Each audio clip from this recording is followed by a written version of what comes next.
Chapter 754. There were 7 Divine Guard Corps in the City of Shadows. Each corps had a limit of 1,000 Divine Guards. Each corps was divided into 10 squads of Divine Guards and a company of 100. Each corps was divided into 10 companies led by 10 company captains. Above the company captains were the Divine Guard chiefs. The 7 corps of Divine Guards of the City of Shadows were responsible for patrolling the various regions of the city and the security of the city gates. Other than that, the Divine Guards were also responsible for the destruction of the city's external enemies. This also included the plundering of resources, disputes with other cities, and other things that could not be seen in the light of day. The Divine Guards were also in charge of these matters. Due to Avery's disappearance, 7 of the 10 company captains of the 5th Corps went missing. Those 7 should have left with Avery. Of the remaining 3 company captains, 2 of them had their families in the City of Shadows and did not participate in Avery's rebellion. However, after the incident, they resigned from their positions and left the 5th Corps. Most of the Divine Guards of the 5th Corps had left. At present, there was only a company chief named Lamont left. The entire 5th Corps had less than 200 Divine Guards. Their numbers had been greatly reduced. Of the 1,000 5th Corps Divine Guards, half had left with Avery and the other half, knowing that they could no longer be of any use to the 5th Corps. In addition to being dissatisfied with the House of Saints' conduct, they had also left the 5th Corps. As a result, the 5th Corps was left with no capable personnel and all its affairs were paralyzed. Wallace was aware of the situation of the 5th Corps. All the duties of the 5th Corps were temporarily assigned to the 1st, 2nd, and 3rd Corps. This left the 5th Corps with even less to do. All the Divine Guards of the 5th Corps gathered in the 5th Corps lazily. They had nothing to do but drink and chat every day. Their spirit had been worn out. In the hall where the 5th Corps handled official business, the only captain, Lamont, was drunk and flirting with a few shrewish female Divine Guards. He seemed to be having a good time. "Lord Lamont, I heard that the owner of Celestial Pearl Pharmacy is coming to the 5th Corps. If he comes, our good days will come to an end," said one of Lamont's company captains with a flushed face as he poured Lamont a full cup of amber-colored wine. Avery loved wine.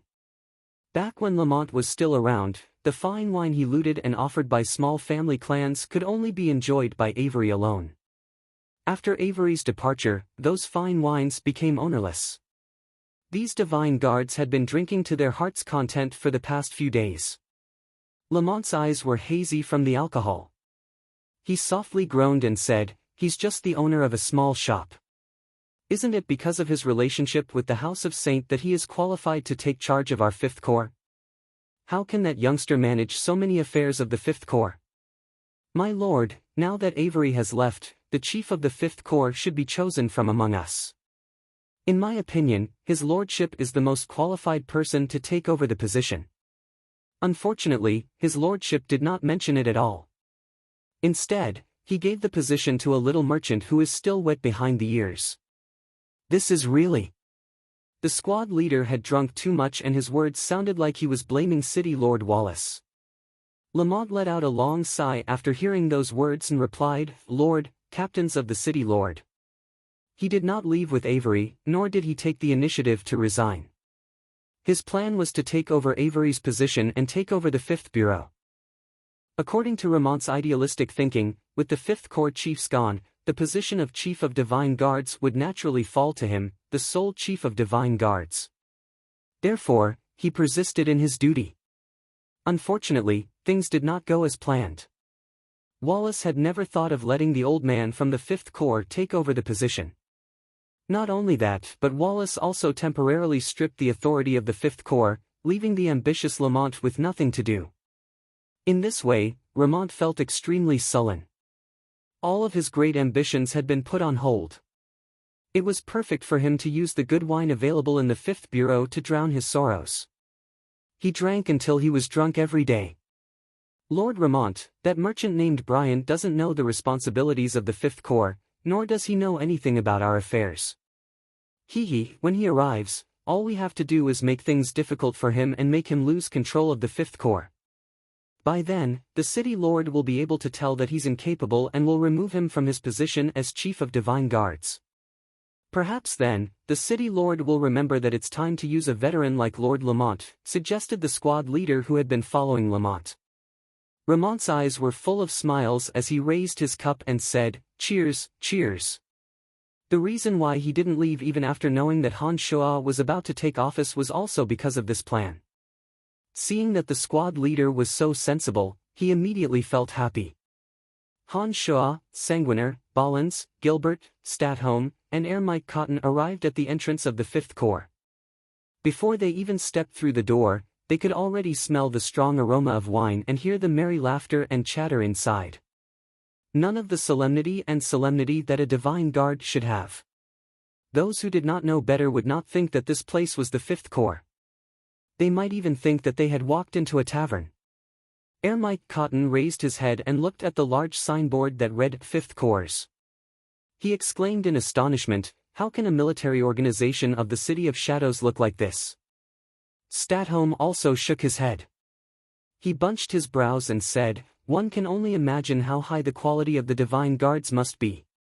Brian, after taking over, it seems that we're going to have to do a big overhaul." Han Shuo put on a grave face and nodded. He said, "With Ballins and you all around, we can recruit and train new divine guards. Those who don't know what's good for them will be kicked out. Senior, please come in." Ballins walked to the door and bowed, inviting Han Shuo to enter. "Who's there?" Just as Han Shuo and his party walked in, a lazy voice sounded. Then, two divine guards of the Fifth Corps walked out with their arms around each other's shoulders. Their faces were flushed red and they were holding a half-empty wine bottle in their hands. It seemed that they had been enjoying their days. "The new chief of Fifth Corps has arrived. Gather everyone." Ballins's face turned cold and he said in a stupefied manner, "Oh, is that so?" To Han Shuo's surprise, the two divine guards were not the least bit frightened. Instead, they were smilingly sizing up Han Shuo. One of them drunkenly asked, "Which one of you is the new chief of divine guards?" "Cut the bullshit. Everyone, gather!" shouted Gilbert angrily when he saw that the two were not showing the slightest sign of respect. "Who the hell are you? Are you the new chief of divine guards?" "I don't think so." "If you aren't the new chief of divine guards, what are you yelling for?" shouted the fearless Fifth Corps divine guard at Gilbert. "How dare you!" roared Gilbert in a loud and ear-piercing voice. He charged forward and swatted at the divine guard. Not every divine guard of the Fifth Corps was a mid-god. However, every one of them who could stay in this place was. That divine guard who argued with Gilbert had long noticed that Han Shuo was only a low god. How could he be threatened by a low god? Seeing that Gilbert was about to slap at him, that divine guard put on a mocking smile. At lightning speed, he stretched out his hand and grabbed at Gilbert. Bam! The divine guard was slapped to the ground by Gilbert. The divine guard's claw landed on Gilbert's body, but Gilbert did not budge an inch. Gilbert's body had been tempered by Han Shuo's demonic arts. The divine guard's light claw had no effect on Gilbert at all. "Ha!" cried the other divine guard in surprise. He immediately launched an attack at Gilbert. Han Shuo was wearing a faint smile as he watched the performance of the two divine guards. Several of his demon generals had flown into the Fifth Corps and had seen everything that Lamont and the others were doing. Han Shuo had also heard their whispers and knew what they were up to. "Ballins, Sanguiner, break the arms and legs of those two divine guards," instructed Han Shuo in a low voice. Ballins and Sanguiner, who had been displeased with the two divine guards for a long time, immediately rushed out and joined hands with Gilbert. With the two ferocious tigers, Ballins and Sanguiner, joining the fray, the two drunken divine guards were no match for them at all. The two divine guards were crushed in almost an instant. Crack! Crack! Crack! Ah, the sound of bones breaking and miserable shrieks sounded simultaneously. The eyes of the two drunken divine guards immediately sobered up. They glared at Han Shuo with hatred and cried, "Even if you are the chief of divine guards, you can't punish us for no reason." Contempt of superior. That's enough. Han Shuo put on a faint smile and said, weren't you drunk just now? Why are you sober now? I will sue you.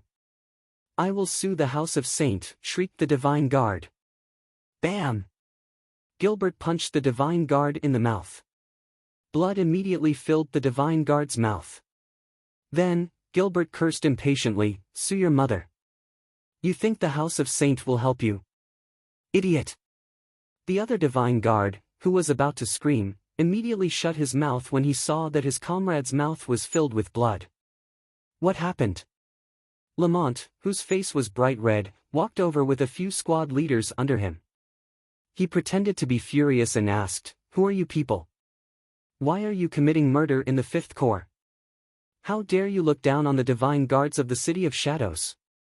Look at how drunk he is. What kind of Divine Guard is he? Gilbert put on a disdainful smile. He turned to look at Lamont and proudly said, we are from the Han family of the City of Shadows. We have taken over the Fifth Corps together with my master. Those two youngsters looked down on my master and we taught them a lesson. What's your problem with that? Before you take out the official documents to prove your identity, you are all outsiders. Some of them were planted by the House of Saint. They were loyal to the Fifth Corps and the City of Shadows and would not change their allegiance even if a chief of Divine Guards was replaced. To Han Shuo, they were the people that he should pay attention to. They were the foundation for the rapid operation of the Fifth Corps. The most important thing he had to do after taking over the Fifth Corps was to win their trust so that they could help him complete the reconstruction of the Fifth Corps. The rest of you, assemble. After driving out Lamont and the other troublemakers who were trying to seize power, Han Shuo walked straight into the Fifth Corps.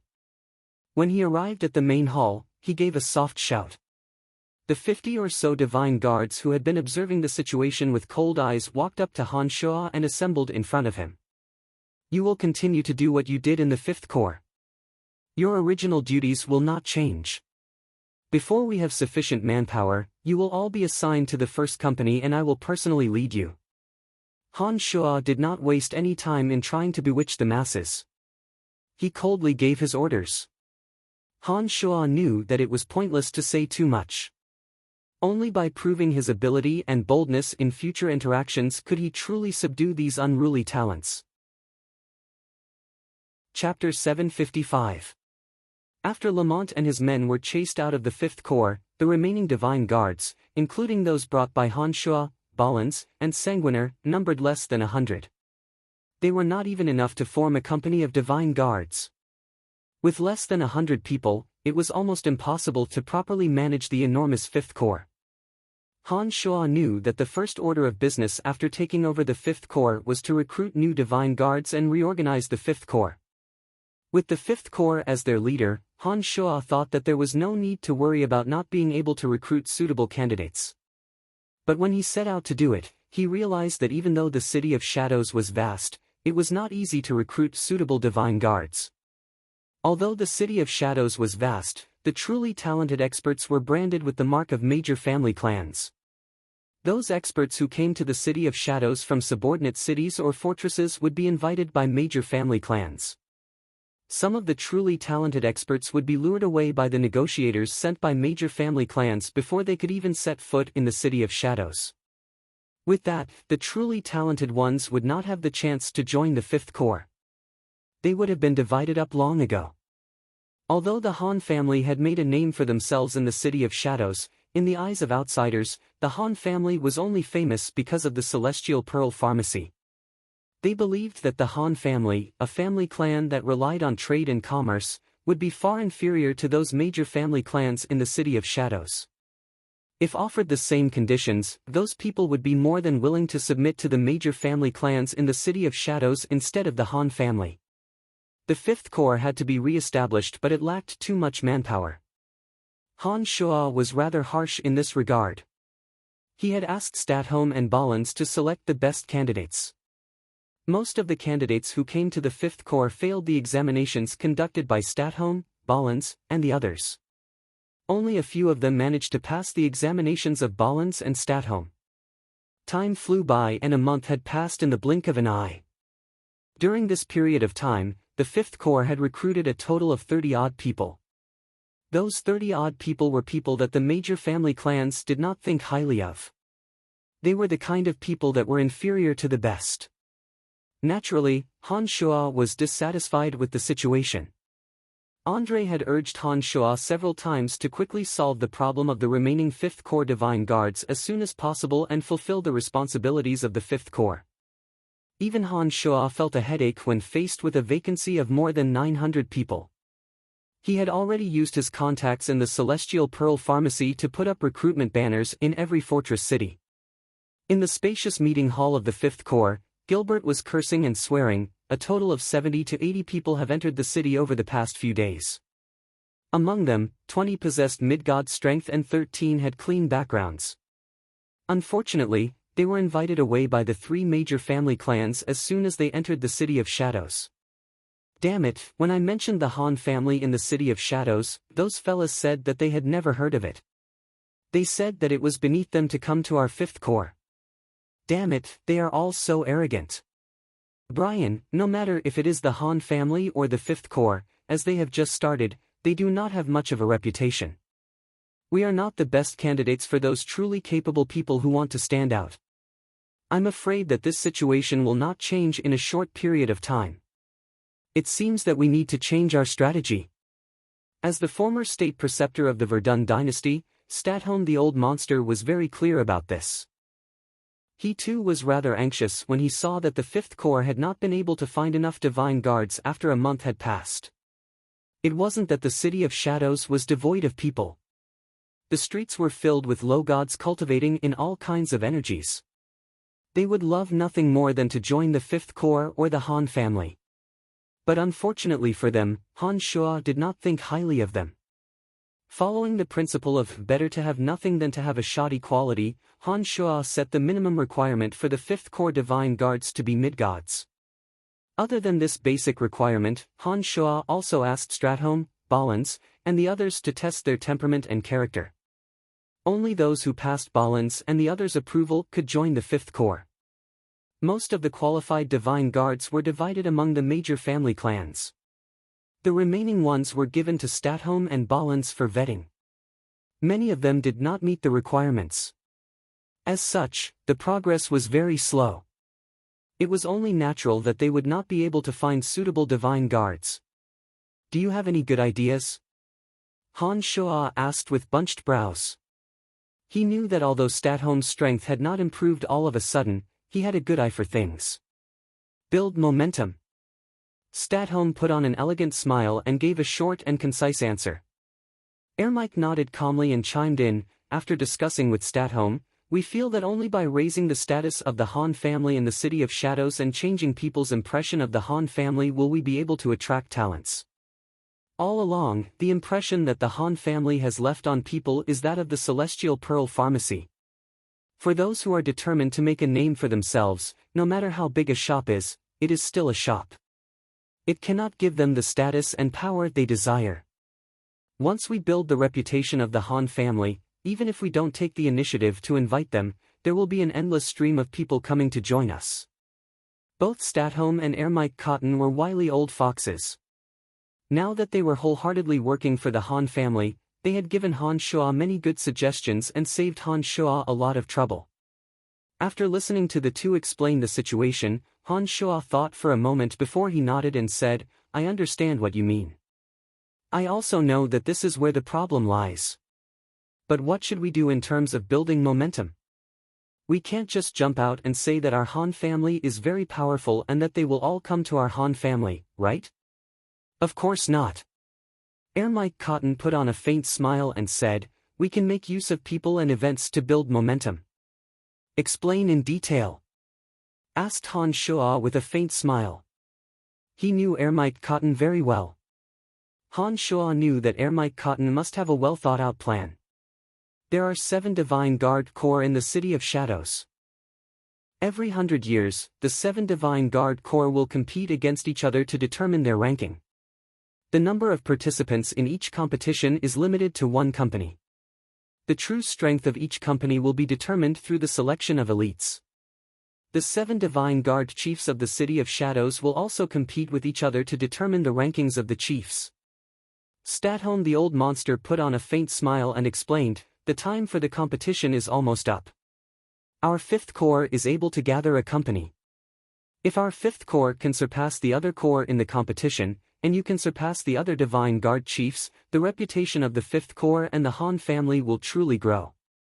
Ermike Cotton nodded smilingly and said, "Once you and the 5th corps rank highly in the competition, the Han family will be able to get rid of the reputation of a shop and become a truly powerful family clan.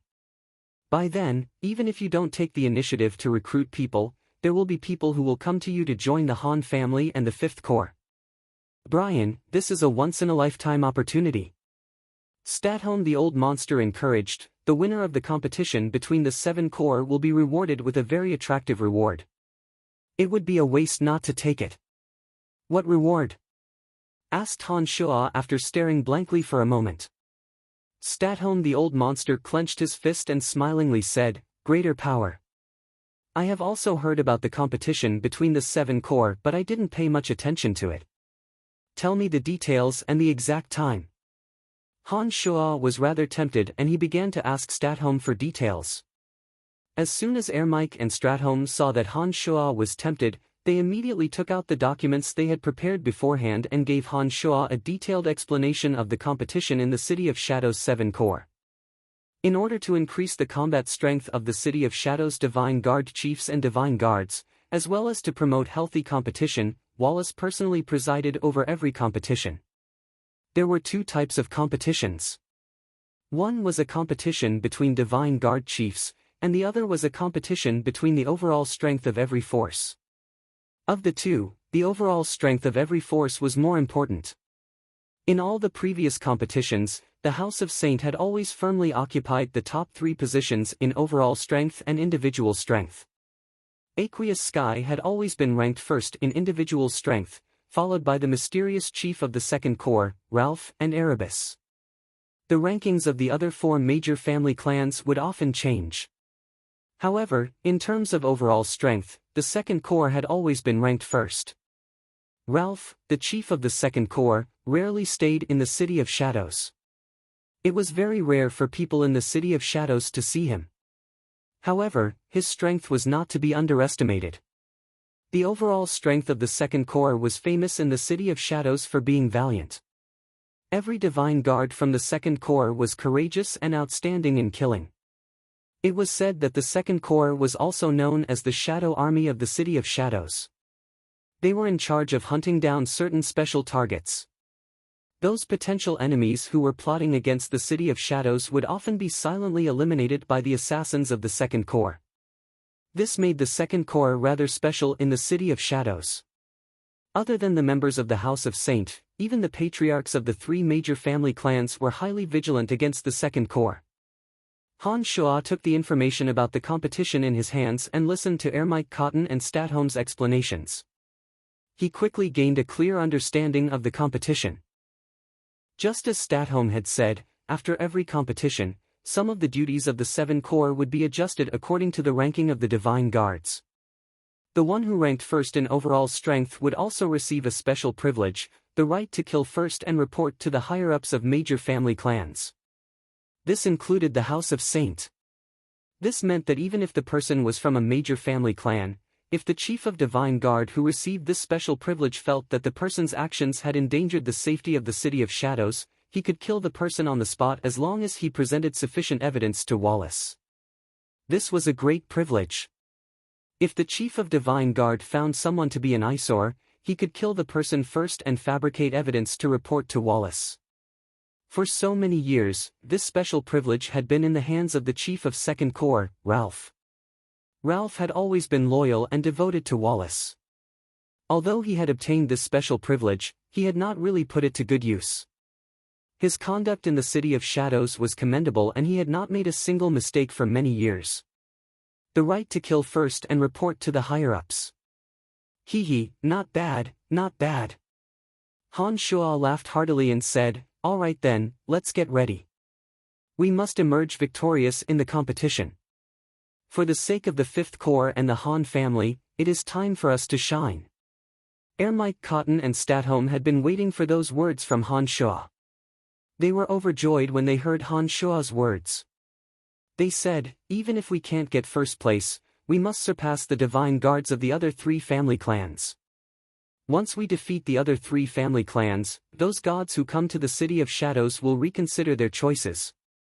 By then, the 5th Corps will not have to worry about not being able to recruit suitable divine guards. How many men do our 5th Corps have at present? Han Shua asked Statholm. Including us, there are 91 men in total. That's barely enough to form a company, Statholm replied in a grimace. 91 men are more than enough. In order to emerge victorious in the competition, it seems that I will have to personally train them.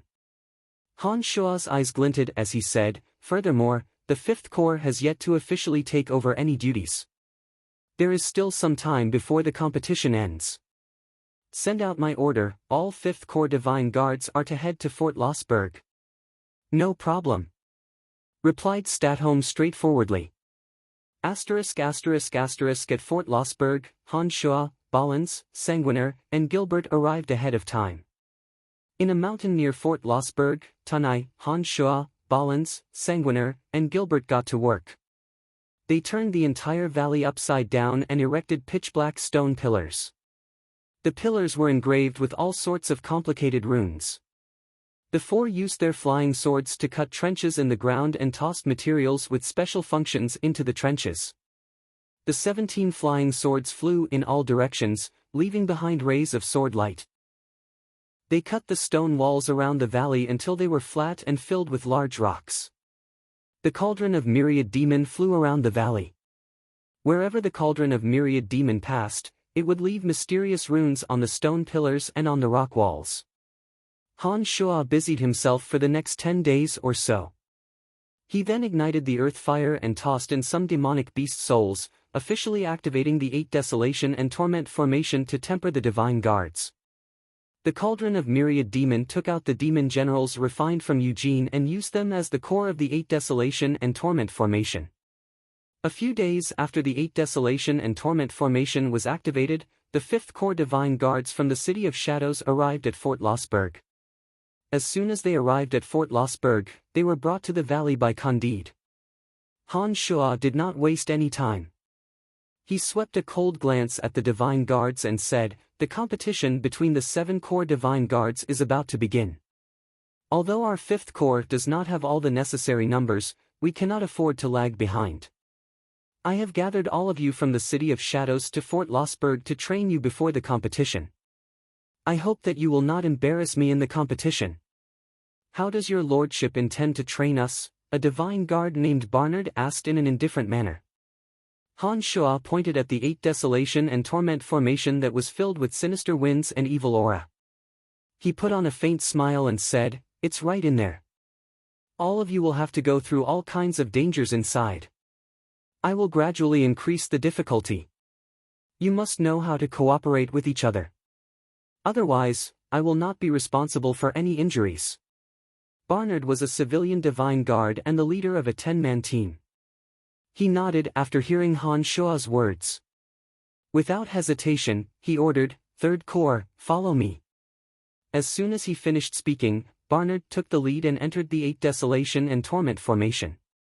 As soon as they saw Barnard enter, the members of the 3rd Squad didn't hesitate to enter one after another.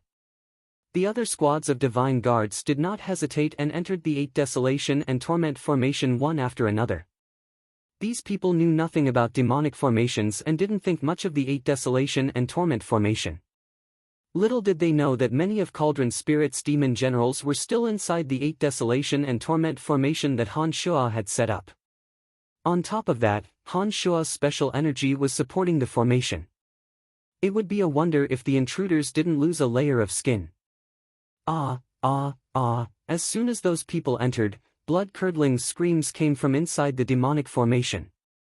It seemed that those people had seen an extremely terrifying scene. They couldn't bear it and were screaming in fear. The 8 Desolation and Torment formation was a combination of illusion, maze, and heart formations. Not only would the intruders have to resist their inner demons, but they would also have to face the attacks of the demon generals. Those demon generals would become much more powerful inside the 8 Desolation and Torment formation. With the help of Cauldron Spirit and Han Shua's energy, they would be able to inflict great damage on the intruders.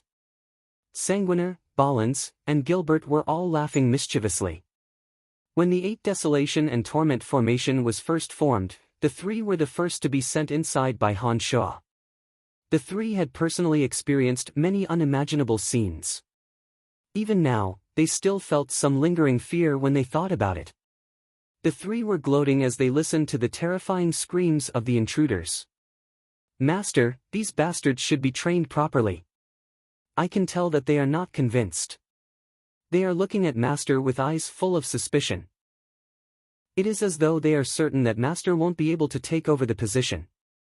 It pisses me off just looking at them," said Gilbert fiercely. "Senior, isn't the situation inside a little too cruel for them?"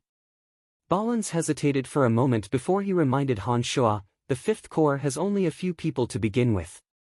What if those guys couldn't withstand the pressure and died inside? Where are we going to find more people?" Ballins was a decisive person. It was not easy for him to say those words.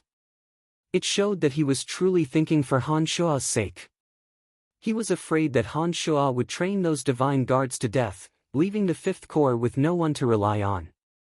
"Don't worry, nothing will happen," comforted Han Shua. He smilingly said, "Unlike the three of you, the intensity of the training will be different. I will gradually increase the energy in the formation so that they can adapt to it bit by bit. These guys will be the pillars of our Han family and the 5th Corps in the future. I can't bear to let them die. Master, why don't we let all the divine guards who join the 5th Corps in the future experience the formation? It will be very useful for training new recruits. The cruel environment will allow them to grow at the fastest speed and become the kind of talents that our 5th Corps needs the most," suggested Sanguiner.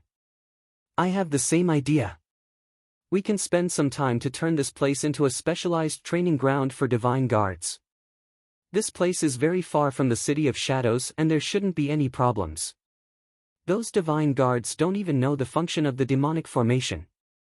Most of them won't know what's going on inside. We can also use energy towers and boundary towers to camouflage the place. That will be even better," said Han Shua smilingly. He was very satisfied with Sanguiner's suggestion. While Han Shua and his party were chatting merrily and wittily outside the formation, the 5th Corps Divine Guards from the City of Shadows inside the formation had no choice but to face an extremely dangerous situation. Under the attacks of hundreds of demon generals that had materialized, the Divine Guards naturally formed a defensive perimeter. Their cooperation and tacit understanding with each other rapidly improved. It was only when faced with a life-or-death crisis that one's potential would be fully unleashed. Han Shua clearly understood this. Chapter 756. At first, the 8 Desolation and Torment formation was completely under Han Shua's control. Later on, Cauldron Spirit took over and Han Shua was freed from it. The Divine Guards howled and wailed as they were ruthlessly drilled in the 8 Desolation and Torment formation. As time flew by, they learned more and more about the importance of teamwork. Under Cauldron Spirit's guidance, the Divine Guards would face life and death every time they were in danger. But every time they thought that their teamwork would improve and the danger they faced would decrease, they would discover how wrong they were. Cauldron Spirit kept increasing the power of the 8 Desolation and Torment formation, putting the Divine Guards on the verge of breaking through at every critical moment. Later on, when Ballins, Sanguiner, and Gilbert saw that the power of the 8 Desolation and Torment formation had increased, they volunteered to enter the formation to train. Han Shua naturally agreed and allowed Ballins, Gilbert to enter the formation. He instructed Cauldron Spirit to increase the power of the 8 Desolation and Torment formation a little more and opened up a special area for the three. Time flew by and a month went by. Although the 8 Desolation and Torment formation was under Cauldron Spirit's control, Han Shua was watching from the side. Through Cauldron Spirit's telepathic connection, Han Shua could clearly see the Divine Guard's progress. He knew that they had been improving at lightning speed. In order to maximize the strength of the divine guards, Han Shuo had a discussion with Cauldron Spirit. Cauldron Spirit revealed some simple demonic formations to the divine guards. Those simple demonic formations were easy to master. Most of them required 3, 4, 5, 6, or 7 people to work together. Under Han Shuo's instruction, Cauldron Spirit had his demon general assume Han Shuo's appearance and explained the basic principles of the 8 Desolation and Torment formation to the divine guards. As the formation was based on humans, it was very easy to understand. The divine guards had been cooperating with one another for the past few days. After listening to Cauldron Spirit's explanation a few times, many of them gradually grasped the basics. Cauldron Spirit continued to use the 8 Desolation and Torment formation to train the divine guards. The divine guards were slowly learning how to coordinate according to the demonic formations. They immediately realized the benefits of the demonic formations. With that, their enthusiasm soared and they put in a lot of effort to study that unique method of coordination. Unbeknownst to them, these divine guards were making rapid progress. Some of them even made breakthroughs to new realms under the terrifying pressure of the 8 Desolation and Torment formation.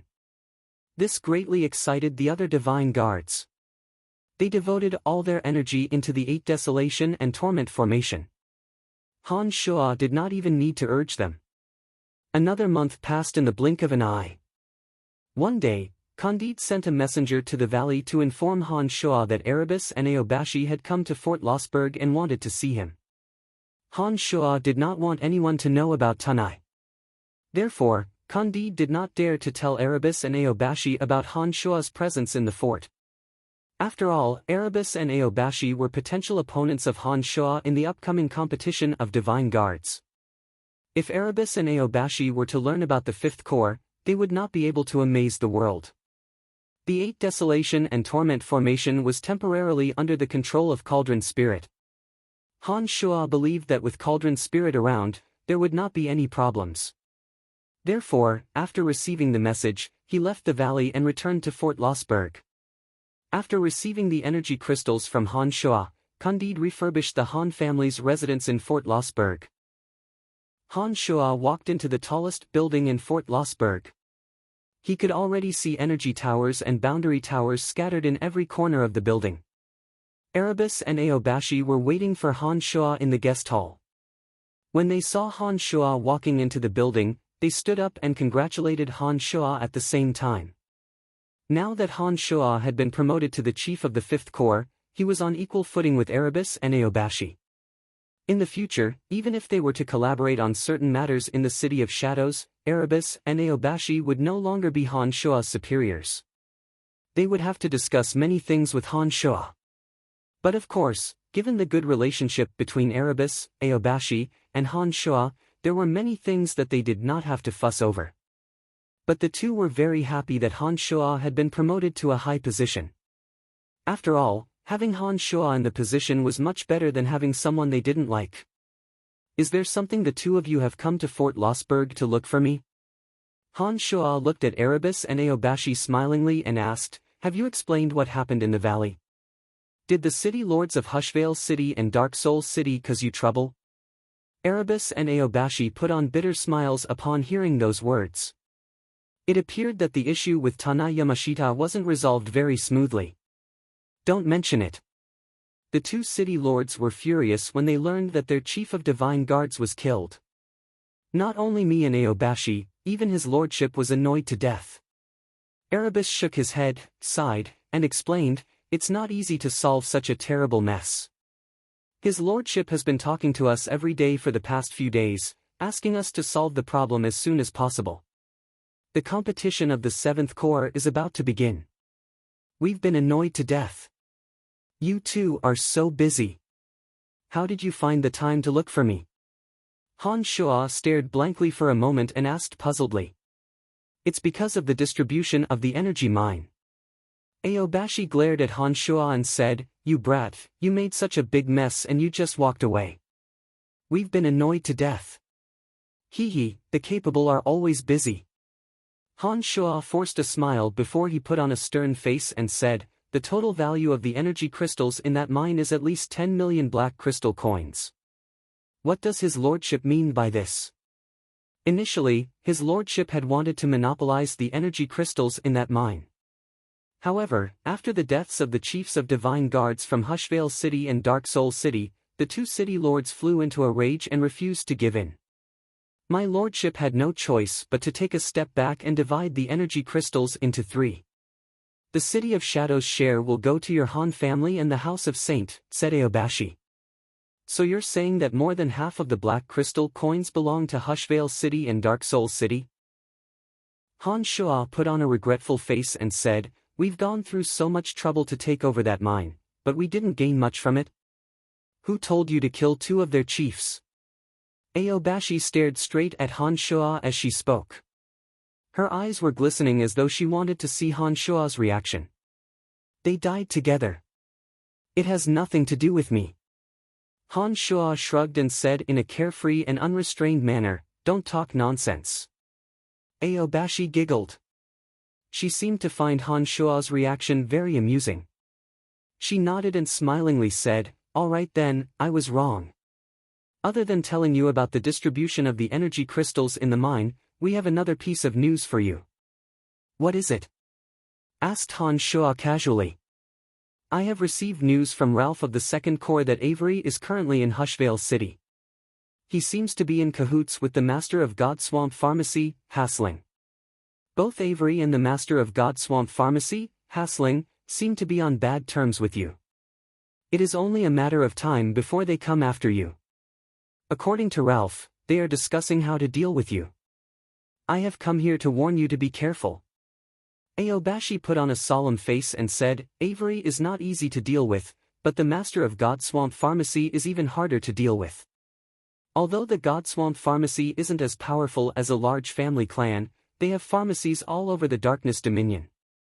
In terms of intelligence gathering, they have an advantage over large family clans. If those two are scheming to deal with you, you really have to be careful.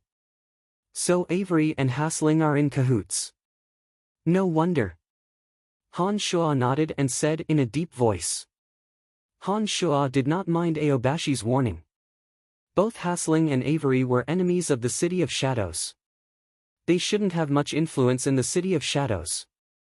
As long as Han Shua didn't leave the City of Shadows, what could the two do to him? Besides, what could the two of them do to him? After mastering the Avicii God-slaying sword formation, would Han Shua be afraid of these two clowns? The official approval for Fort Lossberg has been issued. It now belongs to your Han family.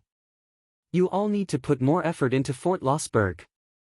It will be the foundation of your Han family in the future, Aobashi reminded Han Shua. "Don't worry, I know what to do," replied Han Shua smilingly. "I have said all that needs to be said.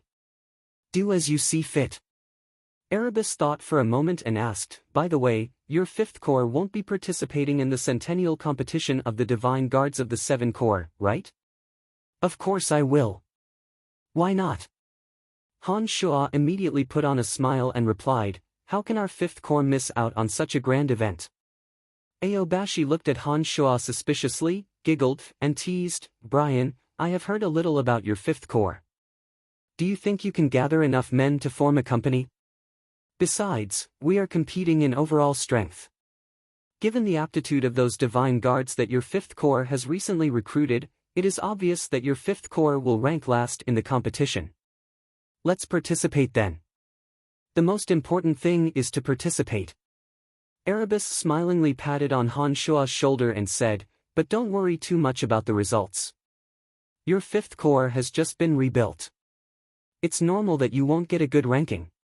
But when you run into me and Aobashi's Third Corps and First Corps, we will make sure you don't lose too badly. We are so familiar with each other. Although we won't go easy on you, we will at least give you some face." Aobashi giggled. It seemed that the two were certain that Han Shua's Fifth Corps was just there to make up the numbers. They did not believe that the newly rebuilt Fifth Corps would be able to get a good ranking in the competition. It was still too early to say who would win or lose. Han Shua was chuckling mischievously in his mind, but his face was as gentle as ever. He smilingly said, "Well then, I thank you in advance. Aobashi and Erebus did not say anything else. They bade farewell and left. Han Shuo knew that the two were very busy and did not try to persuade them to stay. After Aobashi and Erebus left, Han Shuo mumbled to himself with a sneer, "Avery, Hasling, if you dare to come, I won't mind killing you." Han Shuo, who had planned to return to the valley to train his divine guards, decided not to rush back after thinking that Cauldron Spirit was there to look after them. Instead, he discussed matters regarding Fort Lossberg with Candide and the others.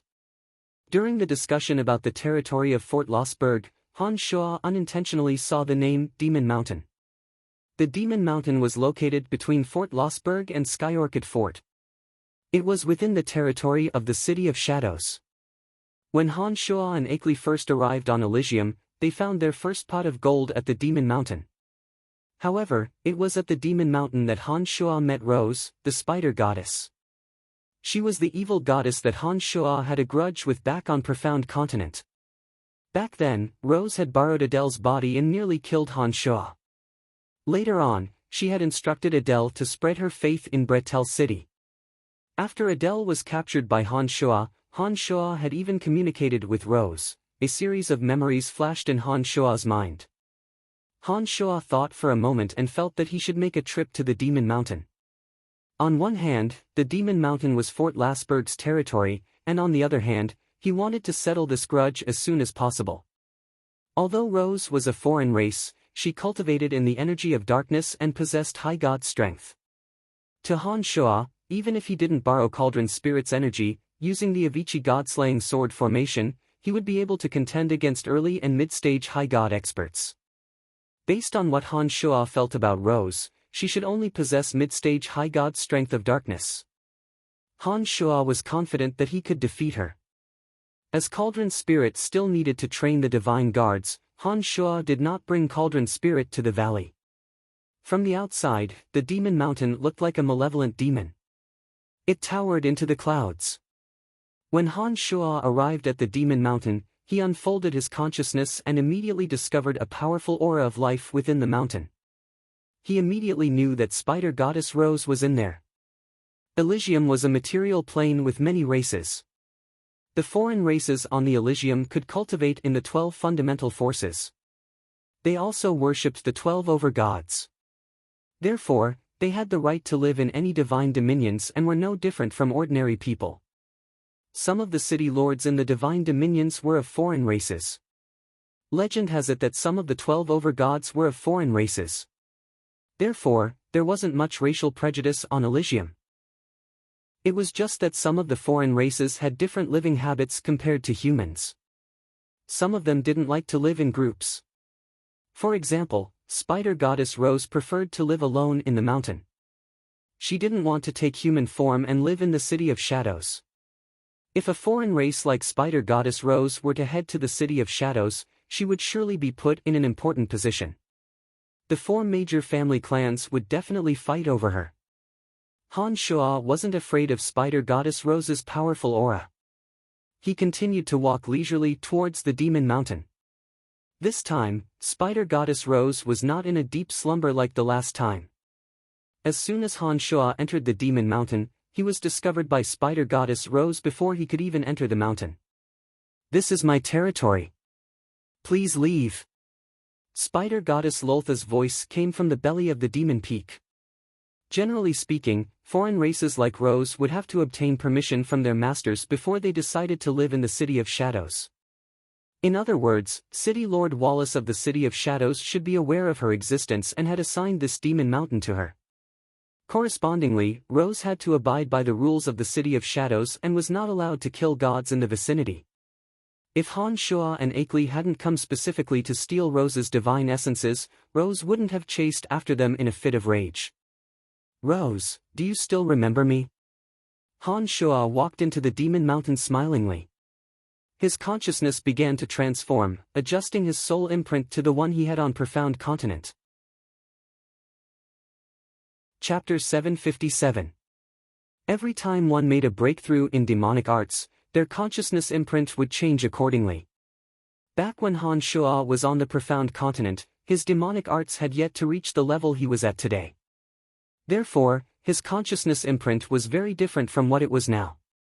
The consciousness had infinite uses and it wasn't difficult for Han Shuo to alter his imprint. As soon as Han Shuo entered the Demon Mountain, his consciousness imprint changed accordingly, reverting to the state he had when he fought Lolth back on Profound Continent. Rose grew impatient when she saw that Han Shuo still wanted to enter the Demon Mountain despite her warning. She was ready to kill Han Shuo right in front of the Demon Mountain. Rose had to abide by the rules of the City of Shadows. She was not allowed to take the initiative to kill any gods that passed by. However, if anyone dared to trespass on her territory despite her warning, it would be considered a provocation to her. Even if she were to kill the trespasser, it would not be considered a violation of the rules of the City of Shadows. Rose was about to send her darkness divine energy into the Demon Mountain when Han Shuo suddenly said, "Rose, do you still remember me?" She was stunned for a moment. She did not immediately attack Han Shuo. Instead, she sized up Han Shuo in puzzlement. As Han Shuo's consciousness imprint changed, Rose became more and more puzzled. By the time Han Shuo's consciousness imprint had completely reverted to its original state, Rose said in a cold voice, "So it's you." "That's right. Back when we were on the Profound Continent, we even spoke to each other.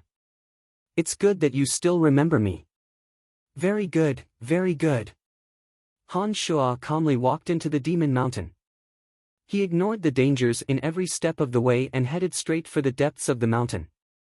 He continued, "Oh, right. I remember the last time I was here. I was the one who obtained those divine essences that you collected.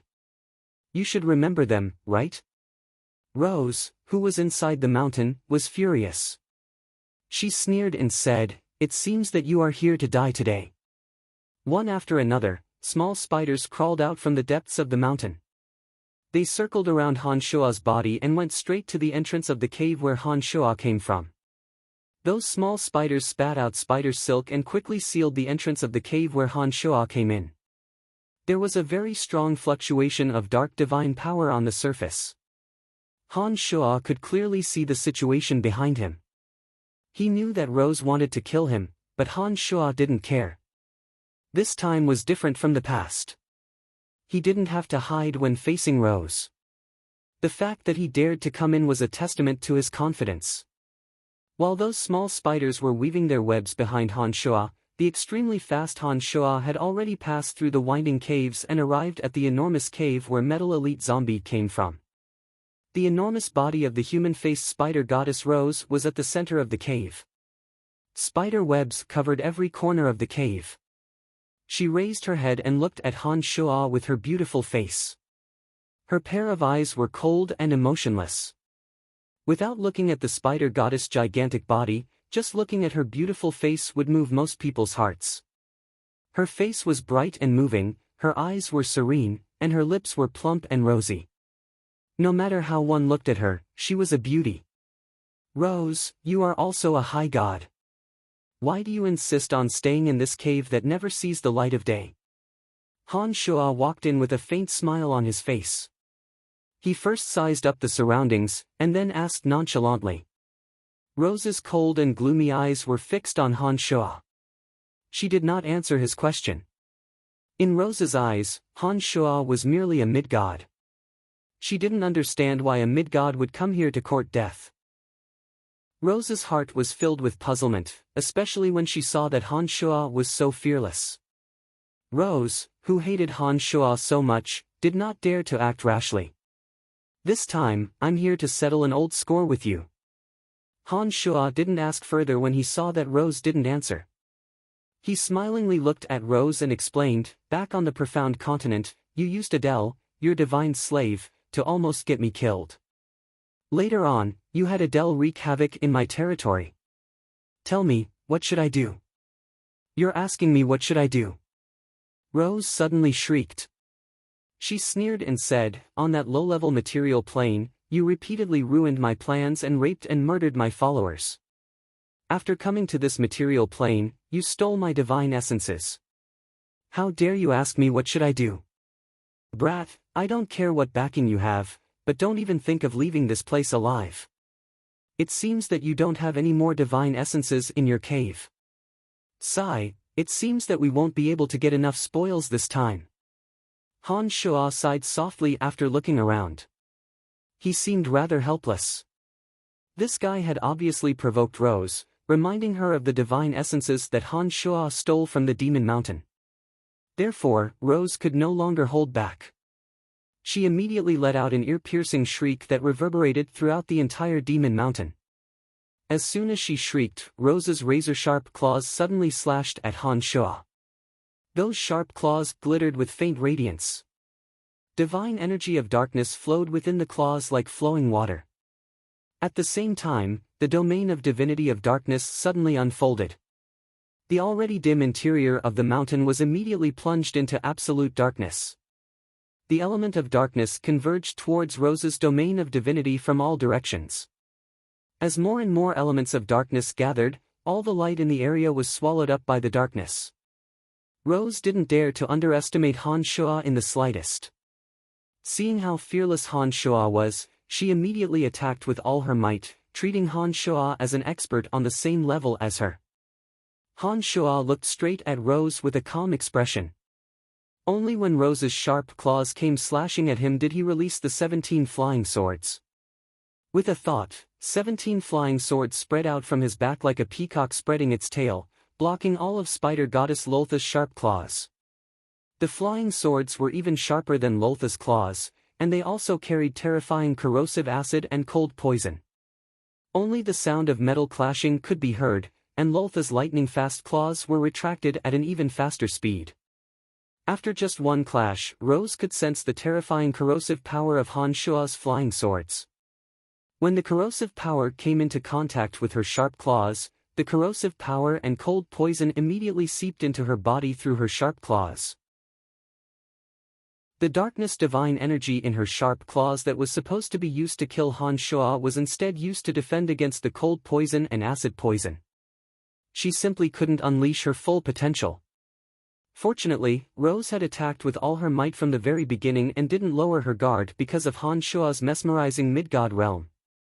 Otherwise, Rose would have suffered greatly from the very first clash. "Youngster, what kind of energy are you using? Why isn't your eyesight affected at all? And why are your divine weapons so insidious?"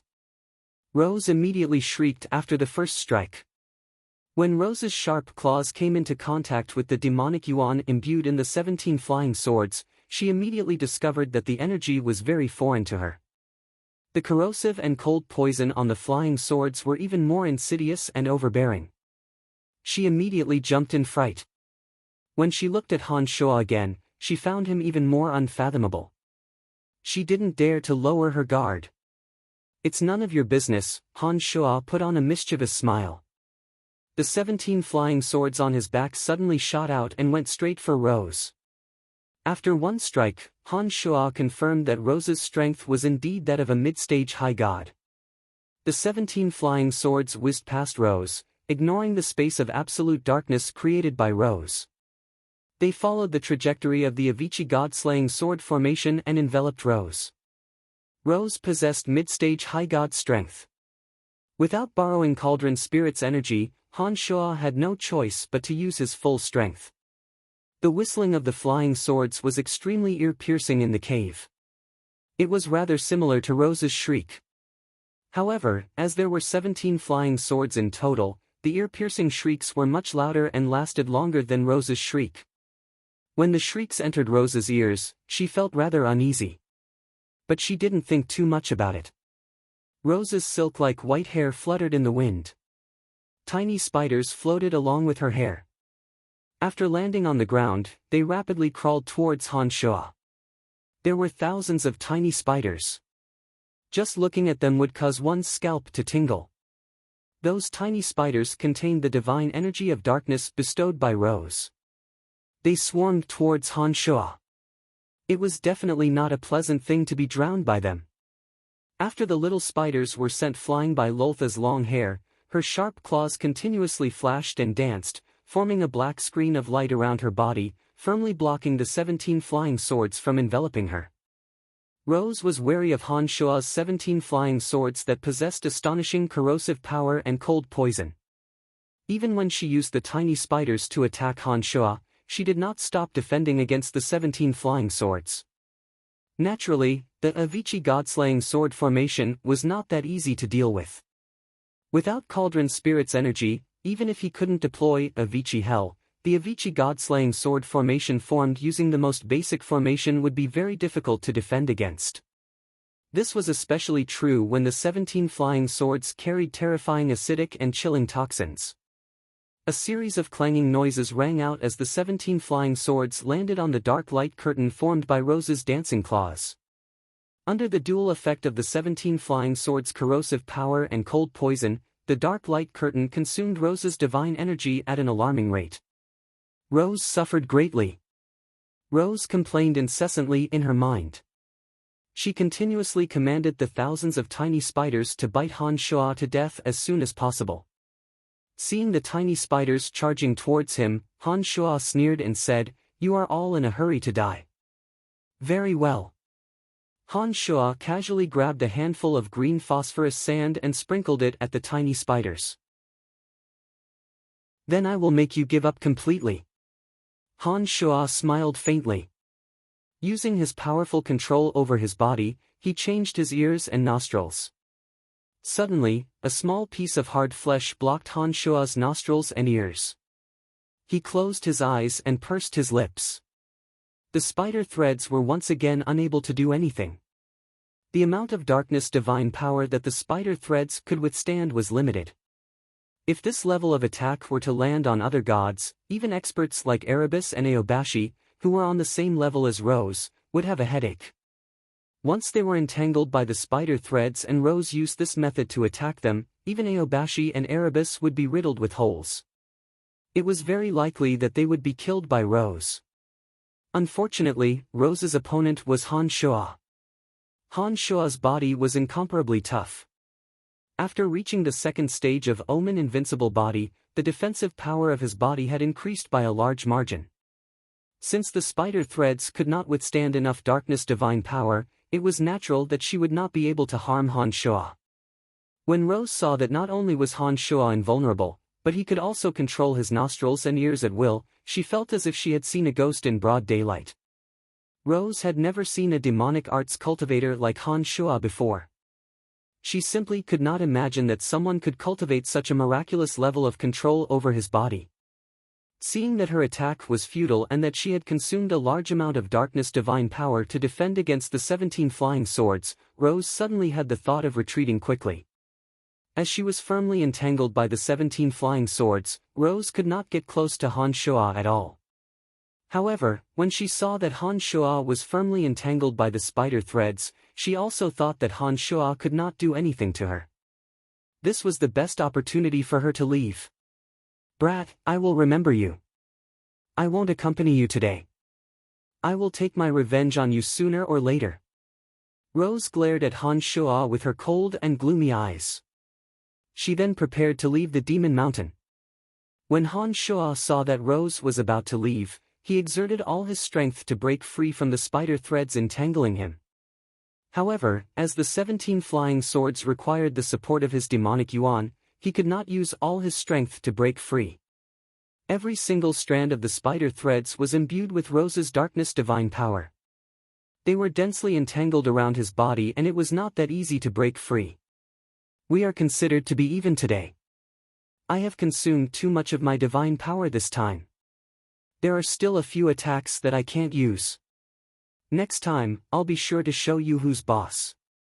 Rose coldly glared at Han Shuo and left him with these words. Although Rose said that, she knew that she had lost this time. If she did not leave, she would not be able to harm Han Shuo. Furthermore, the flying swords were constantly wearing her down. Sooner or later, her divine power would be exhausted. In the end, the one who would die would be her. "Rose, you can't escape." Han Shuo sneered when he saw that he could not break free from the spider threads. As soon as those words left his mouth, a flying sword flew back to Rose and quickly slashed at the spider threads entangling her body. However, Rose's spider threads were indeed tough. With a single slash, only a few of them were broken. It would take some time for a flying sword to cut all the spider threads. However, it was apparent that Lolth wasn't willing to give Han Shuo the time to sever all the spider webs. After one of the flying swords left, Lolth clearly felt the pressure on her lesson. She no longer dared to continue talking nonsense with Han Shuo. While fending off the remaining 16 flying swords, she fled towards the outside of the Demon Mountain. Her sharp claws repeatedly hacked at the mountainside, causing large boulders to fall down, blocking the pursuit of the 16 flying swords. With a thought, he retrieved all 16 flying swords. Rays of light shot out and circled around him, cutting the spider threads one after another. Soon enough, Han Shuo freed himself from the spider threads. With one thought, Han Shuo immediately sensed the direction in which Rose fled. He immediately chased after her with the art of the demonic ninth heavens. Rose had consumed too much of her divine energy today. This was the best opportunity to eliminate her. If he missed this opportunity, it would not be easy to find her again in the future. Although Rose fled quickly, Han Shuo was even faster. When she had just fled several hundred miles away, Han Shuo had already blocked her path. Without saying a word, he once again unleashed the 17 flying swords. This time, Han Shuo did not stay idle. The moment the 17 flying swords entangled Rose, he charged straight for her.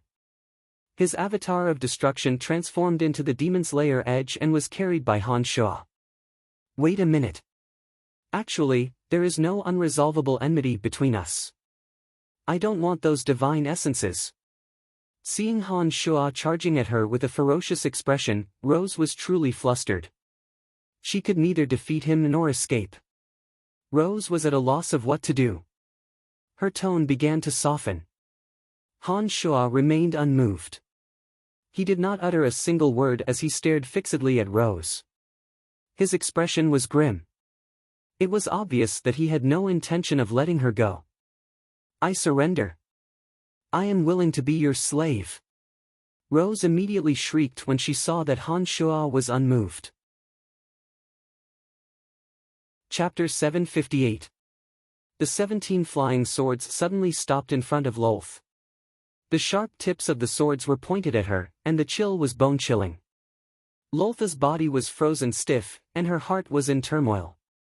Holding the demon's lair edge in his hand, Han Shuo walked towards Rose with a callous face. He stared into Rose's eyes and asked in an indifferent tone, "How can I trust you?" The fifth corps was short of manpower and high god experts were even rarer. An expert of Rose's level would be a target that any force would deliberately try to rope in. Han Shuo was the only high god expert in the Han family at present. If Rose were to submit to him, the strength of the Han family would surely be greatly enhanced. Han Shuo and Rose did have a feud. But when he thought about it, Rose did not really harm him or those around him. On the contrary, it was Han Shuo who had the upper hand in their battle. Facing the cold radiance of the 17 flying swords and Han Shuo's overbearing gaze, Rose appeared rather anxious. She hastily said in her clear and cold voice, "There is no unresolvable hatred between us. There is no need for us to fight to the death over a trifling matter in a low-level material plane. How can I trust that you are willing to be my slave and sincerely work for me?" Han Shuo raised the demon's lair edge and pointed it at Rose along with the 17 flying swords. His voice was cold and indifferent. It seemed as though he would start a massacre if there was any disagreement. Rose immediately knew that she had no choice. If she couldn't give Han Shuo a satisfactory answer, she would not be able to escape death. Rays of light flashed across Rose's eyes. She quickly racked her brains for a solution. After hesitating for a moment, Rose said, "I am willing to make an oath in the name of the Overgod of Darkness." "I don't believe in oaths." Han Shuo coldly shouted and said, "Give me some practical advice." Rose's beautiful human face was filled with bitterness, and she said dejectedly, "What do you think we should do?" Han Shuo was silent for a moment, and then suddenly shouted, "Release your divine soul, we will establish a master-slave contract." Rose's face was filled with shock. A master-slave contract could only be successfully concluded if one party completely released their divine soul and allowed the other party to slaughter them. Once the contract was formed, the master-slave relationship would be confirmed. As long as the master willed it, he could use the master-slave contract to take the slave's life. Once the contract was completed, Rose would not be able to play any tricks. You can either die, or you can completely open your soul and allow me to march into your soul and establish a master-slave contract with you. When Han Shua saw that Rose was hesitating, he knew that she wasn't sincere about surrendering. Killing intent rose in his heart again. His face was filled with impatience. The demon's lair edge and the flying swords in his hands glowed brilliantly as he gradually approached Rose. As the flying swords and the demon's lair edge inched closer, the terror on Rose's face grew more and more intense. She suddenly sensed that her surroundings had been frozen. The 17 flying swords were releasing a miraculous energy that was cutting off her hope of escape. Generally speaking, high gods would prepare some means of escape for themselves. Of course, once such means were used, it would definitely cause harm to the user. They would either be injured physically or have to use a divine weapon of excellent quality. Han Shua believed that Rose should have such means. Rose would rather pretend to surrender than use that means. This meant that once released, she would suffer great harm. As Han Shua approached step by step, he secretly activated the energy of the 17 flying swords to cast a confinement spell. He filled the space between the 17 flying swords with chaotic energy so that Rose would have no chance to escape. Rose suddenly felt as though she had spun a cocoon around herself. She originally wanted to pretend to surrender and find another opportunity to kill Han Shua. She didn't expect that Han Shua would be so insidious. He actually took advantage of the opportunity to cut off her hope of escape bit by bit, causing her to be at her wit's end. Rose, don't waste your time. No matter what tricks you have up your sleeves, they are all useless now. Han Shua's voice was cold. He said indifferently, while you were wasting your time with me, I had already cut off your escape route bit by bit. Now, you really only have two choices. You can either be killed by me and have your divine soul obliterated, or you can completely release your divine soul and let me control you. We will form a master-slave contract. Rose wanted to cry but had no tears. When she heard Han Shua's indifferent words and sensed the ice-cold killing intent coming from his body, Rose really panicked. She didn't want to be ordered around. Once a master-slave contract was formed, she would forever lose her freedom and become a tool in Han Shua's hands. But if she didn't drag out her life today, she knew that only death would await her. Rose was in a dilemma when faced with a difficult choice. Han Shua coldly gazed at Rose. He used the 17 flying swords to completely cut off her escape route while the demon's lair edge in his hand stabbed inch by inch towards Rose. He roared, "Do you really want to die?" This roar was incomparably ear-piercing. Han Shua had used the soul-assimilating demonic sound of demonic arts. The demonic sound had the wonderful power to bewitch people's hearts. It immediately surged into Rose's mind and divine soul. If it were any other time, the soul-assimilating demonic sound wouldn't have any effect on Rose. But now that Rose had lost her mind and was flustered, the soul-assimilating demonic sound immediately took effect. Rose, who was still in a dilemma and hesitating, was suddenly affected by the bewitching power of the soul-assimilating demonic sound. She immediately screamed in panic, "I surrender."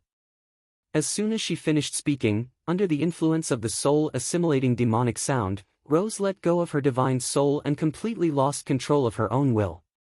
She didn't resist at all, allowing Han Shua's consciousness to directly enter her divine soul and form the most unfair master-slave contract with her.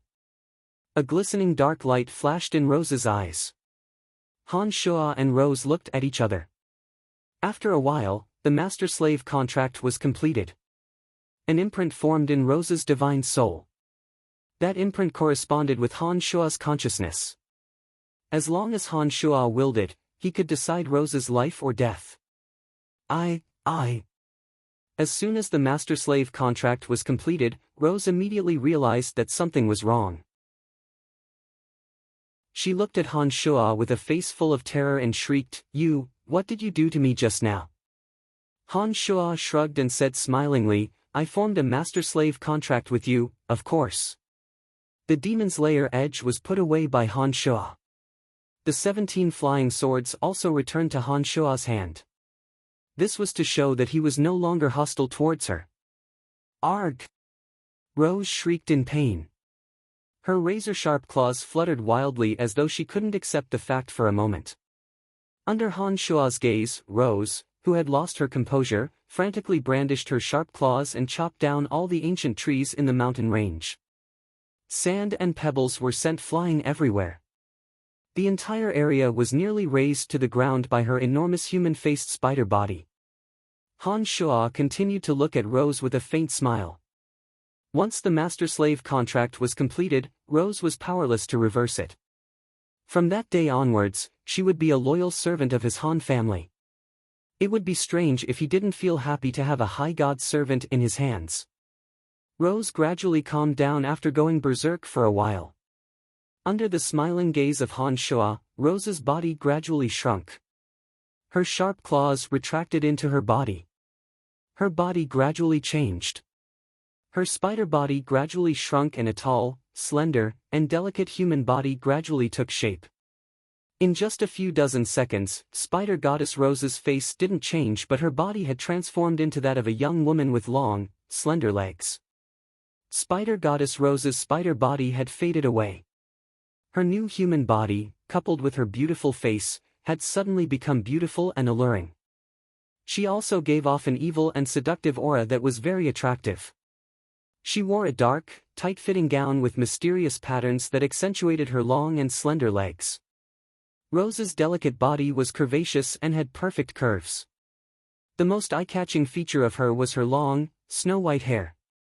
It was silky and glossy and looked like spider silk no matter how one looked at it. Rose stood tall and straight in front of Han Shuo. No matter how hard he tried, he couldn't connect her to the human-faced spider form that he had just seen. What did you do to me just now? Rose's eyes were as cold as ever. She glared at Han Shuo with some resentment. I just concluded a master-slave contract. Looking at Rose, whose body had changed greatly, Han Shuo was lost for a moment. He shook his head and said, I almost couldn't recognize you after you turned into a human. I mean, before the master-slave contract was concluded, Rose looked at Han Shuo with a bitter expression and said in a cold voice, You must have done something to me. Otherwise, I wouldn't have concluded a contract with you so easily. After I concluded the contract with you, I suddenly had a very strong feeling that something was wrong. A high god was, after all, a high god. Even when she was in a trance, she could still maintain a terrifying vigilance. If it wasn't for that kind of situation, the soul-assimilating siren wouldn't have been effective on Rose. She immediately sensed that something was wrong when she woke up. It seemed that she had sensed that Han Shuo had done something to her. Remember to call me master in the future. Shouted Han Shuo coldly, the master-slave contract has been concluded. From today onwards, you are my slave. You better behave yourself when you address me. Not only could a master-slave contract allow the master to control the slave's life and death, but it would also form a wonderful connection between the two. Rose looked at Han Shuo indignantly. Han Shuo also looked back at her coldly. Now that Han Shuo was her master, Rose quickly gave in. Although she was unwilling, she eventually called out in a low voice, Master. All right. Han Shuo nodded and said, As a slave, you shouldn't question your master. Come, follow me and leave the demon mountain. From today onwards, you, Rose, are no longer a spider goddess but a loyal slave of the Han family. You better forget your original identity as soon as possible. Rose's bright and cold eyes stared at Han Shuo. Her sexy and plump lips were lightly pursed. It seemed that she was still somewhat unwilling to accept her new identity. She had some instinctive resistance towards the lowly title of slave. She had always been high and mighty for a long time. Even when she faced high gods who were more powerful than her, she had never suffered such humiliating treatment. But suddenly, she was pushed down from her high and mighty altar to the mortal world. She had even become the slave of a minor god from a low-level material plane that she once looked down upon. Just thinking about it made her feel very aggrieved. Especially since Rose was very arrogant, it was even more difficult for her to accept this new identity. She instinctively began to reject the identity of a slave. Han Shuo noticed the changes in Rose's expression. He knew that it would be impossible to make this high god sincerely submit to him within a short period of time. Fortunately, the master-slave contract had been concluded and Han Shuo had plenty of time. Therefore, he wasn't particularly concerned. By the way, I'm very curious about your escape technique. What would you have done if I hadn't sealed that space? Han Shuo turned his head to look at Rose, who was following closely behind him, and asked in an indifferent manner while walking towards Fort Lossberg. Rose suddenly became rather coy. Her bright eyes avoided Han Shuo's gaze.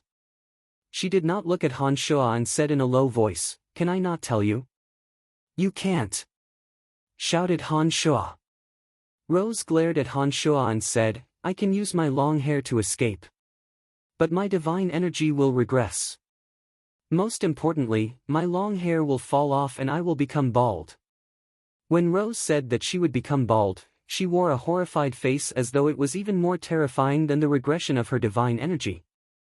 Han Shuo was dumbfounded. He asked, "Do you care more about the regression of your divine energy or the regression of your divine energy?" "Of course it's scarier without hair," replied Rose immediately. She looked coldly at Han Shuo and said, "If it wasn't for the fact that I'm so ugly without hair, I wouldn't have been restrained by you and ended up in this state. Women were women after all. Even if they were from a different race, they could not escape the nature of women." Han Shuo shook his head. He really did not know whether to laugh or cry. She had not dared to act rashly because of her long hair. In the end, she had become his slave. Women's thoughts were indeed very strange. However, other than her long and slender legs, Rose's snow-white hair was very pleasing to the eye. Her smooth, snow-white hair was soft and glossy. Coupled with her charming face and beautiful legs, she gave off a seductive and devilish beauty. "Where are you taking me?" asked Rose after a while as she followed behind Han Shuo. "Fort Lossberg." Han Shuo looked back at her and replied indifferently. "Can I not go?" Rose hesitated for a moment. She frowned and said softly, "I don't like crowded places. You must follow me." Han Shuo smiled and said, "Habits can be changed. From now on, you must try to change your original habits. Follow me and don't talk nonsense. Do whatever I tell you to do. If you can satisfy me, I will cancel the master-slave contract with you after 100 years. You can go or stay as you please." At first, Rose was very unwilling. But when she heard Han Shuo say that she could go or stay after 100 years, Rose's eyes lit up. She was clearly excited and exclaimed, "Are you serious? You will cancel the master-slave contract after 100 years? For a god like Rose, 100 years was too short a time." When she heard that she could be free, hope reignited in Rose's heart. Han Shuo nodded and said with a smile, "That will depend on your performance. If you can satisfy me in 100 years, I will definitely keep my promise. Alright, I will go with you to a crowded place. I only hope that you will keep your promise." Rose had hope in her heart. She no longer cared about the small details and immediately agreed. "That's right. Don't worry, I will give you your freedom after 100 years. Han Shuo guaranteed with a straight face. 100 years was a short time for Rose, but it was enough for Han Shuo to do a lot of things. Even if Rose was free after 100 years, she probably wouldn't be able to leave the Han family. Han Shuo laughed inwardly. Chapter 759. Fort Lossberg. The Han family. Han Shuo had not been away for long. After he returned, Fort Lossberg did not undergo any changes. Everything was the same as before. It was Han Shuo himself who had changed. When he left, he was alone. But when he returned, he was accompanied by the seductive spider goddess, Rose. Rose was not fond of socializing with others. She had been following behind Han Shuo in silence. She did not show the slightest interest in the scenery or people around her. She did not speak a single word and was as silent as a rock. Candide and the others were very busy working on Fort Losberg. The few of them had experience in managing a city. They were all in high spirits after taking control of the fort. They used the energy crystals provided by Han Shuo to equip several energy towers and boundary towers on the city gates to strengthen the fort's overall defensive power. After staying at the Han family for a while, Han Shuo saw that everything was on track. He brought Rose to the valley where the divine guards of the 5th Corps were trained. In Tanai, the 8th Desolation and Torment formation was being operated by Cauldron Spirit. Chilling winds blew and killing intent soared into the sky. Rays of multicolored light interweaved within the formation. Mournful screams could be heard from the formation. The divine guards did not relax for even a moment under Cauldron Spirit's ruthless training. Outside Tanai's 8th Desolation and Torment formation, a dozen or so divine guards were sitting cross-legged. They all wore focused expressions. Strange lights would flash across their bodies from time to time. Their domains of divinity did not interfere with each other's business. With just a glance, Han Shuo could tell that the dozen or so divine guards had gone through cruel training in the 8th Desolation and Torment formation. Their willpower had been greatly improved and they had gained new insights into the energy they cultivated. In order to allow the divine guards to absorb all the insights they suddenly gained, Cauldron Spirit had driven them out of the formation so that they could calm down and carefully comprehend the new insights they gained. Gilbert was also among the divine guards. He was sitting cross-legged on a boulder with a solemn face. His usual impudence was gone from his face as he quietly comprehended the insights he gained from the formation.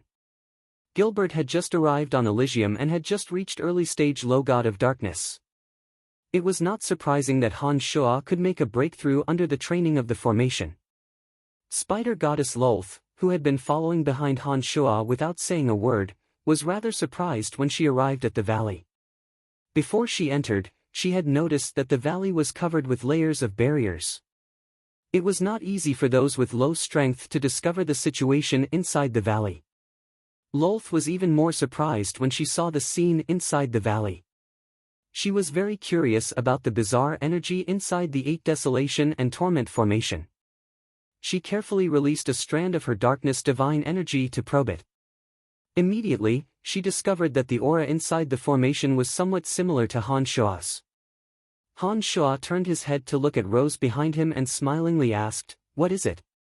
"No, nothing," replied Rose in a fluster. She took another look at the surroundings and asked, "What is that place used for?" "I can sense your aura from inside." "Training." Han Shuo pointed at the formation and explained, "Those people are my 5th Corps divine guards. Their strengths need to be improved. I need them to adapt to the harsh environment as quickly as possible. Therefore, I sent them to face the dangers inside." "They can be tempered inside?" Rose was rather astonished. She could sense the dangers inside but had no idea about some of the miraculous uses of the demonic formation. Han Shuo put on a smile but did not answer. He started communicating with Cauldron Spirit. "Master, those fellows are not bad. Most of them have mastered formations that work well with each other. Some of them have repeatedly made breakthroughs despite facing life-threatening dangers. It seems that their future achievements will not be low. The 3 of them, in particular, have made rapid progress. As expected of demonic arts cultivators." Han Shuo was rather delighted to hear those words from Cauldron Spirit. He was especially pleased to hear that Sanguiner, Ballins, and Gilbert had made rapid progress.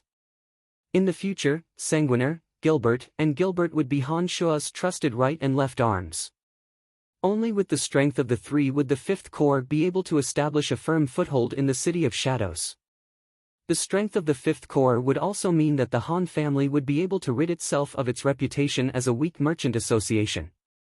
Han Shuo's valiant strength alone would be far from enough. The Han family must have as many experts as the House of Saint and more high gods as possible. Moreover, Sanguiner, Ballins, Gilbert, and the others would be figures who could shoulder great responsibilities in the future. Naturally, Han Shuo hoped that they would grow as strong as possible. Continue to train them. Han Shuo instructed the Cauldron Spirit. After thinking for a moment, he asked, "Without the two of us presiding over the formation, can that demon general refined from Eugene's divine soul be able to maintain the formation's effectiveness?" The 8 Desolation and Torment formation would greatly benefit those low gods and mid-gods. After testing the effectiveness of the formation, Han Shuo felt that Statholm, Phoebe, Emily, and the others should enter the formation to temper themselves. He believed that after staying in the formation for a period of time, they would all reap great benefits. However, it was impossible for Han Shuo and Cauldron Spirit to keep watch over the formation all the time. Therefore, Han Shuo asked, "The formation's effectiveness will be greatly reduced if it only relies on that demon general," replied the Cauldron Spirit. After taking a short pause, the Cauldron Spirit continued, "But for some low-level gods, a greatly weakened formation can still provide them with sufficient training. If Master wishes to train those from Profound Continent, the power of the formation is more than enough." Han Shuo immediately felt relieved after hearing Cauldron Spirit's words. He planned to have the members of the Han family enter the formation one by one after the first batch of Divine Guards exited the formation. However, the City of Shadows was more than 10 days away and it would be rather inconvenient to travel back and forth. Han Shuo began to consider dismantling everything in the formation and finding a secluded gymnasium for the Han family in the City of Shadows as the new venue for the 8 Desolation and Torment formation. Time flew. Another half a year had passed in the blink of an eye. Seeing that the deadline for the 7-core competition was drawing closer and closer, Han Shuo finally ordered Cauldron Spirit to suspend the 8 Desolation and Torment formation and let all the Divine Guards out. In just half a year, a few more Divine Guards had gained new insights into the energy they cultivated in. The dozens of Divine Guards stayed in the formation for more than a year. During this period of time, they experienced all kinds of dangers at every second. When they exited the formation, they wore grave, stern expressions. Their auras were calm and steady. They gave off the aura of iron and blood that had been through a long period of slaughter. In just a little more than a year, the Divine Guards had undergone a complete transformation. Not only had their strengths improved tremendously, but their willpower had also become extremely tenacious. Now, no matter how great the danger they were facing, they would not give up easily. Even if they were standing before a high god, they would not tremble. After exiting the 8 Desolation and Torment formation, the gazes in which these Divine Guards looked at Han Shuo were completely different. They no longer had the vigilance and suspicion in their eyes, but more sincere reverence and trust. Previously, the Divine Guards did not believe that Han Shuo could lead them. However, Han Shuo's 8 Desolation and Torment formation made them realize how extraordinary Han Shuo was. Even now, they still had no idea how the terrifying formations they had experienced were formed. The only thing they could be sure of was that those formations were deployed by Han Shuo. That was enough to convince the Divine Guards and make them revere Han Shuo. Those Divine Guards who had made breakthroughs in the 8 Desolation and Torment formation were especially grateful to Han Shuo. The breakthroughs of gods on Elysium were usually accompanied by a long period of time. Only they knew how much they had benefited from their breakthrough under the pressure of the formation. After Gilbert woke up, he looked at Rose who was standing beside Han Shuo and asked, "Master, who is this white-haired woman? I don't think I've seen her before. Is she your new woman?" A cold glint flashed across Rose's eyes. A strand of her long hair shot out like lightning at Gilbert. Before Gilbert could react, he was caught by the hair that seemed to be able to extend infinitely. He was thrown into the air. When he landed, Gilbert cried out in pain, "White-haired woman, what are you doing?" Strange lights flashed across the eyes of Sanguiner and Ballins. They looked at the apathetic Rose in astonishment. They immediately took note of this woman with outstanding looks and terrifying strength. Sanguiner and Ballins were well aware of Gilbert's strength. When they saw that Rose seemed to be able to defeat Gilbert with just a strand of her hair, they knew that even if they were to fight Rose, they wouldn't have the slightest chance of winning. The two were puzzled as to why Han Shuo would suddenly have such an expert by his side. "My hair is silver, not white," Rose looked at Gilbert coldly and said, "and I'm not his new woman." Gilbert stood up while cursing. He knew that he was no match for Rose. He groaned and said, "If you are not my master's new woman, then who are you?" "Just like you, I am his slave." Rose hesitated for a moment before she shot a glance at the smiley Han Shuo and answered reluctantly, "Oh." Gilbert let out a strange cry and said loudly, "A slave, hee hee. My master is truly blessed to have such a beautiful slave." As he spoke, Gilbert winked at the divine guards. When the surrounding divine guards heard Gilbert's words, they put on dubious and odd expressions. "You?" Rose could tell that there was a hidden meaning in Gilbert's words. She could more or less guess what the divine guards were thinking from their perverted expressions. She put on a stern face and was about to flip out again. "That's enough!" Han Shuo softly shouted. He then said to the divine guards, "You all return to the City of Shadows first." "My lord, aren't you returning with us?" Barnard had gradually acknowledged Han Shuo's identity after spending a year in the City of Shadows. Barnard had gone through many trials and tribulations over the past year. His strength had improved tremendously and he had started to respect Han Shuo. "I still have some matters to attend to and will be returning soon." "Right, you will lead the team for the time being." Han Shuo nodded. "Yes, my lord." Barnard bowed and replied. Then, he led the divine guards who were looking at the 8 Desolation and Torment formation reluctantly. To them, the 8 Desolation and Torment formation that was filled with dangers had become the most important memory of their lives. They were very mindful of what they had experienced in the formation. After the divine guards left, Han Shuo turned to Sanguiner, Ballins, and Gilbert and instructed, "Let's dismantle this place. Leave nothing behind. After we return to the Han family, we will restore the formation to its original state." Sanguiner, Ballins, and Gilbert were Han Shuo's most trusted subordinates. The three had some understanding of the demonic arts that Han Shuo cultivated in. Therefore, it was only natural that they would help in dismantling the formation. After hearing Han Shuo's instructions, Sanguiner and the other two immediately followed Han Shuo's instructions and began to dismantle the 8 Desolation and Torment formation in full swing. They did not miss a single stone pillar or rock. They even carefully dug out many special materials for fear that they would be difficult to restore in the future if they were damaged.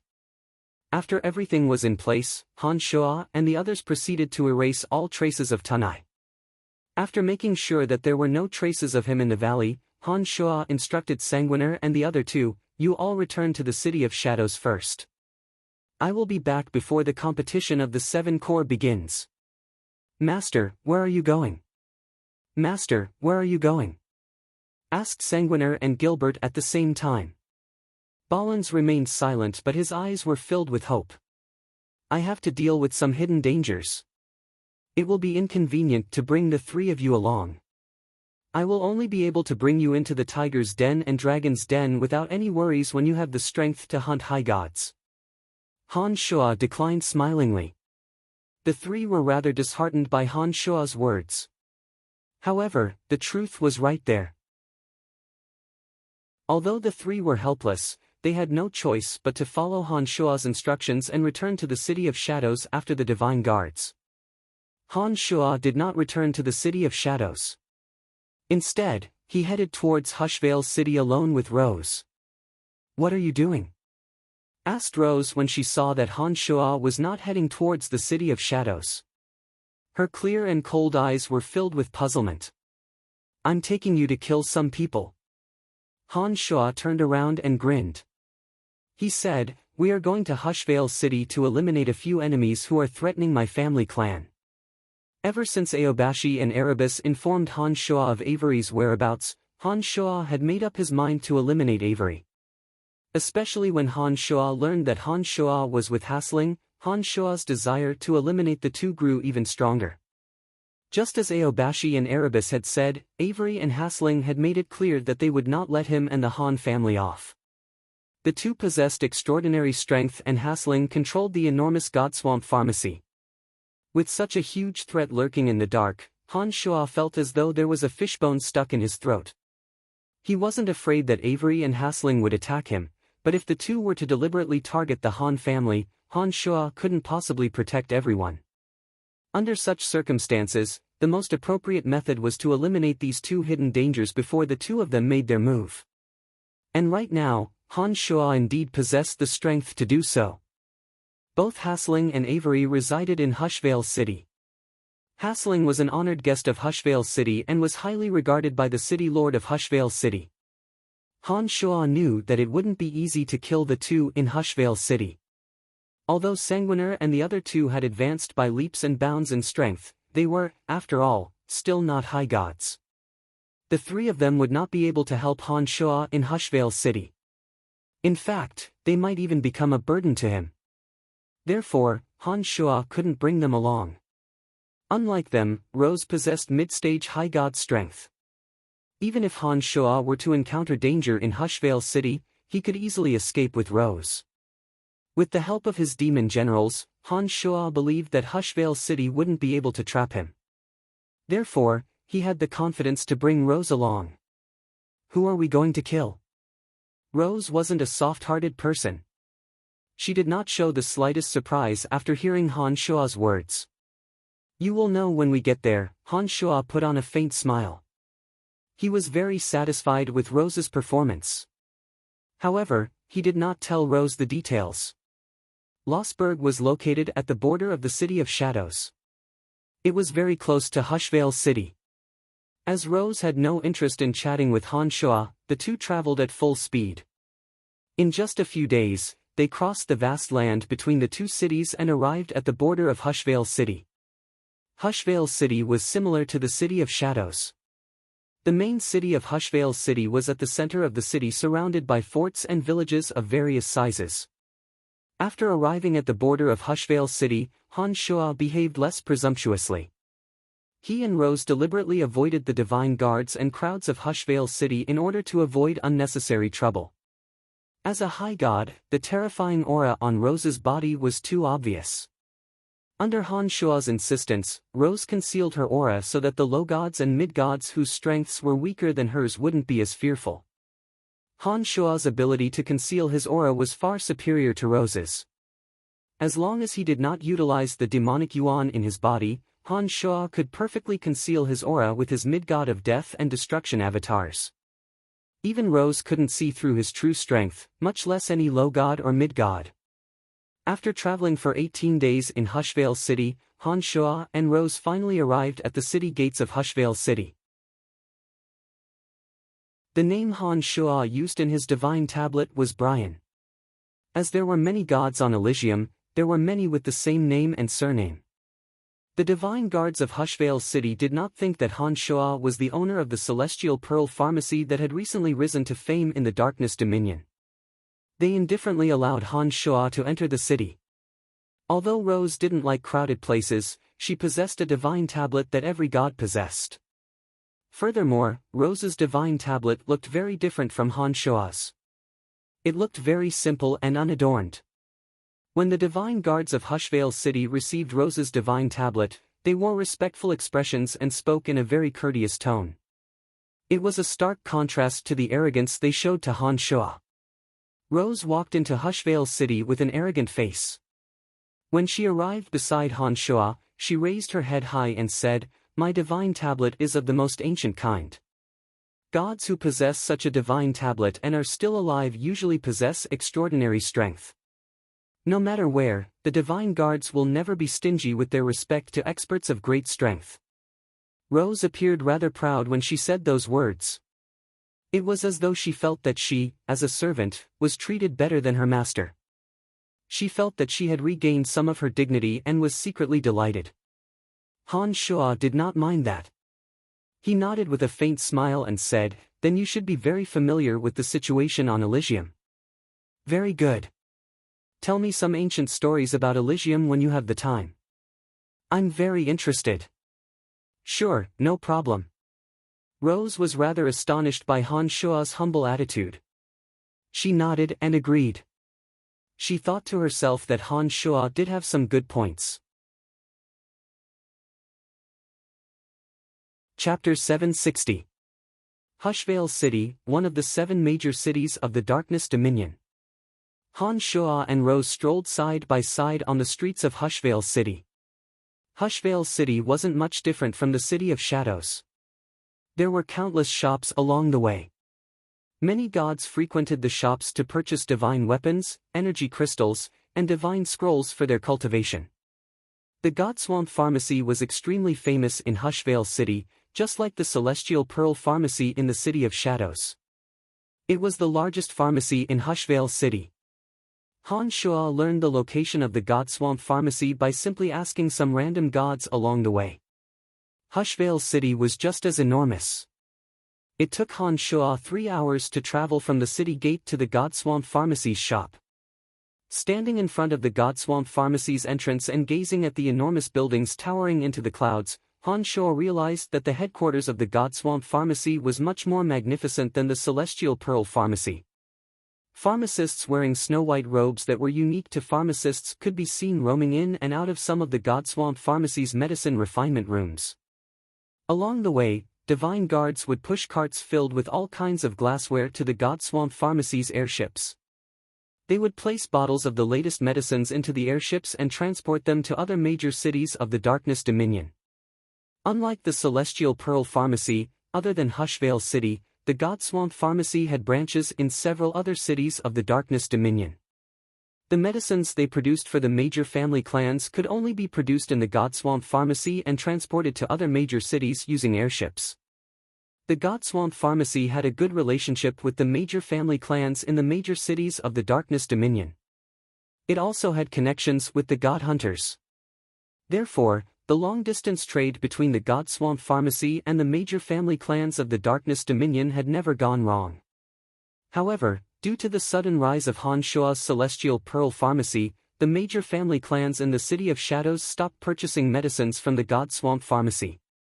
As the reputation of the medicines refined by Han Shuo rose, the God Swamp Pharmacy's business was gradually affected. That being said, the God Swamp Pharmacy had been established in the Darkness Dominion for many years. The Celestial Pearl Pharmacy was no match for the current God Swamp Pharmacy. The scale of the God Swamp Pharmacy far exceeded that of the Celestial Pearl Pharmacy, which had only recently developed. As he stood at the entrance of the God Swamp Pharmacy, Han Shuo was not in a hurry to enter or inquire about Hasling's situation. Instead, he released his demon generals to roam around the various areas of the God Swamp Pharmacy. The God Swamp Pharmacy was just a big shop. It needed to open its doors to do business. Therefore, the security here was not very tight. Naturally, it was far inferior to some of the big families. The demon flew around the shop and did not encounter too many obstacles. Soon, the situation of the potion shop was reflected in his mind. "What are you doing here?" Rose was a little puzzled when she saw Han Shuo standing motionlessly in front of the God Swamp Pharmacy, neither entering nor leaving. Han Shuo put on a faint smile, turned his head to look at Rose, and said, "I'm here to take a look at the situation." It's indeed a little annoying to stand in front of the door. Come, let's take a walk inside." Rose followed Han Shuo blindly and had no objections. When she saw that Han Shuo had already entered the God Swamp Pharmacy, she did not hesitate and followed Han Shuo into the shop. As the owner of the Celestial Pearl Pharmacy, Han Shuo was very concerned about the marketing methods of the God Swamp Pharmacy. After entering the God Swamp Pharmacy, he used his demon generals to scout out some of the hidden locations of the God Swamp Pharmacy while walking around with Rose, pretending to be interested in some of the medicines sold in the shop. Rose followed closely behind Han Shuo. She had been observing Han Shuo with great curiosity. She could sense the murderous intent hidden under Han Shuo's calm and gentle exterior. Not long after entering the God Swamp Pharmacy, Rose realized that Han Shuo's target was someone in the shop. She secretly paid attention to it, fearing that Han Shuo would suddenly kill someone in the God Swamp Pharmacy in broad daylight. That would put her in a very disadvantageous position. "Hey, isn't this Mr. Brian?" A delicate voice sounded beside Han Shua's ear. Then, a graceful and elegant figure walked over from a distance. Han Shua stared blankly for a moment. Han Shua's goal in coming to the God Swamp Pharmacy was clear: to kill Hasling and Avery. As Hasling had never met Han Shua before, Han Shua did not deliberately conceal his presence. He did not know anyone in Hushvale City and was startled to hear someone calling his name. His heart full of astonishment, Han Shua turned his head to look in the direction of the voice and immediately saw Charlotte's bright eyes looking at Han Shua. She seemed to be very surprised. Charlotte was from the Brackner family of the Destruction Dominion. Back in the City of Shadows, she had helped Portlam fend off an attack from Han Shua. After the incident, Charlotte went to Carmelita and apologized to Han Shua, stating that she had nothing to do with what happened to Portlam. Han Shua did not have any prejudice against Charlotte. It was only because of Portlam that Han Shua vented his anger on Charlotte. After Carmelita pleaded for leniency on Han Shua's behalf and Charlotte's tactful apology, Han Shua did not insist on taking revenge on Charlotte. However, the ill feelings in Han Shua's heart would not disappear so easily. Although Han Shua did not insist on taking revenge on Charlotte, he did not have a good impression of her either. Therefore, it was only natural that he would not sell the medicines he personally refined to her or her family clan. Charlotte walked over smilingly. She appeared very friendly. As soon as she approached Han Shua, she apologized. "I'm really sorry about what happened last time. I didn't mean to offend you. It was a special situation and I had no other choice. I hope that Mr. Bryan will forgive me." Han Shua did not expect to see Charlotte here. When she apologized as soon as they met, Han Shua merely nodded indifferently. He had no intention of having a deep conversation with her. Charlotte was a high god. She could instinctively sense the presence of people stronger than her. After she exchanged a smile with Han Shua, she immediately turned to look at Rose in surprise. Rose's strength was a realm higher than hers. She could sense the pressure that Rose gave her. She couldn't figure out why Han Shua always had powerful gods around him. When Han Shua nodded and was about to leave, Charlotte took a step forward, put on a faint smile, and said, "Mr. Bryan, it must be fate that we met here. Can we find a place to talk? I want to apologize to you as a sign of my sincerity." As she had acted rashly the last time, Charlotte had failed to purchase the miraculous medicine from Han Shua on behalf of the House of Brackner. She had no choice but to come to the Godswamp Pharmacy and try to purchase some commonly used medicines from them. Charlotte thought that it was a good opportunity to bury the hatchet with Han Shua. Therefore, she had no intention of letting Han Shua off the hook. She shook his head. Han Shua shook his head. Clearly, he had no interest in talking to Charlotte. He waved his hand and coldly said, "There's no need to apologize. Carmelita has told me that I won't take the matter to heart." The fact that Han Shua had said those words with an indifferent expression meant that he still did not have a favorable impression of her. However, he would not hold the House of Brackner responsible for that matter. This was different from Charlotte's expectations. Therefore, she looked a little sad when she heard what Han Shua said. Han Shua's indifferent attitude was there for all to see. If Charlotte continued to pester Han Shua, she would only get the opposite effect. Therefore, Charlotte was stunned for a moment. Her fair face was filled with a bitter smile. She did not intend to continue pestering Han Shua. "Sister Charlotte, have you chosen what you want?" A sweet and elegant voice suddenly came from afar. A delicate and beautiful woman wearing a simple green robe appeared. She was a very charming beauty.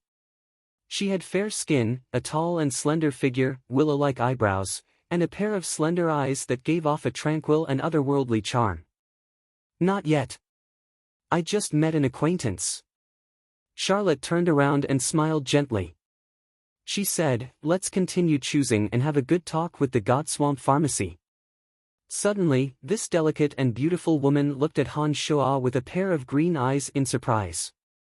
She exclaimed softly, "It's you. What are you doing here?" Han Shua was stunned for a moment. He sized up this delicate and beautiful woman with a strange look and asked in confusion, "Who are you? I don't think I've seen you before, have I? When he said this, Han Shuo frowned and thought for a moment. He felt that this delicate and beautiful woman seemed a little familiar, especially her sweet and elegant voice. He seemed to have heard it in his memory. However, looking at this delicate and beautiful face, Han Shuo thought hard for a moment, but he could not recall where he had seen her before. After the delicate and beautiful woman cried out in surprise, she seemed very happy.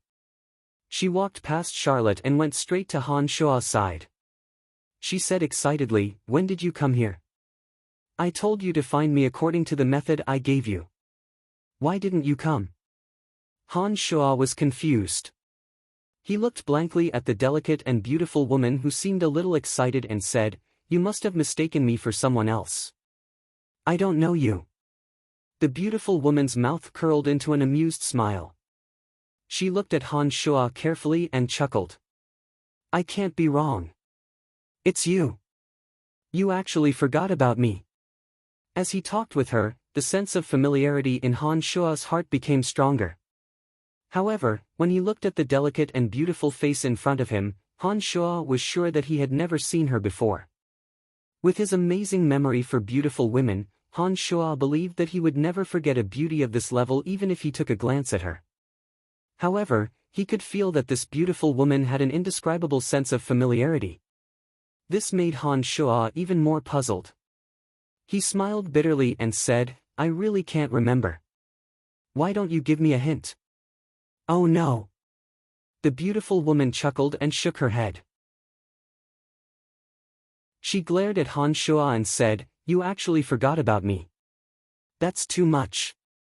Bichimos, you know Brian?" Charlotte, who was at the side, couldn't help but ask with a puzzled expression, "Bichimos, you know Brian?" When the 4 words Bichimos came out, Han Shuo immediately came to a realization. Everything that happened in the Abyss realm was reflected in his mind. The image of Bichimos, the greatest demon king of the Abyss realm, gradually overlapped with the elegant and beautiful woman in front of him. Back in the Abyss realm, Bichimos always wore a ferocious-looking mask. She usually spoke mostly in a male voice. Only when she was absent-minded would she use a clear and melodious female voice. When she finally left the Abyss, Han Shuo had even asked her whether she was a man or a woman. It was at that time that Bichimos used a clear and melodious female voice to answer Han Shuo. It was also at that time that Han Shuo was certain that Bichimos was indeed a woman.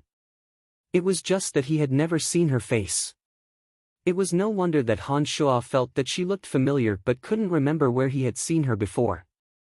"Bichimos, it's actually you." Han Shuo was very pleasantly surprised after learning who she was. He laughed and said, "I never thought that I would meet you again on Elysium." "Huh, how are you? How have you been? You scoundrel, when I left, I gave you a way to contact me. Why didn't you look for me when you came to Elysium?" Bichimos looked at Han Shuo smilingly, but his tone was full of reproach. After hearing Bichimos' words, Han Shuo recalled that she had indeed given him a way to contact her. However, after the series of events that Han Shuo had experienced on Profound Continent and after he met Donna, Han Shuo did not think about Bichimos again. Naturally, he had long forgotten about the method she had given him. I'm sorry, I forgot." Han Shuo replied, feeling rather embarrassed. "Judging from your clothes, you seem to be doing quite well on Elysium." Bichimos examined Han Shuo from head to toe before she groaned and said, "Your punishment is to treat me to a sumptuous meal at the most high-end Divine Blessing Tavern in Hushvale City. Otherwise, I won't let you off. I'm a very vengeful person." Having met Han Shuo on Elysium, Bichimos appeared rather excited. In Elysium, she was not as solemn and inflexible as she was in the Abyss realm. Without her fierce fanged mask, Bichimos had transformed into a beautiful and elegant woman. She appeared very easy to get along with. Charlotte was extremely astonished to see that Bichimos and Han Shuo knew each other. As she listened to their conversation, Charlotte gradually realized where Bichimos and Han Shuo met. Bichimos had told Charlotte about her experiences in the Abyss realm after returning to Elysium. She knew that Bichimos had met a miraculous person in the Abyss realm and had also heard about her experiences. It was at this moment that Charlotte heard from Bichimos that Han Shua seemed to be doing quite well. She couldn't help but smile wryly in her heart. Han Shua wasn't just doing quite well. Now that the House of Han had officially risen to power in the City of Shadows, the Celestial Pearl Pharmacy's business covered every corner of the city. Even the House of Brackner had to beg Han Shua to purchase some of their miraculous medicines. Han Shua had accomplished all this in just a few decades. If Han Shua was doing quite well, then all those who came from low-level material planes would be beggars. No problem. Han Shua agreed straightforwardly and said, "Let's go. It's my treat today." Charlotte was delighted to see that Han Shua was so friendly to Bichimos. She immediately gave up on buying any medicines from the Godswamp Pharmacy and followed Han Shua to the restaurant with a smile on her face. She made up her mind to improve her relationship with Han Shua. Chapter 761. Bichimos was rather surprised to see that Han Shua agreed so readily. The Divine Blessing Tavern in Hushvale City was extremely expensive. A single dish and a bottle of wine would cost more than 100 black crystal coins. Even the members of small family clans couldn't afford such expenses. Bichimos was rather hesitant to accept Han Shua's offer. "Why don't we go to another tavern? I don't want you to be unable to afford it." Bichimos thought for a moment and was rather uncertain about Han Shua's strength. "The Divine Blessing Tavern then. I heard that this tavern serves very good food," said Han Shua smilingly when he saw Bichimos' hesitation. "Bichimos, you don't have to worry about him. He can afford it," said Charlotte with a sweet smile. She knew that Han Shua wouldn't face any problems with the Celestial Pearl Pharmacy's rise in the City of Shadows. "Let's go. It's my treat." Han Shua turned around and looked at Rose, hinting for her to follow him. Rose remained silent throughout. She stood beside Han Shua as though she was an outsider. She had no interest in Charlotte and Bichimos. Her eyelids were slightly lowered as she silently followed them. With Charlotte and Bichimos leading the way, Han Shua and the other three arrived at the Divine Blessing Tavern in Hushvale City. Bichimos and Charlotte were very familiar with the tavern. They found an elegant table where they could see the endless stream of people below and the energy towers of various colors not far away. A well-dressed waitress courteously walked up to them and asked in a gentle voice, "What would you like to eat? What would you like to drink?" Han Shua wasn't a picky person. Having cultivated in demonic arts to such a high level, he didn't rely too much on food. Han Shua smilingly pointed at Bichimos and said, "Ask her. You seem to be doing pretty well." Bichimos chuckled and casually ordered a few dishes and a bottle of fine wine called Blueberry Fantasy. After the waitress left with a smile on her face, Bichimos asked, "When did you come to Elysium? How have you been?" "About 20 years ago. Elysium wasn't a bad place. Here, I found something worth fighting for." Han Shua did not directly answer Bichimos' question. Instead, he knitted his brows and asked, "Right, are you also from the Brackner family?" "Yeah, what's wrong?" Bichimos noticed that Han Shua's expression was a little strange when he mentioned her family. She couldn't figure out what Han Shua meant. "Mr. Brian, I am very sorry for what happened last time, please forgive me." Charlotte suddenly stood up and bowed to Han Shua, solemnly apologizing again. Bichimos was even more astonished. "Sister Charlotte, what are you doing?" Bichimos stared blankly for a moment. Then, he looked at Han Shua doubtfully and asked, "When did you start calling him Brian?" Back in the Abyss Realm, as no one knew him, Han Shua used his original name. Bichimos was very astonished to hear Charlotte call Han Shua Brian. A new material plane, a new beginning. "Here, I am Brian. Of course, you can still call me Han Shua.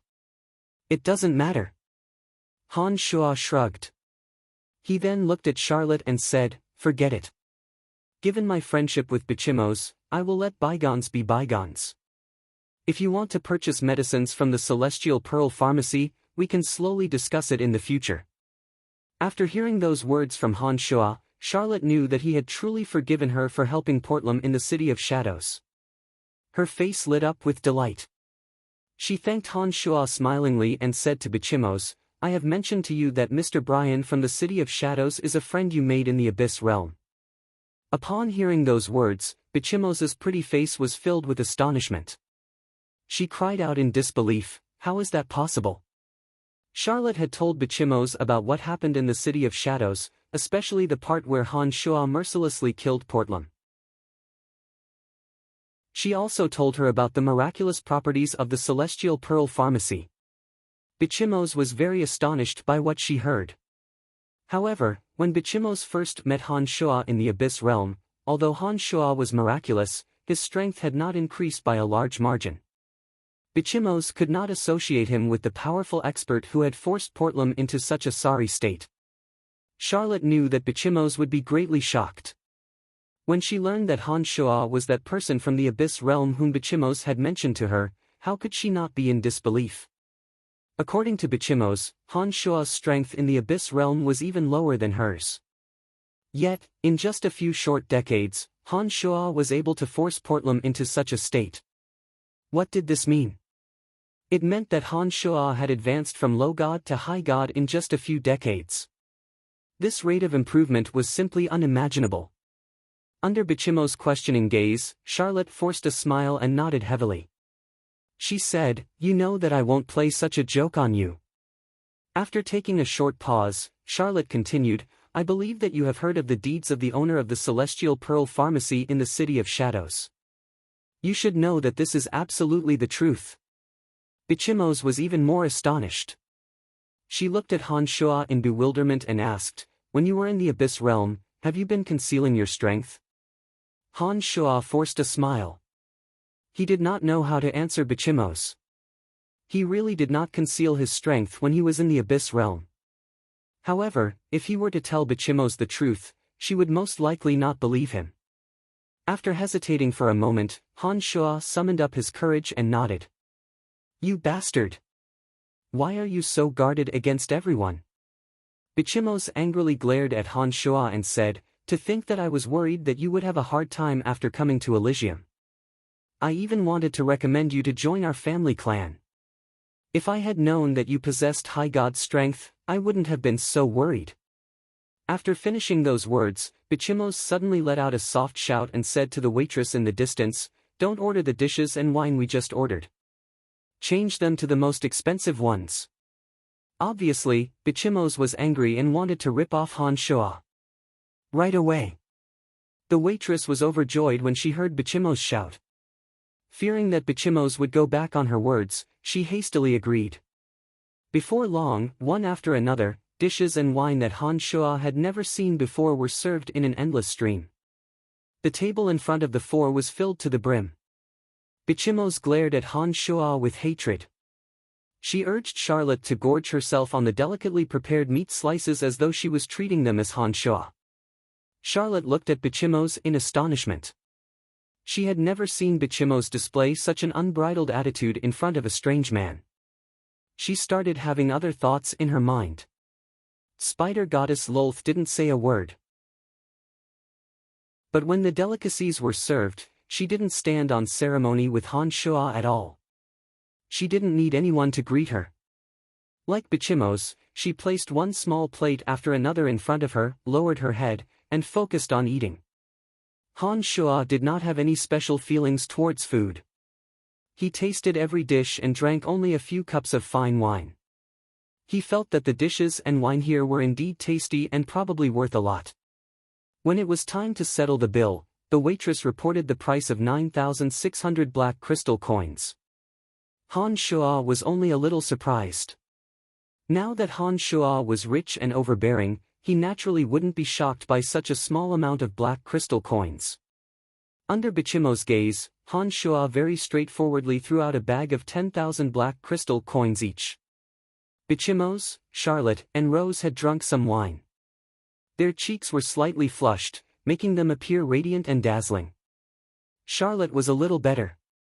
Her temperament was excellent, but her appearance was only average. On the other hand, Bichimos and Rose were extremely beautiful. The rosy glow on their charming faces greatly increased their charm, causing Han Shua to feel stunned.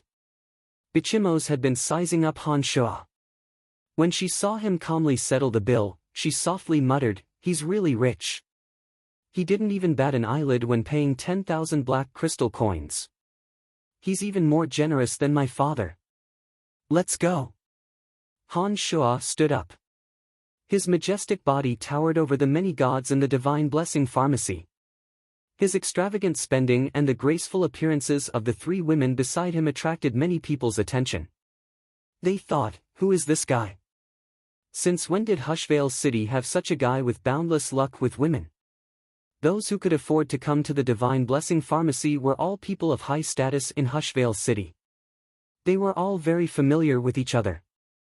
When they saw that Han Shua looked unfamiliar, they began to pay attention to him. They were secretly trying to figure out who Han Shua was. The three women also stood up and followed behind Han Shua. Just as they were about to leave the Divine Blessing Pharmacy, Bichimos softly said to a young man at the entrance, "Disgusting." That young man had been staring at the three women from the beginning. His eyes were filled with undisguised lust. Bichimos was not wrong to call him disgusting. However, everyone in the Divine Blessing Pharmacy was sizing up Han Shua in astonishment. It was very quiet. Bichimos's disgusting was clearly heard by everyone. That young man should be someone of high status in Hushvale City. After being scolded by Bichimos, everyone in the Divine Blessing Pharmacy was looking at him with great interest. It was as though they were waiting to see him make a fool of himself. The young man stared blankly for a moment before he realized that his acquaintances were looking at him like he was a joke. He immediately felt that he couldn't maintain his composure. With a dark face, he sized up Bichimos and sneered, "Little whore, who are you talking about?" Bichimos's charming face sank. The disgust on her face grew even more intense. She said, "You uncultured thing. Just looking at you makes me sick." After saying those words, Bichimos lost all interest in talking to the young man. She hastily left as though she was avoiding a smelly fly. She urged Han Shua, "Let's go. 3 women with 1 man. And all of them are drunk. I wonder what they are going to do next. What a wanton and lascivious bunch." The young man stared blankly for a moment before he let out a low, perverted laugh. When he said those words, the people in the Divine Blessing Pharmacy were all looking at Han Shua with eyes filled with envy. Han Shua stared blankly for a moment. He couldn't help but imagine the scene of him naked and monopolizing Charlotte, Bichimos, and Rose. A strange smile appeared on his face. He smiled and shook his head. Han Shua thought to himself, "I'm really not a good person. I can't believe I'm imagining such an obscene scene at such a time." Slap! A loud slap sounded from inside the Divine Blessing Pharmacy. Charlotte coldly stared at the young man and said, "I don't care which family clan you are from. You better watch your mouth." "Bitch, how dare you hit me?" shrieked the young man. The divine guards who were eating and drinking at the table also stood up with cold and indifferent looks on their faces. In an instant, they spread out and surrounded Han Shua's group of 4. It seems that this matter won't be easily resolved. Charlotte's attack was too fast. The young man was only a mid-god of death. He simply couldn't defend himself in time. By the time Han Shua came to his senses, the divine guards around the young man had already surrounded them. Han Shua wasn't afraid of trouble. However, his main purpose in coming to Hushvale City was to eliminate Hasling and Avery. If he were to expose his identity before that, it would greatly affect his plan. Seeing that the situation had developed to such a stage, Han Shua's heart sank. He began to ponder on how to quickly resolve this problem. The young man was only a mid-god. The divine guards around him were of similar strength as well. None of them were high gods. Those who were eating and drinking in the Divine Blessing Pharmacy were also of similar strength. None of them were high gods. On Han Shua's side, apart from Bichimos who had broken through to mid-god realm after returning to Elysium, Han Shua, Charlotte, and Rose both possessed high god strength. Any one of them would be able to kill the young man and his divine guards. However, this was the Divine Blessing Pharmacy. Committing such a crime in Hushvale City would certainly draw the attention of certain people. It wouldn't be easy for them to escape. If the matter was blown out of proportion, Han Shua's identity would be easily exposed. Once Avery and Hasling learned that he was in Hushvale City, they would most likely come hunting before Han Shua could come knocking on their door. Han Shua bunched his brows. This is going to be a little tricky.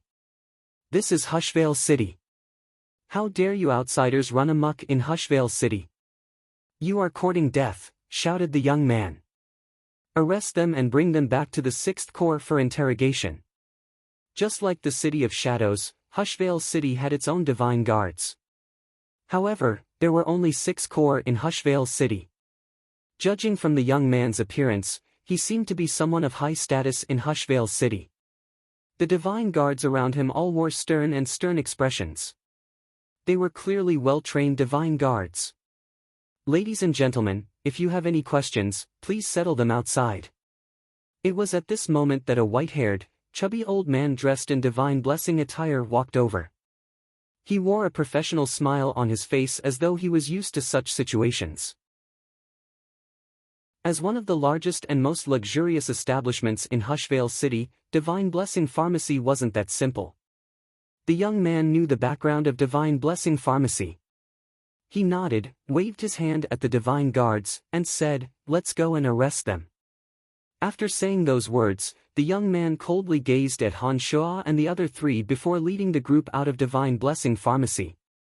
Those who were drinking and having fun in Divine Blessing Pharmacy were all in high spirits when they saw that something interesting was about to happen. They either paid their bills and followed the young man out of the store or went to the window to look down. The House of Granlow, the last of the 4 major family clans in Hushvale City, said Charlotte to Bichimos with a faint smile after hearing the name of the 6th Corps of Hushvale City. She then turned to look at Han Shua and said, "Don't mention it." Han Shua was rather astonished to hear those words from Charlotte. After giving it some thought, Han Shua felt relieved. Like the House of Saint in the City of Shadows, the House of Brackner was one of the most ancient family clans in the City of Shadows. A small family clan ranked last in Hushvale City was not something that they would take seriously. Han Shua felt relieved. He nodded smilingly and said, "I don't want anyone to know that I'm in Hushvale City." "I won't trouble you," replied Charlotte. She did not understand why Han Shua would say that. But she nodded anyway, indicating that she understood what Han Shua meant. Rose did not say a word, but her face was rather ugly. That young man's words were too offensive.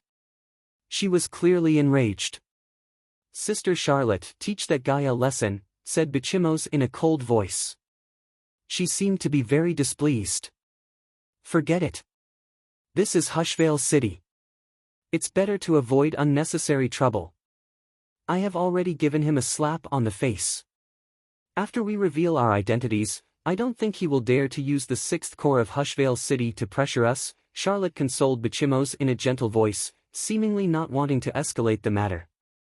"Sister Charlotte, his words are so unpleasant. How can we just let it go like that?" Bichimos was rather displeased and had an angry look on her face. As they were talking, Han Shua and the other 3 walked out of Divine Blessing. Charlotte shot a cold glance at the young man and was about to reveal her identity. But before she could say anything, the young man sneered at Han Shua and said, "You have quite the luck with women, kid. Isn't it nice to have 3 women by yourself? Hee, when we get to the 6th Corps, I'll give you even more enjoyment and let you experience an even more wonderful feeling." The young man seemed to be more interested in Rose. His eyes impudently roamed up and down her body. He chuckled and said, "White-haired beauty, I like your type the most. We can have a good chat later." Among the 3 women, only Rose remained silent. She did not attack him. He seemed to have a good impression of Rose.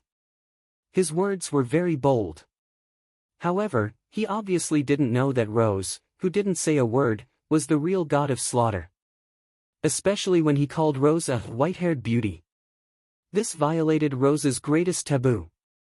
When Han Shua saw the cold glint in Rose's eyes, he knew that something bad had happened. Before he could say anything, a few strands of Rose's hair suddenly shot out. Rose was very close to the young man.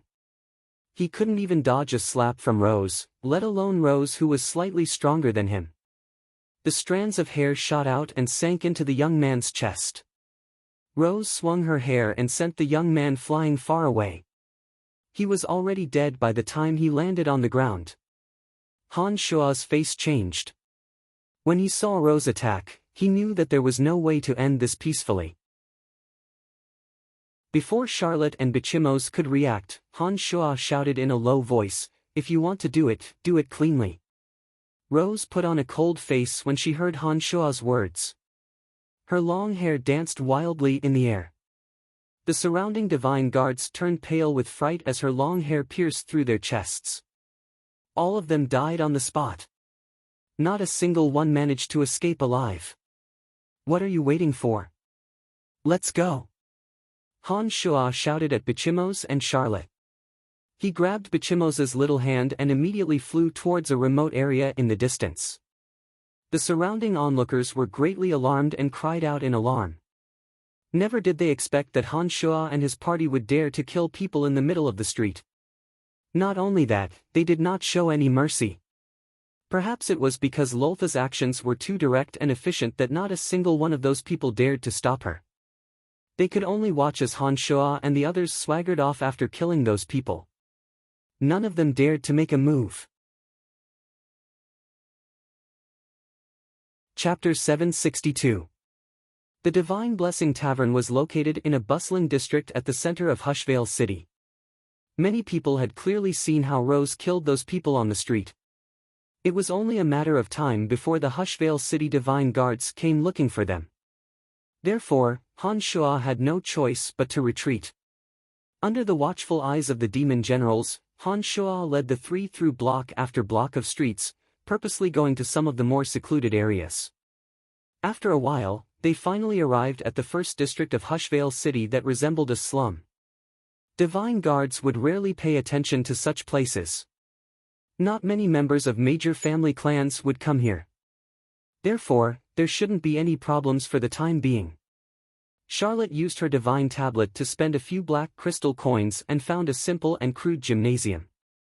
The four entered the gymnasium as a temporary lodging. Charlotte and Bichimos were still somewhat astonished.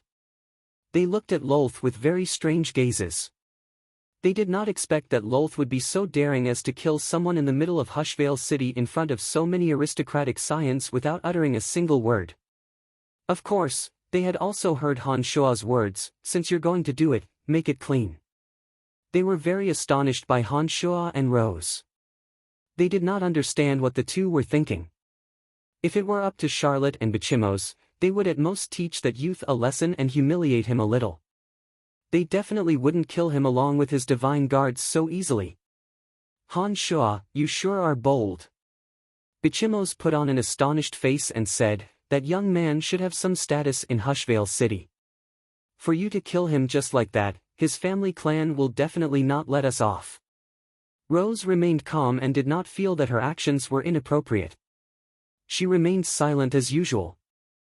Han Shua had seen his fair share of ups and downs. Although he felt that Rose's actions were rather rash, he did not take it to heart. He put on a faint smile and replied, "It's just killing a good-for-nothing young man. It's no big deal." After taking a short pause, Han Shua turned to Charlotte and Bichimos and said, "Hushvale City will surely investigate the three of us. The two of you should leave Hushvale City as soon as possible. You may be in danger if you stay. I know that your family clan possesses extraordinary strength. But the death of that young man and his divine guards is a serious matter. No matter how powerful your family clan is, you will still be in big trouble." "You're not coming with us?" Bichimos asked in astonishment. "I have some matters to attend to. I will only leave after a while." Han Shua looked at Charlotte and said, "I don't have any extra medicines with me at the moment. The next time I refine them, you can send someone to the City of Shadows to purchase them. As long as you can prove your family clan's identity, I will not be as unreasonable as last time." Charlotte put on a delighted face after hearing Han Shua's guarantee. She softly thanked Han Shuo before she pulled Bichimos and said, "We should head back first. I can tell that Brian and this friend possess extraordinary strength. Even if they run into trouble in Hushvale City, it shouldn't be too difficult for them to escape. But for the two of us, it won't be so easy for us to escape if we are really trapped." Charlotte had a clear understanding of the situation. For Han Shuo to not leave Hushvale City under such circumstances, he must have something extremely important to attend to. The strength Rose had displayed made Charlotte's heart palpitate. Furthermore, Han Shuo was a mysterious and unfathomable person. Charlotte believed that it was indeed unwise for them to get too close to Han Shuo under the current circumstances. Bichimos bunched his brows and seemed somewhat displeased. At a glance, only a few rooms in the Godswamp Pharmacy were still dimly lit. During the day, his demon generals had scouted out most of the Godswamp Pharmacy's situation. He knew every area of the Godswamp Pharmacy like the back of his hand. Only the secret chambers and some hidden areas were protected by special boundaries and seals. Han Shuo was afraid that his demon generals would cause some commotion, so he did not immediately investigate them. The demon generals refined from mid-gods and low-gods, after turning incorporeal, hid in the dark and observed the Godswamp Pharmacy from afar. The demon generals refined from Eugene and Eugene, on the other hand, were assigned by Han Shuo to explore the secret chambers and sealed areas protected by boundaries. Demon generals refined from high gods were spirit demons of the highest grade. They possessed greater strength and ability to conceal themselves. It would be more likely for Han Shuo to send them to explore some hidden areas. Rose was right beside Han Shuo. She could sense strange lifeforms flying out from Han Shuo's body. They were like invisible flying insects that spread in every direction. Just like Andrina, Rose was very curious about Han Shuo's demon generals. She, who had been silent all this time, asked in a soft voice, "What are those things flying out from your body?" "They are similar to the little spiders you control. They are used to gather information." Han Shuo casually replied. He did not intend to give a detailed explanation. "It's different. My little spiders are formed by the cells in my body using a special energy. They don't have the ability to fly or hide." After a short pause, Rose closed her eyes and sensed for a moment before she continued, "Moreover, they are far less powerful than life forms like you. You are not a foreigner. How did you do it? You're a slave. Ask less questions and do more work." Han Shuo didn't want to answer and directly slapped a label on him. Rose's eyes dimmed. She seemed to have recalled her identity. She curled her lips and said disdainfully, "What's so great about that?" Han Shuo ignored her.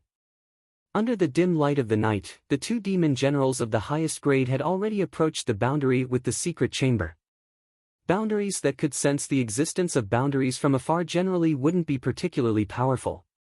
The two demon generals of the highest grade easily broke through the boundary and went all the way inside.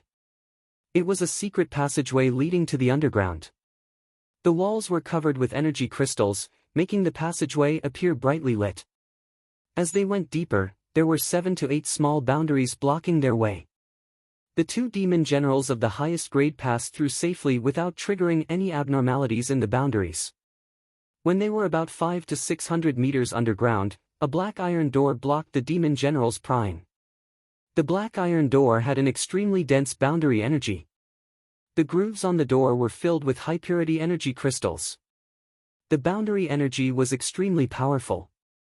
It was impossible for the demon generals to go any further. There had to be some sort of secret behind the iron and stone door. Before confirming that Avery was inside, Han Shuo didn't dare rashly let the demon generals barge in. Once the boundary reacted and alerted the people inside, it would cause them to be on their guard. This would be detrimental to this operation.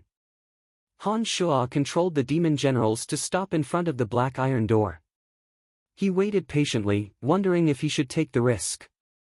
Just as Han Shuo was pondering, the demon generals placed outside the Godswamp Pharmacy noticed a person wearing the uniform of a pharmacist entering the Godswamp Pharmacy. Han Shuo's heart jolted. He temporarily stopped his wild thoughts and quietly waited for the person to enter. The person did not disappoint Han Shuo. He cautiously entered the God Swamp Pharmacy and headed straight for the black iron door. After a while, the person stood in front of the iron door and twisted a crystal compass. Then, a soft voice sounded from the other side of the door, "Who is it?" "It's me, Karf." The pharmacist, who seemed to be a frequent visitor, replied softly and moved his face closer to the black iron door. The boundary energy gradually weakened. Then, the door slowly opened. A person smilingly invited Karf in and asked, "What good stuff have you brought today?" With just a glance, the demon general could tell that the gatekeeper was one of Avery's former subordinates of the Fifth Corps. After Han Shuo took over the Fifth Corps, he had spent a lot of time reading through the information he had on the Fifth Corps. He had a good idea of who Avery's most loyal subordinates were. "Is Lord Avery still cultivating inside?" Karf put on a faint smile and asked in a soft voice. "Yes, I'll bring you there." The former Fifth Corps Divine Guard replied smilingly. At this moment, the black iron door was closed and the boundary was reconnected. The two's voices grew softer and softer. Outside the God Swamp Pharmacy, Han Shuo's expression jolted. He put on a faint smile and said, "Very good. That Ralph of the Second Corps' information is indeed accurate. Avery really is with Hasling. No wonder the House of Saint couldn't find him." As he spoke, Han Shuo nodded at Rose and walked out from the darkness. He softly cried, "Follow me." Han Shuo made a beeline for the God Swamp Pharmacy. With the omnipresent vision of demon generals, Han Shuo easily evaded the detection of the God Swamp Divine Guards and headed straight for the entrance of a secret chamber protected by boundaries. The boundary in front of the door was only used as a warning and to conceal the existence of the secret chamber. With Han Shuo and Rose's strengths, it wasn't difficult for them to evade the boundary. The two carefully concealed their auras while Rose used her darkness divine energy to disrupt the effect of the boundary. Then, the two of them stealthily entered the secret chamber. The demon general had seen everything in the tunnel clearly. With that in mind, Han Shuo and Rose's journey was very smooth. They dismantled one small boundary after another along the way and finally arrived in front of the black stone door. The concealment ability of demon generals refined from two high gods was even more astonishing. It was only when Rose arrived at the door that she sensed the auras of two bizarre life forms hidden in the darkness. She looked at Han Shuo in astonishment, took a few steps back, and softly exclaimed, "How miraculous." Even a high god of her level had to get so close to the door to detect the presence of the demon generals. How could an average person know that there was a pair of eyes right next to them? With such omnipresent vision, whether it was escaping or pursuing, it was as though they had turned on a cheating device. They were simply unstoppable. Han Shuo pointed at the powerful iron door and asked in a weak voice, "Are you confident that you can break the boundary without making a sound?" Rose took a step forward, observed for a moment, and shook her head. She replied, "No, the person who deployed the boundary is no weaker than me. If we attack, we will immediately alert the people inside." Han Shuo bunched his brows when he heard Rose's words. Then, he calmly said, "If that's the case, we can only force our way in." As soon as he finished those words, 17 flying swords instantly flew out from his body. With one thought from Han Shuo, the 17 flying swords fiercely bombarded the iron door in a special trajectory. An earth-shattering noise suddenly spread from the door. Under the terrifying power of the 17 flying swords, the layers of boundaries were completely torn apart. The iron door was sliced into pieces. Han Shuo proudly strode in and instructed Rose, "Don't leave anyone alive. Kill them all." "Who's there?" Amidst the flying stone fragments, a panicked shout came from inside. Han Shuo didn't say a word. His flying swords shot towards the source of the voice. The shouts turned into miserable shrieks. Rose didn't stay idle either. Her long hair fluttered wildly in the wind. Several figures were sent flying by her hair. Blood spurted out from their bodies. By the time they landed on the ground, they were already dead.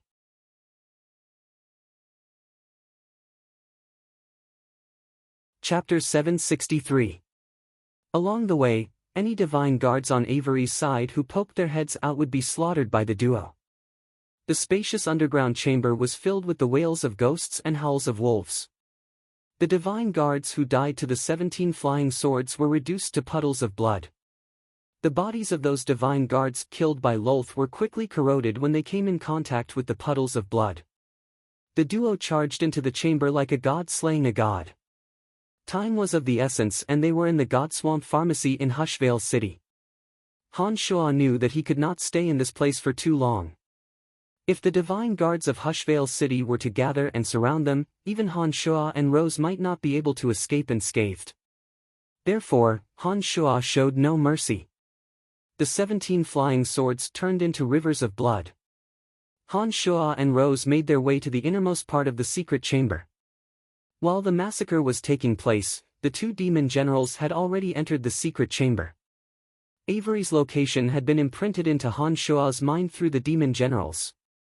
He did not need to spend too much time searching for Avery.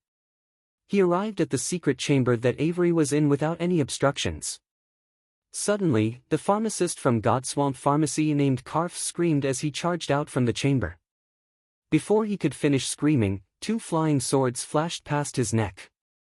His head flew into the air as blood spurted out from his mouth. His body fell to the ground with a loud thud. Darkness divine energy suddenly gushed out from behind Karf. A domain of divinity was formed in an instant. The already dim secret chamber suddenly turned pitch black. A shadowy figure dashed out from the darkness at extreme speed. His divine energy caused the puddles of blood on the ground to splash towards Han Shua and Rose. As Rose cultivated in the energy of darkness, Han Shua's body would not affect his surroundings too much. Therefore, the shadowy figure moving stealthily through the domain of divinity did not escape the duo's sight. Han Shua wore a calm expression and did not utter a single word. The 17 flying swords shot towards the shadowy figure as though they had eyes. They were as fast as lightning and possessed extremely ferocious power. The ear-piercing screeches of the flying swords resonated in the secret chamber. The flying swords arrived beside the shadowy figure in an instant and enveloped the shadowy figure, preventing him from escaping. At the same time that the 17 flying swords erupted, Han Shua's figure retreated like a ghost, dodging the blood that poured down like a drizzle. He shouted in a low voice, "Avery, you will die today." As soon as he finished those words, the cauldron spirit poured its energy into his body. Suddenly, a terrifying energy emanated from Han Shua's body. In an instant, the 17 flying swords let out ear-piercing screeches and enveloped Avery. The Avicii Hell was formed in an instant. A ruthless and evil aura emanated from Avery. At the same time, Han Shua retreated like a phantom, dodging the drizzling puddles of blood. Rose was horrified. She had planned to help Han Shua, but the moment Han Shua absorbed Cauldron Spirit's energy, she immediately sensed that Han Shua was a completely different person. She turned pale with fright when she sensed the terrifying energy and the 17 flying swords going berserk. It turns out that he didn't use his full strength last time. I was planning to take revenge on him after the master-slave contract is dissolved. How laughable! How laughable! Rose felt incomparably bitter. Even Rose was intimidated by the terrifying energy within the force field formed by the Avicii Hell. She stood beside Han Shua in a daze, not daring to approach the Avicii Hell to help Han Shua deal with Avery. It was also at this moment that Rose completely gave up on avenging Han Shua. She even started to fear Han Shua. Han Shua and Rose did not stay for long. After killing a few divine guards that dared to block their way, they immediately flew away in case the divine guards from Hushvale City would come to them. The assassination had come to a clean and efficient end. Han Shua and Rose took advantage of the hazy night to escape. The Godswamp Pharmacy's divine guards could only see 2 figures. In just one day, 2 murders took place in Hushvale City. The murderers were the same bunch of people. The experts of all major family clans in Hushvale City were alarmed, especially the chief of the 6th Corps. He was frantically searching for the murderers after losing his son. He even declared that he would hack the murderers into 1,000 pieces if he found them. In the largest house of Hoffley in Hushvale City, Hofs, the city lord of Hushvale City and the patriarch of the house of Hoffley, was wearing a dark and gloomy face. The few chiefs of Hushvale City who stood before him were as quiet as cicadas in winter. They hated the murderers to the bone. Find the murderers in 3 days, dead or alive. Although the tall and skinny Hofs had a scholarly appearance, those who knew him well knew that he was a hot-tempered man. He was truly enraged this time. It had only been a few days since the death of Divine Guard Chief Eugene and he had yet to find a place to vent his anger. But now, another murder had happened in Hushvale City. This had clearly exceeded the limits of his tolerance. None of the chiefs dared to say a word. Only the chief of the 6th Corps, Salohutchi, who had lost his son, shouted, "Rest assured, City Lord. All the divine guards of the 6th Corps have been mobilized. All the major city gates have received the news that no white-haired woman is allowed to leave the city. The murder at Godswamp Pharmacy happened after the city gates were sealed. We can be certain that the murderers are still in Hushvale City. As long as we increase our search efforts, there is no way that the two can escape. I don't care what methods you use. I want them dead or alive in 3 days." Hofs was extremely enraged. He asked, "Has Hasling not returned yet?" "My lord, Hasling is in Firezan town. We have sent word that Hasling is currently in Hushvale City. Given the distance between Firezan town and Hushvale City, Hasling will be arriving soon," replied lordily, the chief of the 1st Corps respectfully. Why did the two insist on killing people at Godswamp Pharmacy? That secret chamber was littered with corpses. Not a single complete corpse could be found. Who are the people who died? Hofs slammed the table. Bang! The entire table exploded into pieces. Stone chips scattered all over the floor. Lordily put on a bitter face and said, "There are no traces at the scene. We don't know what happened for now. We can only wait for Hasling to come and ask him." "City Lord, the master of Godswamp Pharmacy requests an audience." It was at this moment that a divine guard reported from outside. Everyone was waiting for Hasling's arrival. Hof's eyes turned cold and he shouted, "Let him in." A moment later, Hasling, who had white hair and a youthful complexion, entered the room in fear and trepidation. As soon as he arrived, he bowed deeply at Hofs and said in a sorrowful voice, "City Lord, please seek justice for me." Hofs put on an impatient face and coldly groaned, "Who are the people who died in your secret chamber?" "Avery of the City of Shadows and those divine guards of the 5th Corps of the City of Shadows." After Avery had a falling out with the House of Saint of the City of Shadows, as well as the House of Saint and I, he contacted me, hoping that I could give them a place to stay. But I did not expect that such a thing would happen. The House of Saint is too audacious to commit murder in Hushvale City. They are simply looking down on our city. Last time, they killed Eugene. But this time, they are even more audacious. "My lord, Hushvale City cannot remain weak any longer," Hasling cried in front of Hofs as tears streamed down his aged face. "But I did not expect that this would happen. The House of Saint is too audacious to commit murder in Hushvale City.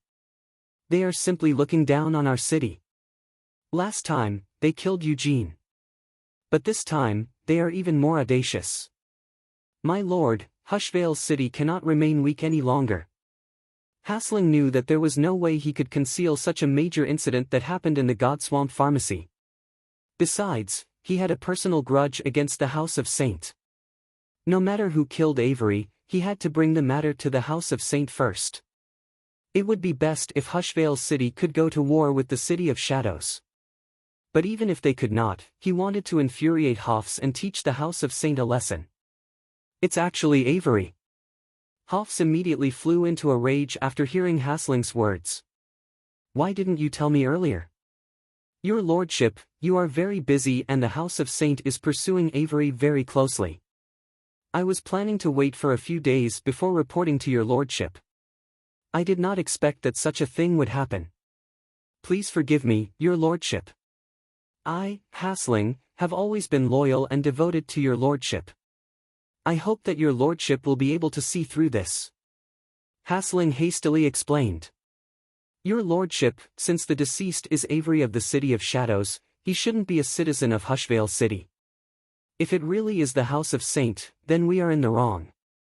After all, Wallace had instructed that no one from the Darkness Dominion is to protect Avery. He is determined to take Avery's head. For Avery to appear in the secret chamber of Godswamp Pharmacy, we are in the wrong. Reminded the chief of Second Corps.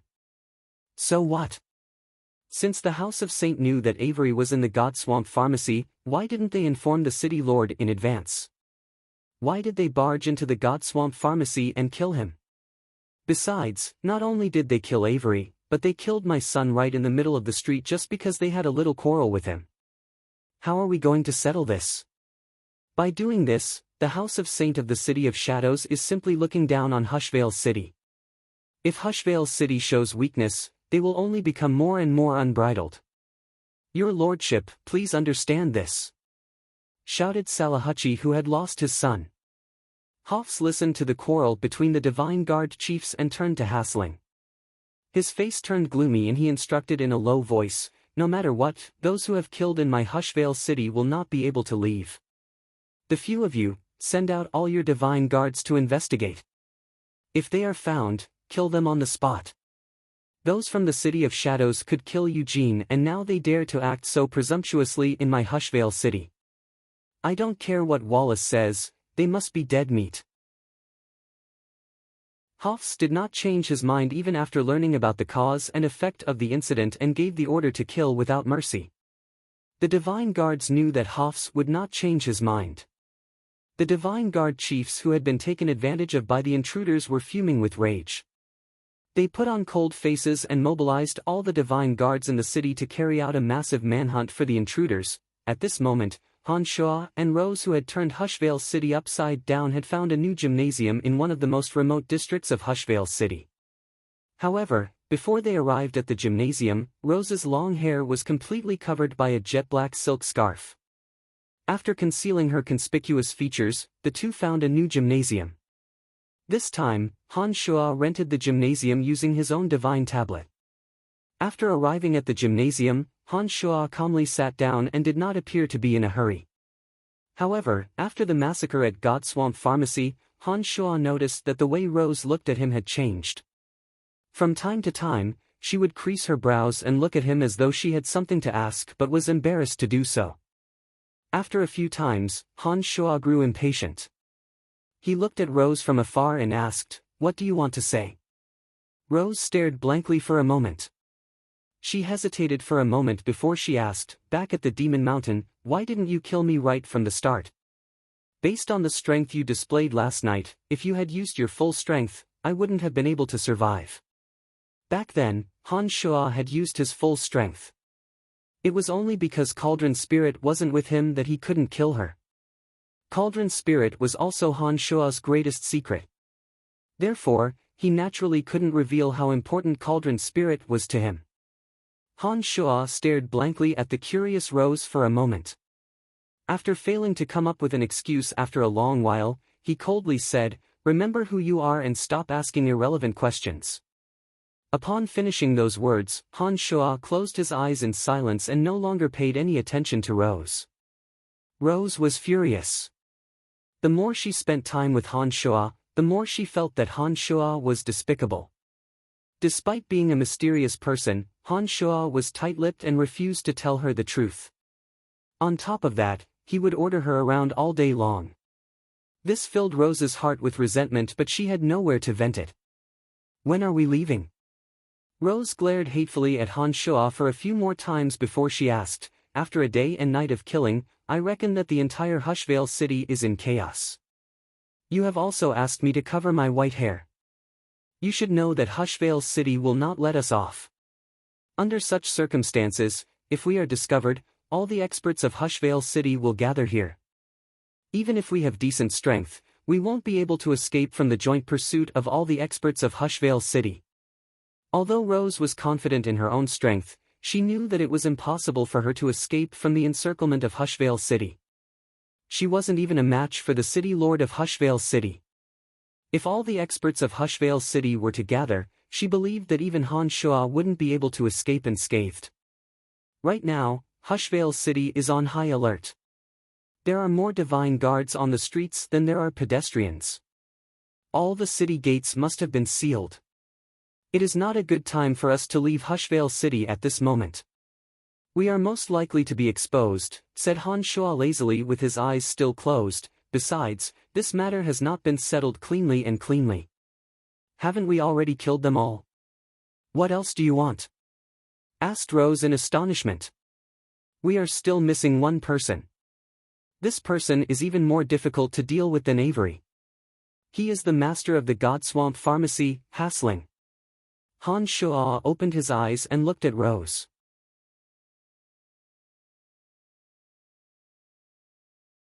Chapter 764. As night fell, the streets of Hushvale City were filled with divine guards. Those divine guards wore gloomy faces and were silent. Their eyes were vigilantly looking all around. Many small family clans and gymnasiums were visited by these divine guards. The interrogations of the white-haired beauty were repeated time and time again. Most of the ordinary gods in the gymnasiums and the family clans did not know what happened in Hushvale City yesterday. However, they could guess that something big must have happened in Hushvale City. Otherwise, the streets wouldn't be filled with divine guards. Hushvale City had entered an unprecedented state of vigilance. The most prosperous streets were visited by the divine guards. As the search circle narrowed, the divine guards gradually moved towards the more desolate and impoverished districts. It was obvious that they were not going to let go of every corner of Hushvale City. It was at this moment that Han Shua and Rose stealthily left the desolate gymnasium and headed towards the bustling street where the Godswamp Pharmacy was located. After exiting the desolate district, Han Shua immediately used his demon generals to detect the presence of divine guards everywhere. Compared to last night, even with the help of his demon generals, Han Shua and Rose found it much more difficult to move. They had to be extremely careful in order to avoid the endless stream of divine guards. On the way to the Godswamp Pharmacy, even Rose appeared rather nervous. As a mid-stage high god, Rose's hearing was extraordinary. She could hear the voice of the white-haired beauty coming from the mouth of the divine guards and not far away. Not only was Rose furious, but she also felt rather uneasy. There were many times when Rose tried to dissuade Han Shua from going to the Godswamp Pharmacy. She felt a strong sense of danger from the number of divine guards they encountered along the way. The more prosperous the street, the more divine guards there would be. The checkpoints would appear again and again. Recklessly entering the Godswamp Pharmacy was no different from seeking death. However, when Rose wanted to dissuade Han Shua from going to the Godswamp Pharmacy, she saw Han Shua's determined and confident expression. For some reason, Rose felt that the journey wasn't particularly dangerous. It was as though nothing would go wrong with Han Shua by her side. Vaguely, Rose even felt a little excited.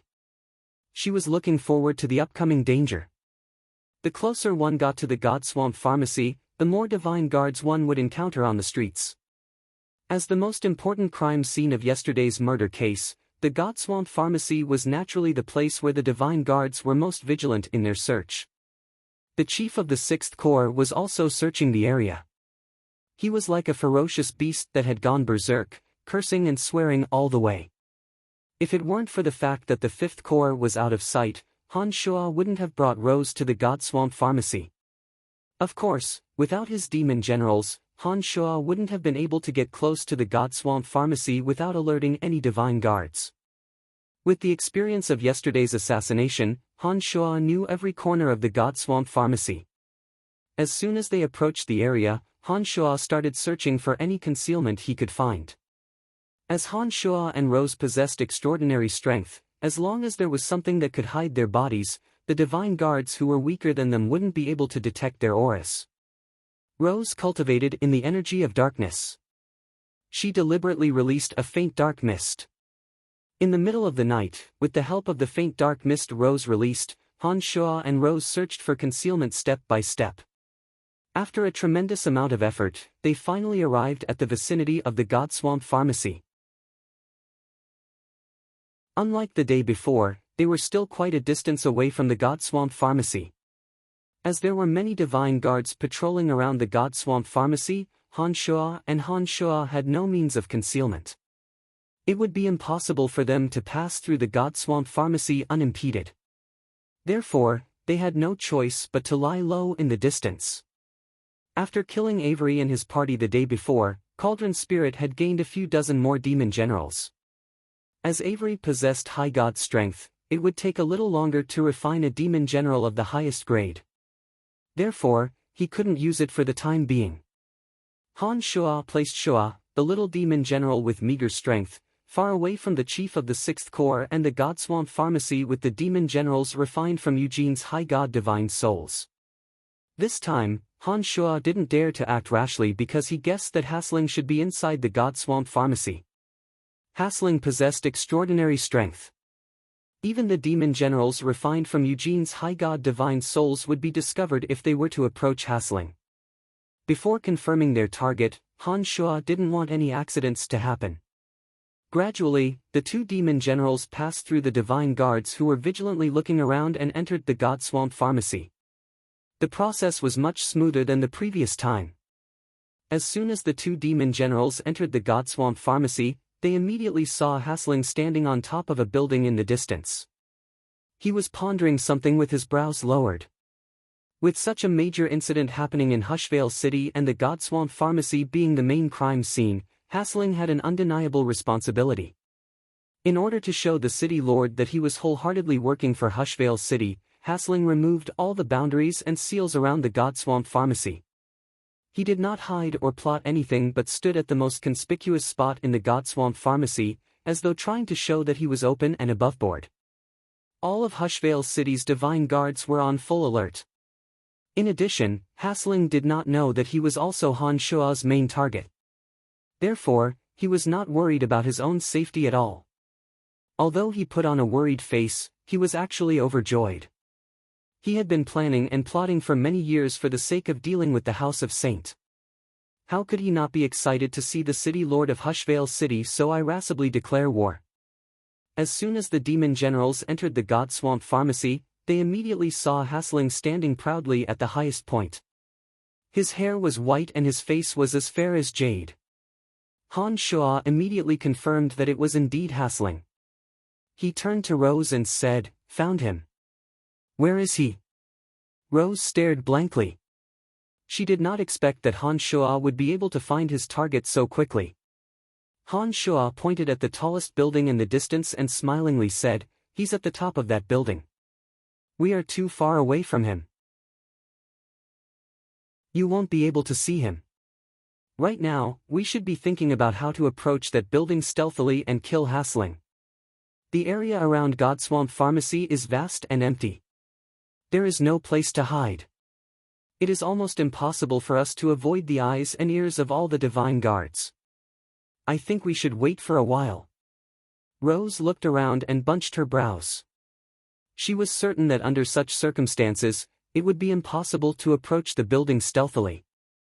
If only Earth Elite Zombie was here, Han Shuo suddenly thought to himself as he gazed at the building in the distance. He started to miss the days when he had the 5 elite zombies by his side. Given the current circumstances, he would not be able to avoid detection by the divine guards stationed in Hushvale City even if he flew there. The only way he could approach the place without alerting anyone was to use Earth Elite Zombie's ability to burrow into the ground. However, Earth Elite Zombie and the others did not stay by his side as they wished to improve their strength. "I don't want to sit around and wait for death. We don't have much time." Han Shuo shouted calmly as he stared at Hasling with his 2 demon generals. "Under such circumstances, how do you think we can approach the building stealthily?" Although Rose admired Han Shuo a little for being so persistent, she still told him the truth and told him that they had no chance. Han Shuo did not say a word. Strange lights flashed through his eyes. His brain was spinning rapidly as he tried to come up with a solution. After a long while, the corners of Han Shuo's mouth curved into a confident smile. He laughed and said, "I got it." "What do we do?" Rose was startled. She looked at Han Shuo in astonishment. She did not know what Han Shuo could do under such circumstances. Everyone is looking for you. What do you think will happen if you appear in the vicinity? Asked Han Shuo in a faint smile. Rose's heart turned cold. She put on a dejected face and did not look at Han Shuo. She lowered her head and softly said, "You want me to lure them away? I don't think I can escape from the pursuit of the entire Hushvale city without your help. Master, are you trying to send me to my death?" Ever since Han Shuo had subdued Rose, Rose had never addressed him as master without Han Shuo's explicit orders. But now, for some unknown reason, Rose actually addressed him as master. Perhaps she was disheartened and had lost all hope. Han Shuo immediately knew that Rose was thinking the wrong thing. But for some unknown reason, when he saw Rose's dejected expression, Han Shuo felt a little sorry for her.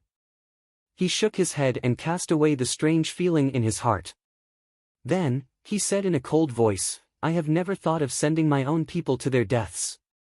Upon hearing Han Shuo's words, Rose, who had a dejected expression on her face, suddenly raised her head in pleasant surprise and asked, "Then what do you plan to do?" A demon head gradually materialized. Han Shuo's eyes sparkled as he stared at Rose. He ordered, "Take off the headscarf." Rose was somewhat uncomfortable under Han Shuo's intense gaze. She avoided Han Shuo's gaze and took off the headscarf. Her silky silver hair flowed out and hung down to her waist. Han Shuo stared at Rose. Rose's expression became more and more strange. She didn't know why Han Shuo's gaze was so strange at this time. Suddenly, Rose covered her sexy lips in panic, fearing that she would scream. Her other hand pointed at the demon head that was gradually transforming. Rose couldn't believe it. Her heart was in a mess. "It's not you. It's just a condensed illusion." "How is it?" "It's very realistic, isn't it?" Under Han Shuo's mental manipulation, the demon head took on the appearance of Rose. Her beautiful silver hair was very eye-catching. Rose looked at Han Shuo and nodded repeatedly. She was so astonished that she couldn't utter a word. Their gazes were fixed on Rose as they chased after the demon head. Hasling, who was on top of the tallest building, also noticed the anomaly. He hesitated for a moment but ultimately decided not to give chase. It was the duty of the Hushvale City Divine Guards to hunt down murderers. Although he was very curious, he could only suppress his curiosity. He thought to himself, "Has that woman gone mad? She knows that the Godswamp Pharmacy is the most important location for the murder case. There will be a large number of Divine Guards around." As soon as the Divine Guards at the entrance of the Godswamp Pharmacy left, Han Shuo immediately shouted, "Let's go." Without the surveillance of the Divine Guards, Han Shuo and Rose did not have to worry about being discovered before they even entered the Godswamp Pharmacy. Although Hasling was standing on the tallest building, he could not see everything below him. As Han Shuo and Rose had chosen a secluded corner, they did not attract Hasling's attention. The two had successfully snuck into the Godswamp Pharmacy. Once inside, there were many more places for them to hide. With his demon generals scouting ahead of time, Han Shuo had already picked a place to stay before entering the Godswamp Pharmacy. He led Rose through the shadows of walls and rocks, avoiding several Godswamp Pharmacy Divine Guards along the way. Finally, they arrived at the building where Hasling was staying. Instead of flying straight up, the two concealed their auras and rushed to the top floor from the first floor at top speed. Time was of the essence. Han Shuo did not waste a second and arrived at the lowest floor of the building in an extremely short amount of time. "Who's there?" It was at this moment that Hasling suddenly sensed an aura rushing towards him from below. He let out a loud shout and without thinking, he prepared to make the first move. He knew very well that anyone who suddenly appeared at this moment would not be a friend. The stone slab from the bottom to the top of the building suddenly exploded. Shards of rock shot towards Hasling's head. The 17 flying swords flew out and enveloped Hasling in an instant. Without saying a word, Han Shuo closed his eyes and absorbed Cauldron Spirit's energy into his body at the fastest speed possible. He then deployed the Avicii Inferno and attacked Hasling with all his might. The commotion above had attracted the attention of the Godswamp Pharmacy divine guards below. A dozen or so divine guards rushed up to the top of the building in the blink of an eye. When they saw Rose wearing a cold face, they attacked without hesitation. The reason why Han Shuo insisted on bringing Rose along was so that she could help him take care of the small fries and finish off Hasling as quickly as possible. Rose knew that Han Shuo could not afford to be distracted at this moment. Rose obviously did not disappoint Han Shuo. Her long hair fluttered wildly in the wind. The dozen or so Godswamp Pharmacy divine guards that charged at her were sent flying by Rose's long hair. Arrows of blood shot out from their chests and rained down to the ground. Han Shuo closed his eyes and turned a blind eye to everything around him. He focused all his attention on the Avicii Inferno. The ear-piercing screeches of the 17 flying swords pierced through the silent night sky and spread far and wide. Not far away, many Hushvale City divine guards heard the soul-stirring screeches from the Godswamp Pharmacy. Some of them seemed to have sensed that something was amiss and hastily returned to the Godswamp Pharmacy. Hasling's cultivation realm was slightly higher than Avery's. He possessed mid-stage high god strength. He was able to endure the Avicii Inferno for a much longer period of time.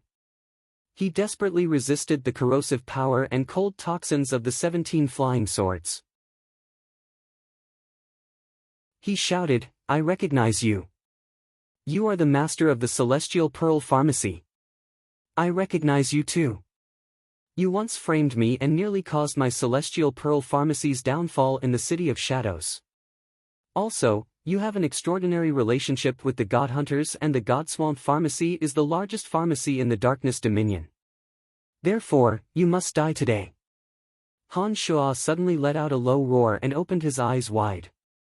The 17 flying swords that enveloped Hasling suddenly transformed into indistinct shadows that interweaved into a large net that wrapped around Hasling. Han Shuo, who had seen the Hushvale City divine guards approaching with his demon generals, abruptly approached Hasling. Han Shuo summoned all the energy in his body and swung the demon's lair edge at Hasling. The energy of his two avatars and his main body blasted out. In an instant, as though some sort of bizarre transformation had occurred, Hasling's head was sent flying by the demon's lair edge. Cauldron's spirit suddenly flew out and collected Hasling's divine soul at the fastest speed possible. Han Shuo casually collected Hasling's space ring and shouted, "Let's go." Upon finishing those words, Han Shuo flew into the distance with Rose following closely behind.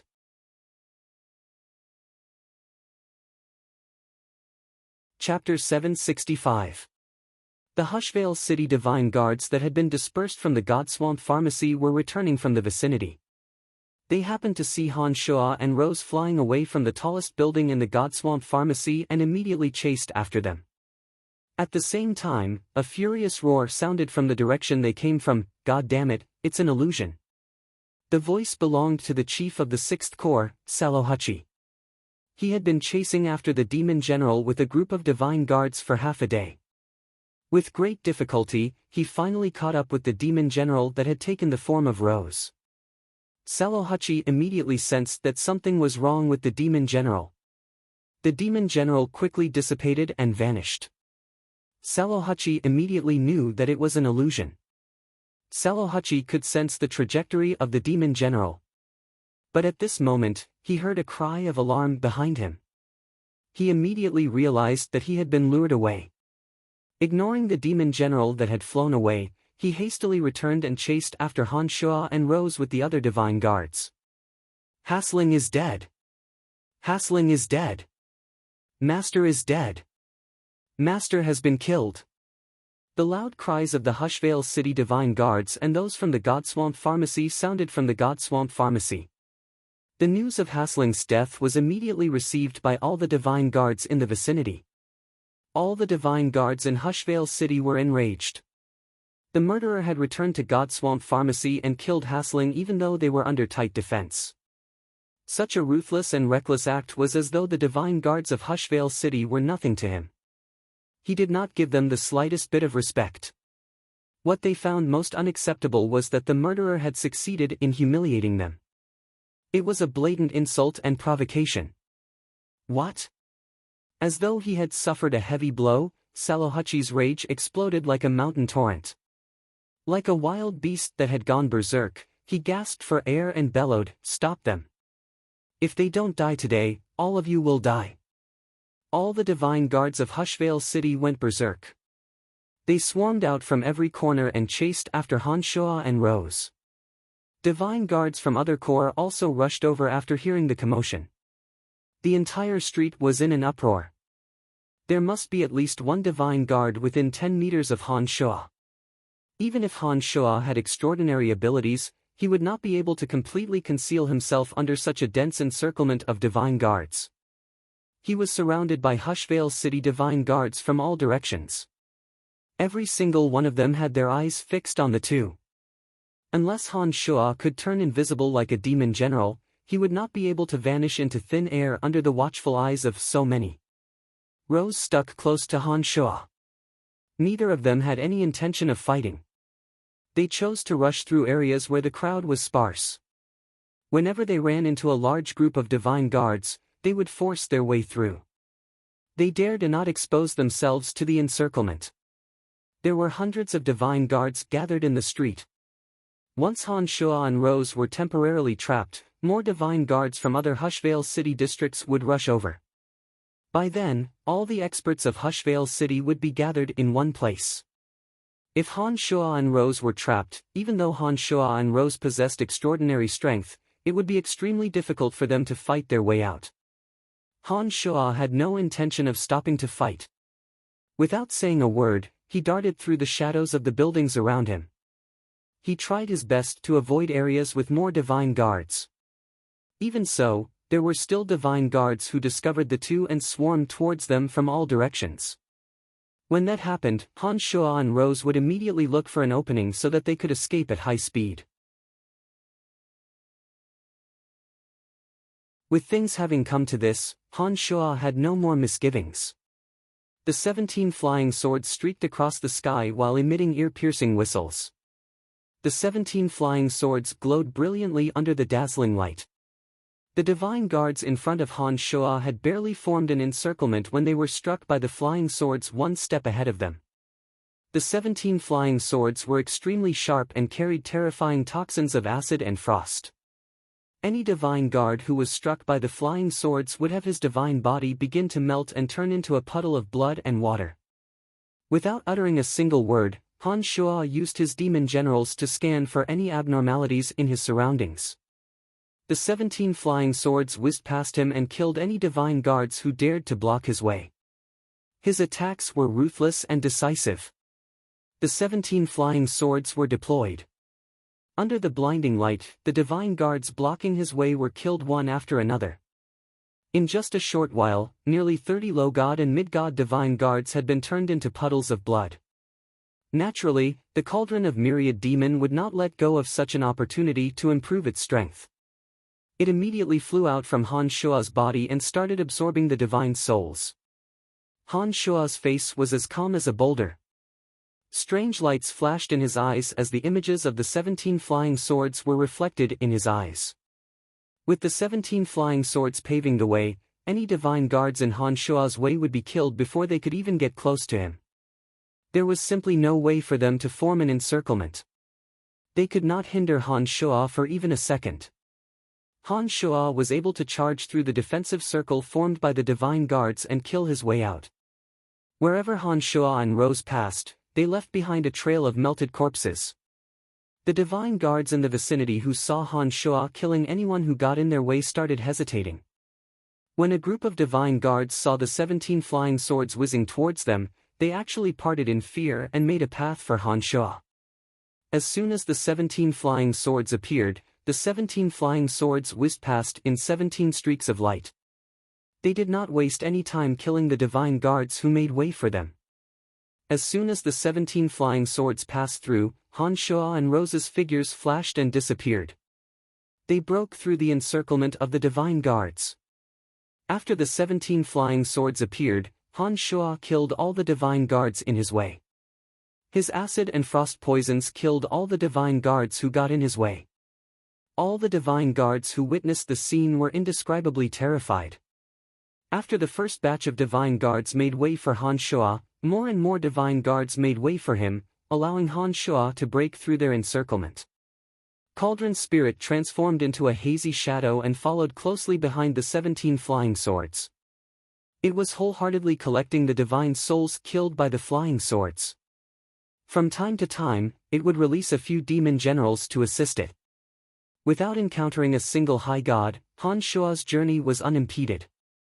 As soon as Han Shuo exited the street block, the chief of Hushvale City's second corps hastily rushed over. As soon as he arrived, he saw Han Shuo, who was brimming with murderous intent. The chief of Hushvale City's second corps was enraged by Han Shuo's arrogant behavior. Without saying a word, he dashed towards Han Shuo and said in a sinister and cold voice, "Let's see where you can run to now." Han Shuo's heart sank when he saw a mid-stage high god charging at him with a large group of divine guards. There were also many divine guards from various regions gathering around him. He hastily changed his direction, evaded the chief of Second Corps, and charged in another direction.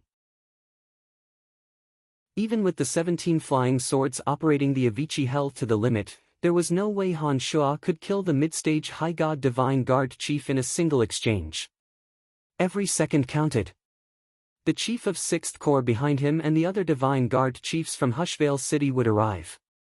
Once he was surrounded by so many experts, Han Shuo believed that he would not be able to escape alive. Therefore, Han Shuo did not waste a single second on the chief of divine guards. He evaded the chief and charged from the weaker side. The whistling noises of the 17 flying swords were extremely ear-piercing. The divine guards on the other side were caught off guard. In an instant, the 17 flying swords pierced through their abdomens.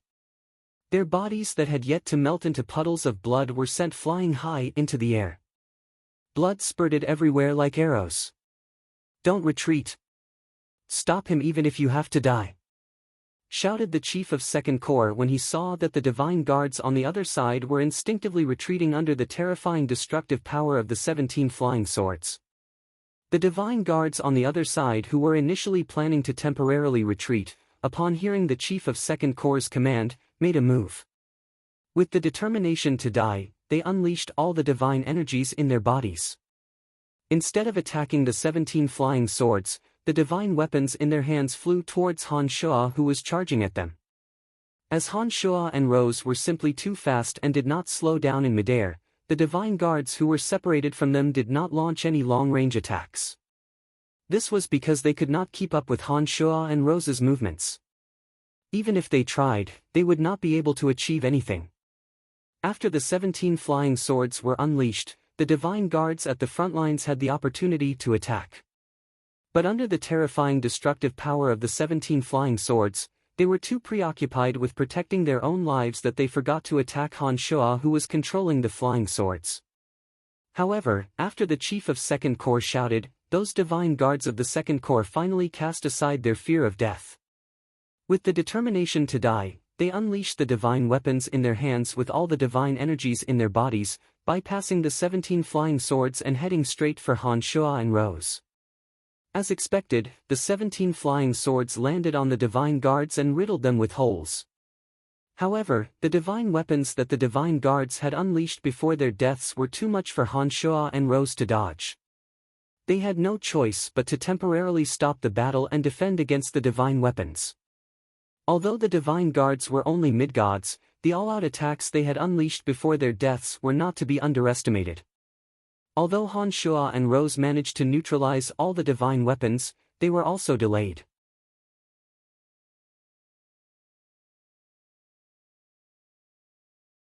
Chapter 766. Han Shuo and Rose were surrounded. Time was of the essence. If more divine guards and divine guard chiefs were to arrive, their situation would become even more precarious. Under such circumstances, Han Shuo had no choice but to use every means at his disposal to break out of the encirclement. Ever since Han Shuo arrived on Elysium, he had been purposefully replenishing Cauldron Spirit's divine soul. After so many years, the demon generals in Cauldron Spirit's body had multiplied several times over. At present, there were more than 600 to 700 demon generals. Usually, Han Shuo would only use a small portion of his demon generals to gather information. He had never released all of his demon generals for battle. Cauldron Spirit and Han Shuo's minds were linked. Cauldron Spirit knew that the situation was dire. It released its demon generals the moment Han Shuo gave the command. At first, the demon generals were still illusory. The only exception was Rose, who was beside Han Shuo. Suddenly, she sensed that many living beings had emerged from her body. The divine guards who were attacking from a distance could not see the demon generals. In an instant, phantoms that were hard to see with the naked eye started dispersing in the middle of the divine guards attacking Han Shuo and Rose. It was at this moment that Cauldron Spirit commanded his demon generals to attack. Dusky shadows instantly took shape and pounced at the divine guards who were caught off guard. Some of the demon generals in the vicinity that were there to spy on the divine guards also materialized and charged towards the divine guards in the form of ferocious ghosts. The demon generals gathered together and pounced at the divine guards while wailing like ghosts and howling like wolves. They tore, bit, and clawed at the divine guards, fully displaying the advantage of their untraceable speed. The demon generals refined from the divine souls of mid-gods and high-gods possessed extremely powerful offensive power. Furthermore, the demon generals would attack in large groups. They were not afraid of ordinary divine weapons or divine energy. The sudden burst of demon generals instantly penetrated the divine guards' bodies and gnawed at their divine souls. Suddenly, the divine guards of Hushvale City started shrieking in terror. Many of them had their divine bodies invaded by the demon generals. The divine energy in their bodies was being drained like a broken dam. Their divine souls were being corroded by the demon generals and their consciousness was fading away bit by bit. The demon generals could materialize and transform into an illusory form. They could cause great damage to the divine body and divine soul of the divine guards, especially the divine guards. Once their divine souls were corroded by the demon generals, they would not be able to put up any effective resistance. When the divine guards' divine energy and life force were completely consumed by the demon generals, their divine souls would lose their self-awareness and become fertilizer for the cauldron of myriad demon. One demon general after another whizzed past. Among the dazzling light, gray shadows flashed across the battlefield. The divine guards screamed in agony. Many of the divine guards had their life force rapidly drained away.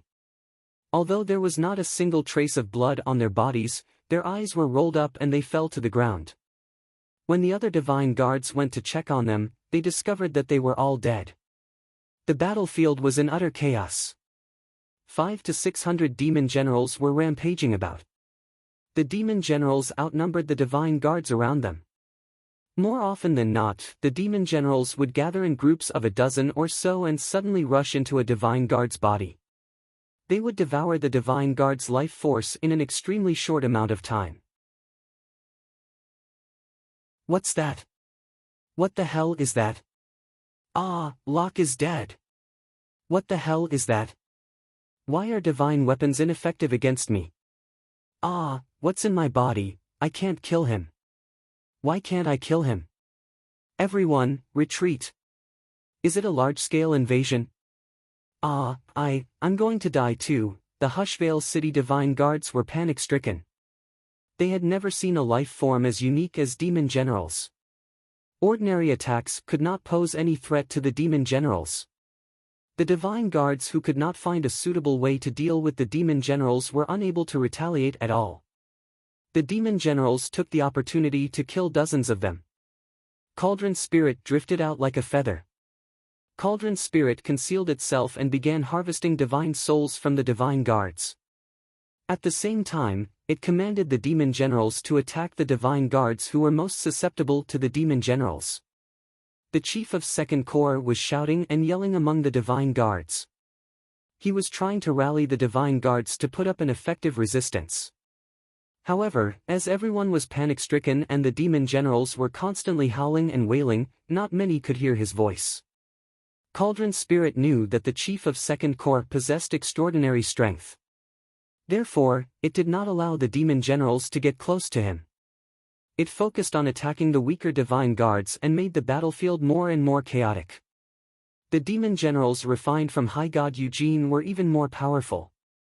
The divine guards had no way to defend against them. In the blink of an eye, their life force was completely devoured by the demon generals of the highest grade. Their souls were immediately collected by Cauldron Spirit. 200 to 300 divine guards were screaming and yelling. People around them were dying one after another. Under such circumstances, no one had the energy to deal with Han Shua and Rose. Han Shua and Rose, who had managed to break free from the encirclement, did not let go of the opportunity to beat the enemy down. 17 flying swords whizzed through the dense crowd. Divine guards were dismembered one after another. Heads, limbs, and blood splattered everywhere. Han Shua calmly commanded the 17 flying swords to kill the divine guards. Meanwhile, Han Shua and Rose used the few demon generals at the outermost perimeter to observe the situation from afar. They took the opportunity to kill the divine guards with Rose so that Cauldron Spirit could absorb more souls. Rose was indescribably excited. She thought that she was going to die for sure. But now that she had a chance to live, her willpower to survive gave her an astonishing fighting spirit. Following behind Han Shua, Rose mercilessly slaughtered the divine guards around her. In just a few short minutes, more than 100 divine guards surrounding Han Shua and Rose were killed. Although the chief of Second Corps was shouting and yelling, it was to no avail. He could only watch helplessly as the number of divine guards around him dwindled and died. The divine guards started screaming in panic. They could not think of a way to deal with the demon generals. The more anxious they were, the more powerless they became. The sight of their friends dying one after another had cast a psychological shadow on their hearts. They were at a complete loss as to what to do next. The chief of Second Corps frantically shouted, but to no avail. Instead, he discovered that Han Shua and Rose were charging towards him. The 17 flying swords cleared a path for the divine guards. One after another, divine guards were sent flying into the air. Dozens of demon generals swarmed over like a dark cloud behind Han Shua. The chief of Second Corps was greatly shocked. Rose's long hair fluttered in the wind. She had injected her darkness divine energy into her hair. Her hair was as sharp and cold as needles. All the divine guards that were struck by her long hair were instantly pierced through. They fell to the ground, dead. The chief of Second Corps wore a gloomy face as he stared blankly at Han Shua and Rose approaching him. His mind was racing to come up with a solution. A few dozen seconds later, the chief of Second Corps decisively retreated. He had given up on fighting Han Shua and Rose head-on. Physical attacks won't work. Use the divine energy and flames in your body to attack. Those things are afraid of cold and fire. They are also afraid of the distortion of divine energy. Suddenly, a divine guard among the crowd shouted. He had unintentionally found a way to deal with the demon generals. The divine guards who had been helpless against the demon generals all this while immediately started attacking the demon generals according to the divine guards method. Immediately, they discovered that the demon generals were retreating in fear. Some of the demon generals that failed to escape in time would even shriek strangely after being burned by the flames. They seemed to have sustained some injuries. With that, the divine guards were no longer at a loss. They started using the new method to deal with the demon generals. The remaining divine guards had found the weakness of the demon generals and the number of casualties sharply decreased. Those divine guards who had their bodies invaded by the demon generals would burn the demon generals with their flames. The demon generals would flee before their divine bodies were charred black. When Han Shua saw that the divine guards had found the demon generals' weakness and that more and more divine guards were converging on the battlefield through the demon generals that were patrolling in the distance, he coldly groaned and said to Rose, "Let's go." Upon finishing those words, Han Shua took the lead and charged towards the battlefield. Rose did not hesitate and immediately followed after him. Several hundred demon generals gathered like a large dark cloud that covered the 17 flying swords. They cleared a path in front of Han Shua.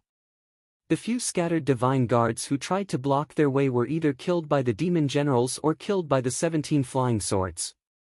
Han Shua and Rose were unimpeded. Every living being had a weakness. Nothing was invincible. Demon generals were no exception. However, even if demon generals were afraid of cold and fire, several hundred demon generals could easily entangle a single person to death. It was just like how a swarm of locusts and ants in the desert would not be scary if they were alone. Anyone could easily pinch an ant or a locust to death. However, if a swarm of tens of thousands of locusts and ants were to charge at them, they would have no choice but to retreat or be gnawed to death. Therefore, with several hundred demon generals and the 17 flying swords hidden in the dark cloud, the divine guards who tried to block their way were all annihilated on the spot. Han Shua and Rose were able to escape the encirclement. With the help of a few dozen invisible demon generals, Han Shua and Rose took advantage of the fact that the encirclement had yet to fully take shape. They chose areas with fewer divine guards and slaughtered their way out of the encirclement. Then, without saying a word, they charged towards the city gate they came from. The night was even crazier than the night before. Han Shua believed that if he didn't leave tonight, the patriarchs of all the major family clans in Hushvale City would be mobilized. Perhaps even the city lord of Hushvale City would join the fray. Han Shua did not believe that he alone could fight against everyone in an entire city. Therefore, he had to escape from Hushvale City as soon as possible. Once they left Hushvale City, they would enter a vast mountain range. By then, even if they were pursued by all the experts of Hushvale City, Han Shua was confident that he could escape from Hushvale City with the help of the demon generals. After leaving the Godswamp Pharmacy, Han Shua and Rose showed no intention of concealing their tracks. They headed for the city gate at top speed and prepared to force their way out. It was at this moment that the city lord of Hushvale City, Hafs, received the news that Han Shua had wreaked havoc in Hushvale City. Hafs might have been furious the last time, but this time, he had gone completely insane. When he learned that Han Shua and Rose had publicly killed Hasling, the master of Godswamp Pharmacy, and released a large number of strange lifeforms to kill hundreds of his city divine guards, Hafs had truly gone insane. Inform all the patriarchs of major family clans to mobilize their divine guards. The family clan that kills the two will be the next chief of divine guards. Hafs had truly gone insane. His family clan only had 3 chiefs of divine guards. If any family clan had 2 chiefs of divine guards, it would very possibly threaten their family clan's position. Hafs knew this very well. That was why he issued such an order. Patriarch, how can we do that? An elder of the house of Hoffley immediately objected. Cut the bullshit. Send the message immediately. Roared Hafs. He left the house of Hoffley and led the most elite divine guards of the house of Hoffley to the streets of Hushvale City. They rushed towards the city gate according to the message transmitted by their chiefs of divine guards. Hafs, like Wallace, possessed late-stage high god strength of darkness. For many years, Hafs had never personally participated in a battle. This time, he was truly infuriated. He wanted to capture Han Shua and Rose and tear them to pieces.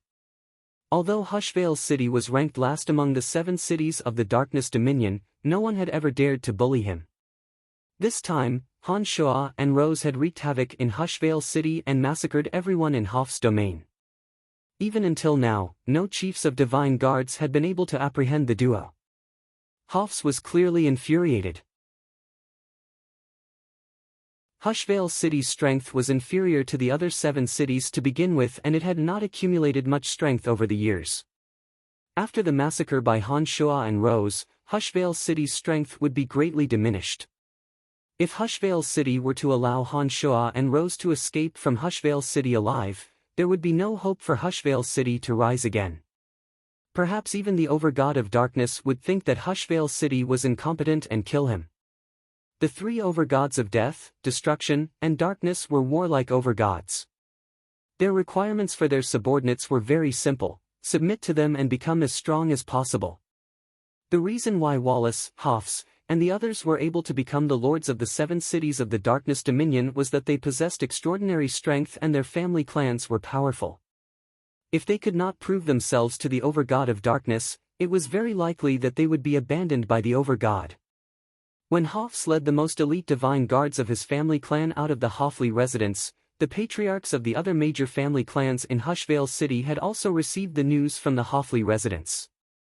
When they heard that the person who killed Han Shoa and Rose would take over the position of Chief of Divine Guards that had been left vacant after Eugene's death, they were all excited. These patriarchs who had their own plans immediately began to gather the most elite divine guards of their family clans. For the sake of their family clans' future interests in Hushvale City, all the major and minor family clans in Hushvale City were mobilized. All the major and minor family clans in Hushvale City who were interested in the position of Chief of Divine Guards were mobilized. The most elite divine guards of the major family clans were mobilized. Hushvale City, which had not yet calmed down, was plunged into an even greater commotion. Some of the ordinary gods in the city who did not know what was going on were indescribably shocked. They thought that the Dominion of Life and the Dominion of God of Light had launched a large-scale invasion. Hushvale City was in chaos. Rumors were flying everywhere. There were many different versions of the actions of the major family clans. Some of the divine guards who knew the details had exaggerated the strength of Han Shoa and Rose, adding a layer of mystery to the duo.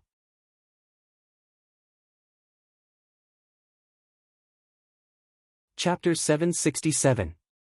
Han Shoa and Rose had no idea that the gods in Hushvale City were panicking because of them. At this moment, all their attention was focused on leaving Hushvale City and they had no mind to pay attention to anything else. Although Hushvale City was huge, the two of them were rapidly approaching the city gate they had come from as they hurried on without any hesitation. As the battle at Godswamp Pharmacy had attracted the attention of too many divine guards, Han Shoa and Rose did not encounter too many obstructions. The few divine guards they encountered along the way did not even dare to stop them. They would automatically give way to Han Shoa and Rose when they appeared. After Han Shoa and Rose disappeared from sight, they hastily sent word to their divine guard chiefs. Therefore, the whereabouts of Han Shoa and Rose had never escaped the grasp of the Hushvale City divine guards. The patriarchs of the major family clans and city lord Hafs were the first to learn of Han Shoa's intentions. They all headed towards the city gate.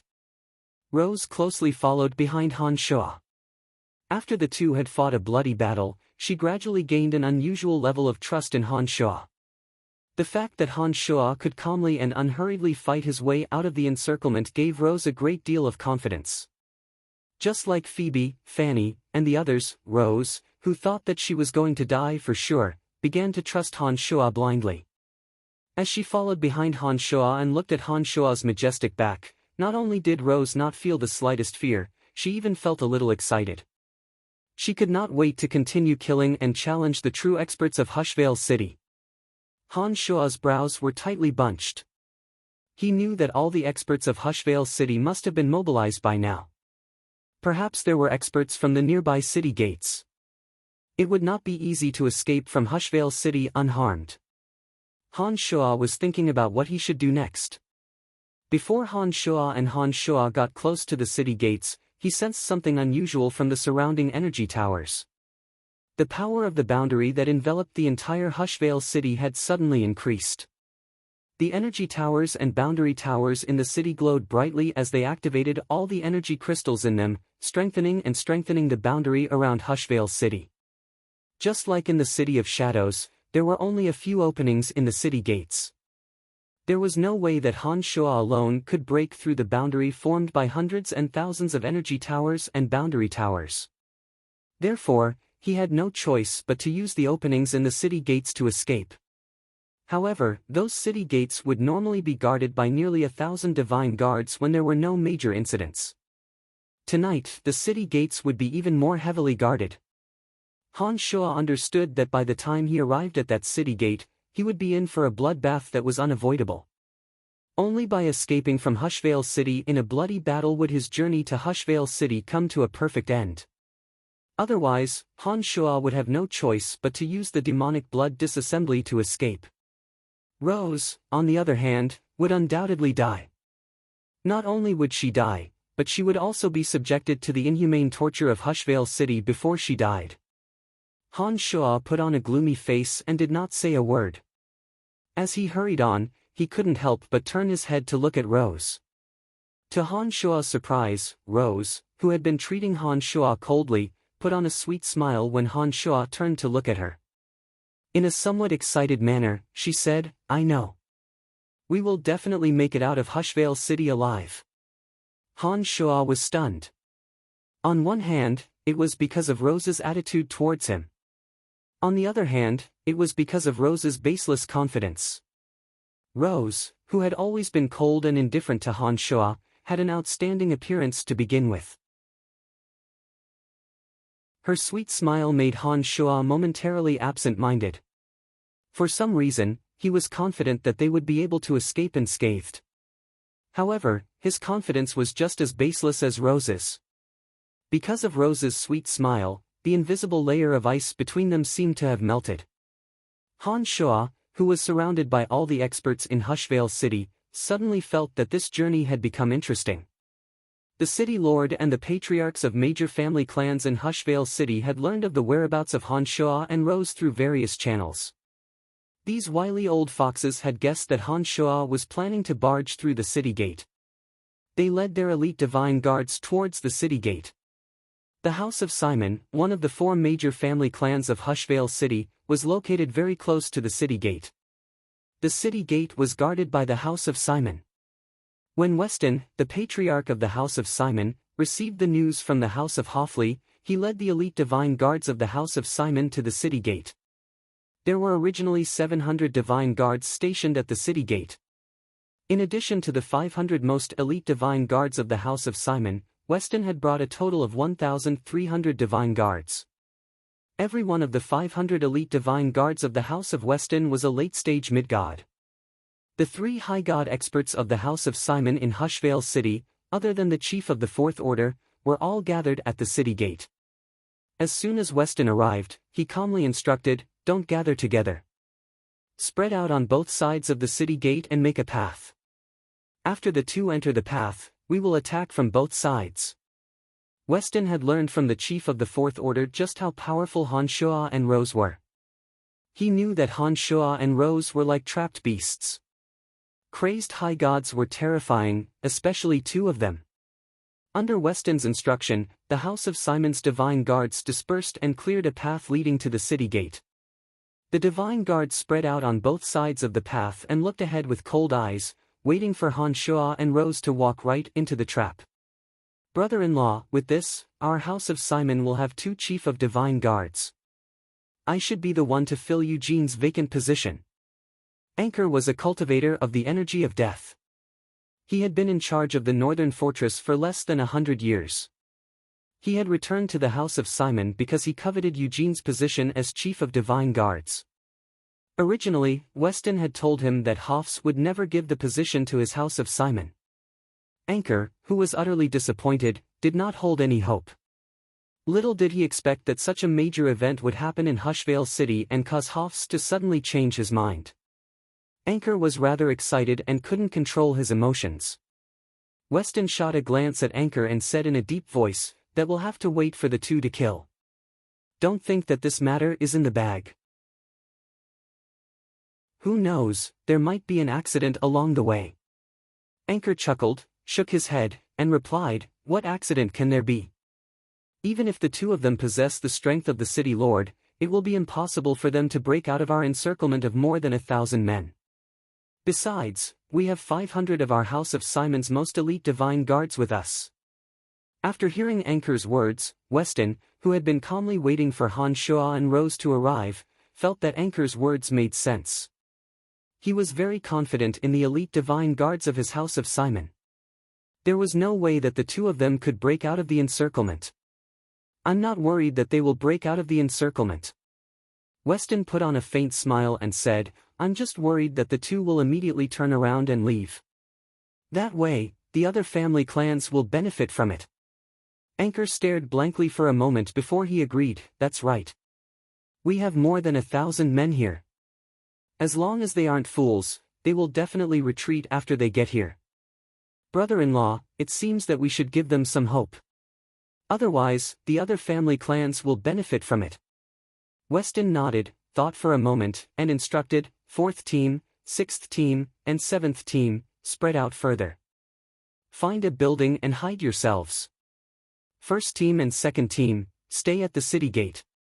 Don't scare the intruders away.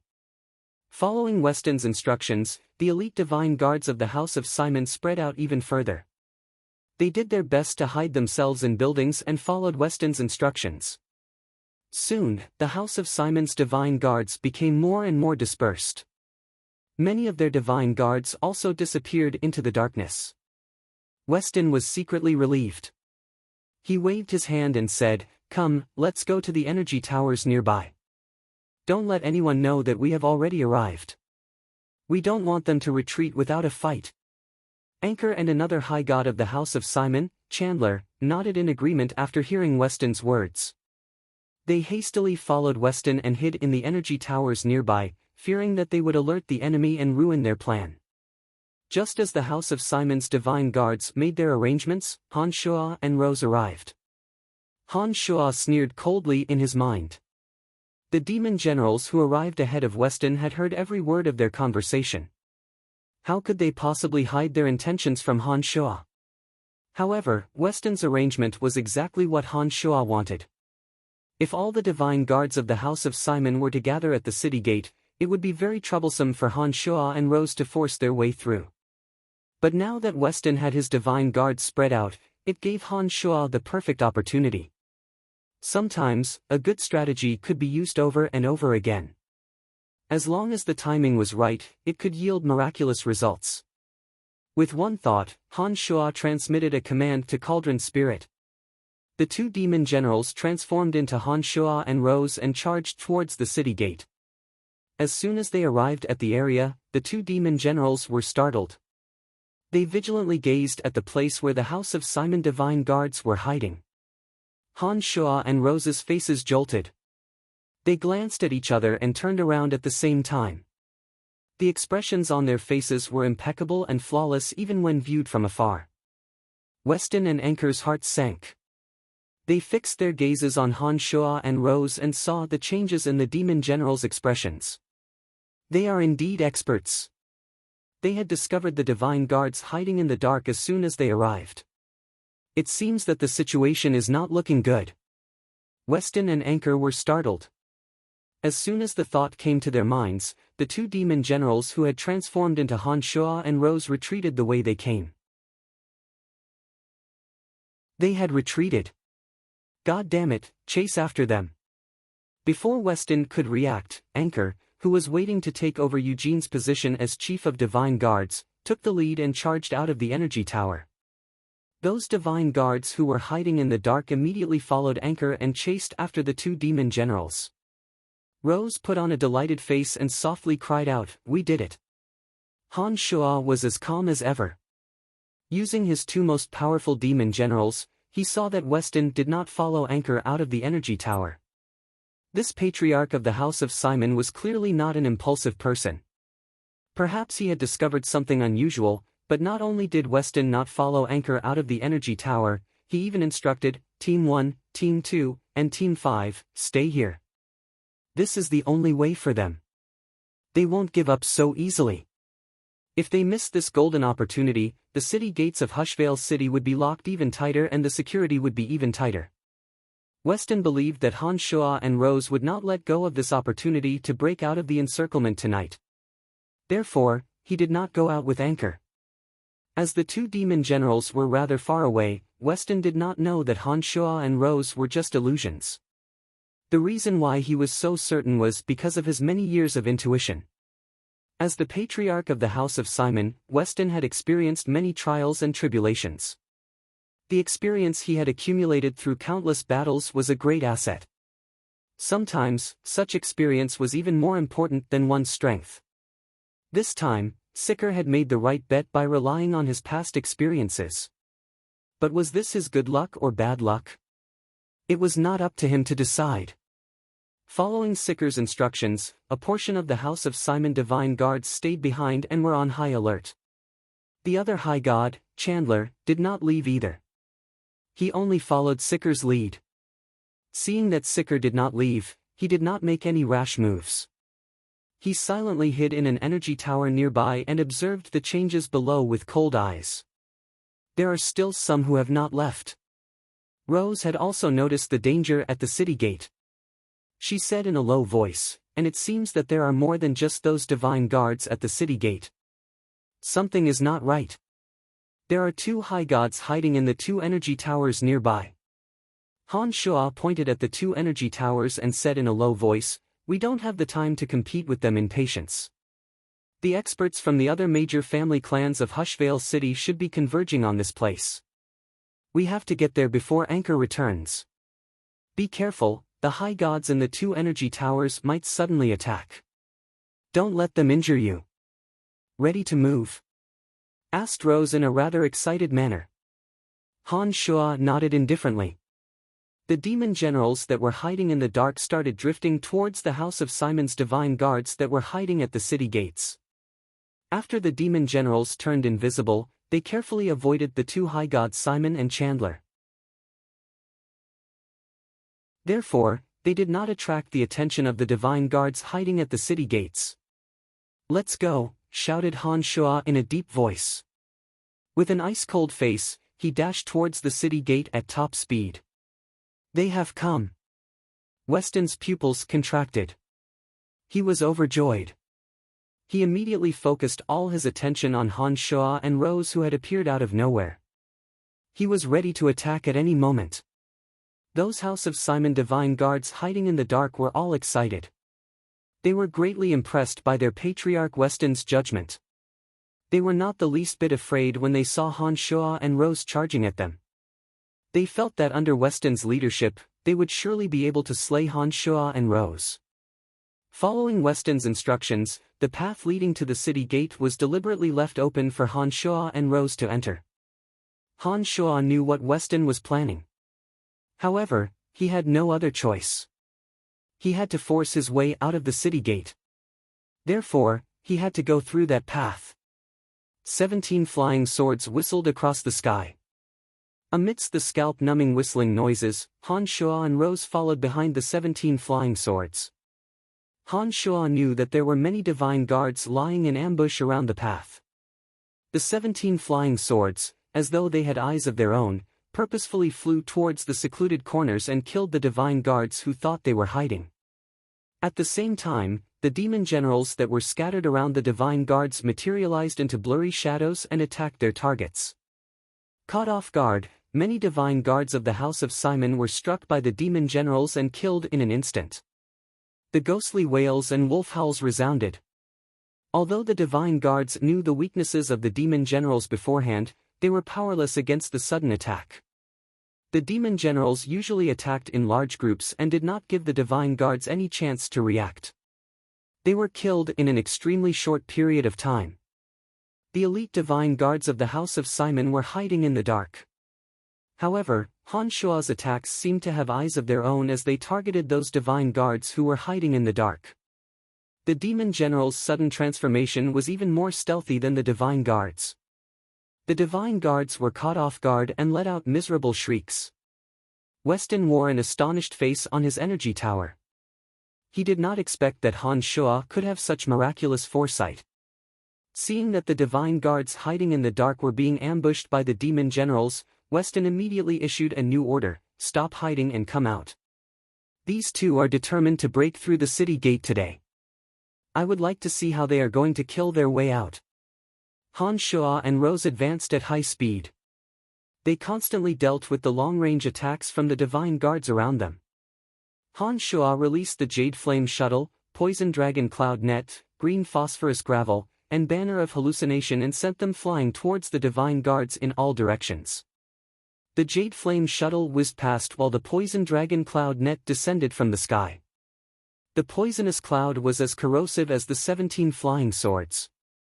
The Green Phosphorus Gravel incinerated anything it came into contact with. The Banner of Hallucination had folded the figures of Han Shuo and Rose into many different shapes. In an instant, many divine guards were affected by the Cyan Demon Blaze Shuttle, Venomous Dragon Cloud Net, and Green Phosphorus Sand. The demonic weapons that Han Shuo had repeatedly tempered were more and more vicious than the last. They were extremely lethal to their divine bodies and divine souls. For a moment, the divine guards were thrown into confusion. Many of them were engulfed in flames. Some were impaled by the cyan demon blaze shuttle, while others were entangled by the venomous dragon cloud net and turned into skeletons. The banner of hallucination had folded into many different shapes. The attacks coming from all directions were indistinguishable. The pressure on Han Shuo and Rose was greatly reduced. They continued to charge forward. With the support of the many demonic weapons, the two arrived at the city gate in no time. There were naturally more divine guards at the city gate. The city gate was locked from the inside. It became Han Shuo's last hurdle. Han Shuo took out a large handful of pearls of annihilation and threw them at the city gate without even looking at them. Ever since he had used the pearls of annihilation, Han Shuo had become very interested in explosive demonic weapons. He had learned a new method from Cauldron's spirit that increased the power of the pearls of annihilation by several times. After throwing a large handful of pearls of annihilation, the entire Hushvale city seemed as though it was about to collapse. Earth-shattering explosions sounded from the city gate. Many divine guards were sent flying in all directions. It was a gruesome sight to behold. The city gate was blasted open by the dozens of pearls of annihilation.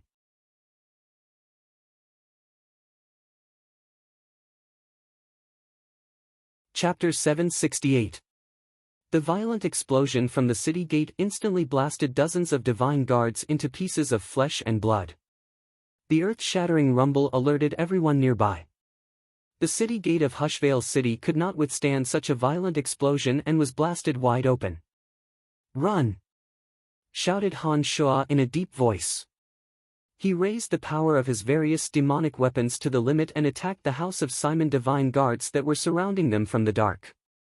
Weston and Chandler flew down from the energy towers and attacked Han Shuo and Rose at the same time. The 17 flying swords suddenly appeared in front of Han Shuo. The 17 flying swords interweaved into a curtain of light that completely blocked the area in front of Han Shuo, preventing Casey and Chandler from attacking.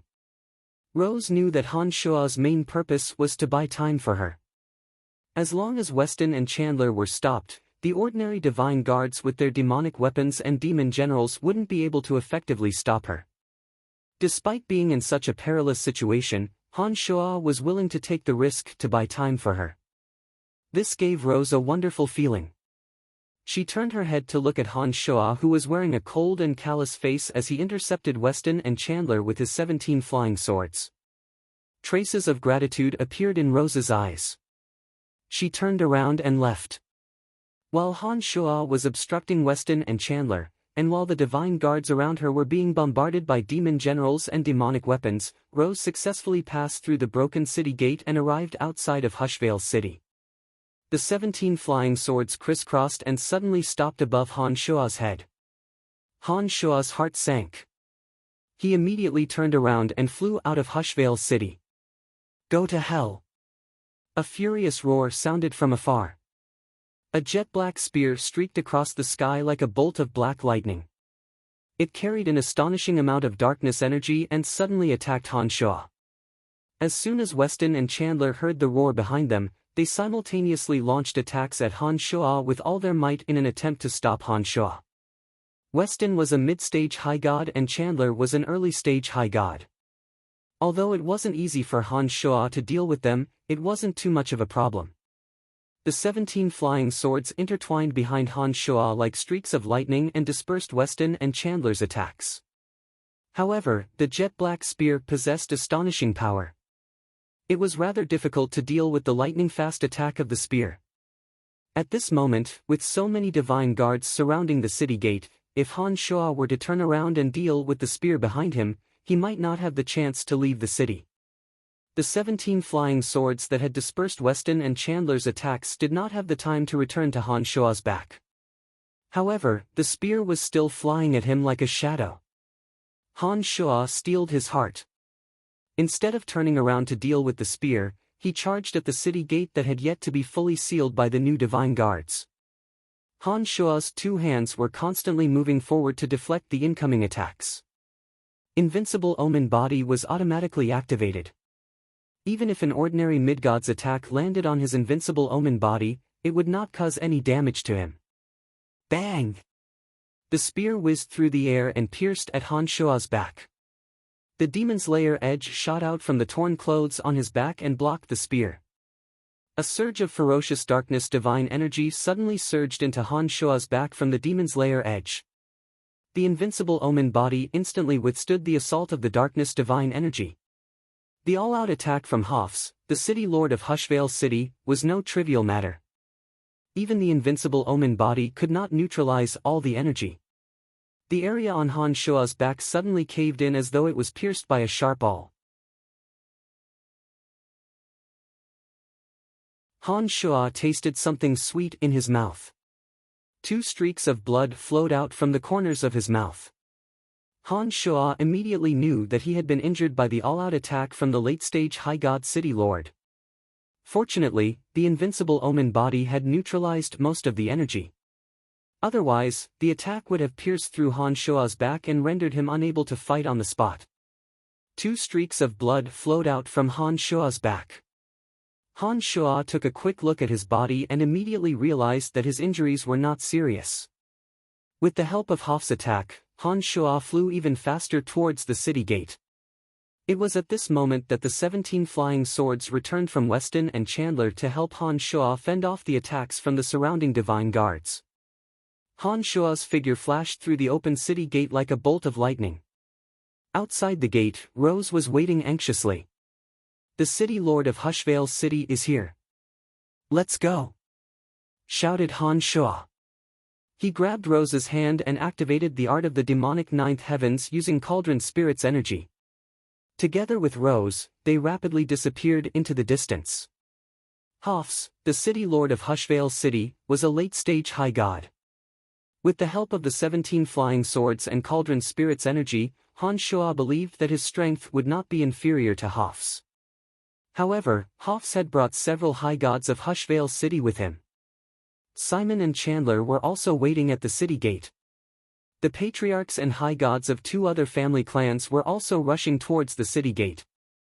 As long as Han Shua wasn't crazy, he would know that it would be unwise to fight them at the city gate at this time.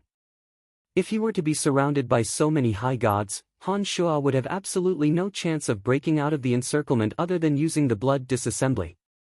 The blood disassembly was too damaging to his demonic body and demonic arts.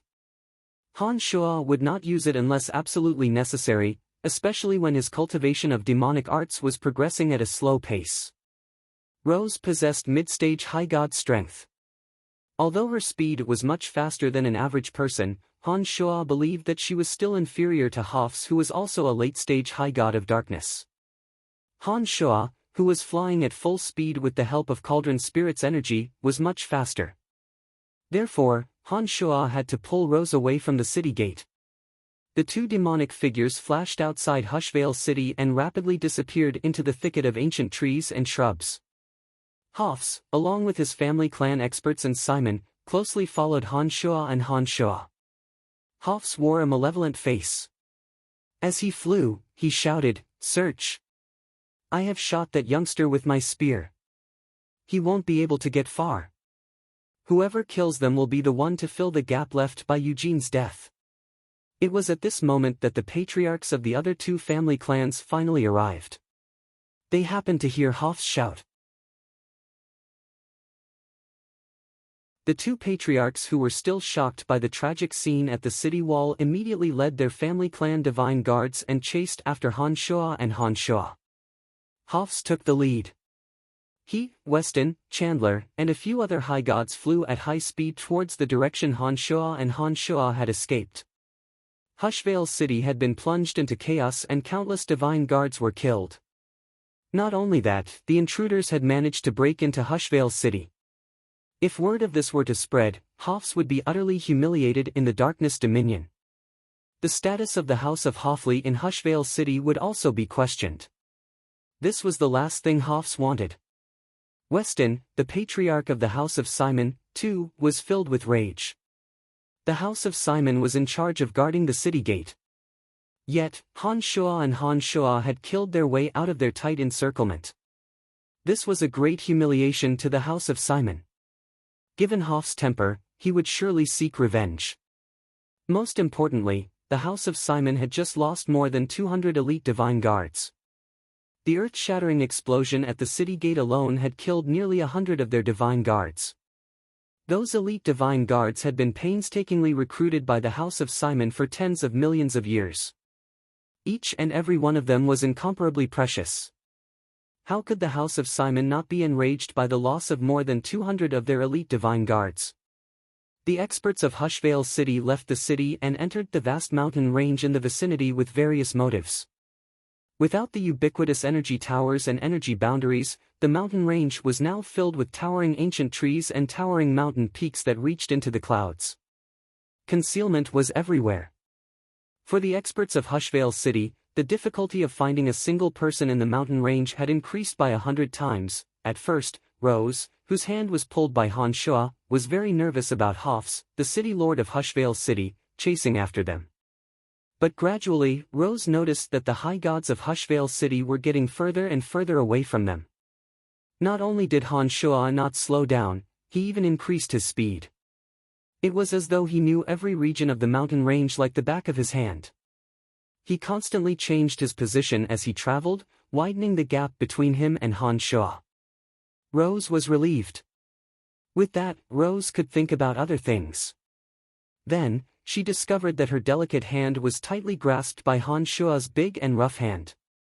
Han Shuo's big hand was thick and warm. His meridians were pulsating vigorously. Rose suddenly felt that her palm was covered with sweat. She immediately realized that she had been overly nervous. With some peculiar emotions in her heart, Rose turned her head to look at Han Shuo, who was right in front of her. She discovered that Han Shuo's face was calm and unwavering. Blood was flowing out from the corner of his mouth, but he was still confident. His face was as angular as a sculpture, brimming with the toughness and callousness that a man should have. Even the blood stains on the corners of Han Shuo's mouth seemed to be filled with charm. Rose, who was about to wipe the blood stains off Han Shuo's mouth, did not act rashly. Instead, she stared blankly at Han Shuo. For a moment, her mind was filled with all sorts of thoughts. Perhaps, only a man like Han Shuo could stand proudly above everyone else. Rose thought to herself. After going through so much with Han Shuo, not only did she no longer have any prejudice against Han Shuo, she even admired Han Shuo's tenacious and indomitable character. He was decisive, steady, and scrupulous in achieving his goals, and would never give up. All these qualities were concentrated on a single person. How could a person like him not succeed when he still had unlimited potential and terrifying strength? Han Shuo did not pay any attention to Rose, who was beside him. He continued flying at high speed with a calm face. He sneered in his heart and listed Hushvale City as his new enemy. What Han Shuo and Rose had done in Hushvale City today would shock the entire Hushvale City. Even if Han Shuo and Rose changed their appearances and went into hiding, their identities would be discovered by Hoff sooner or later.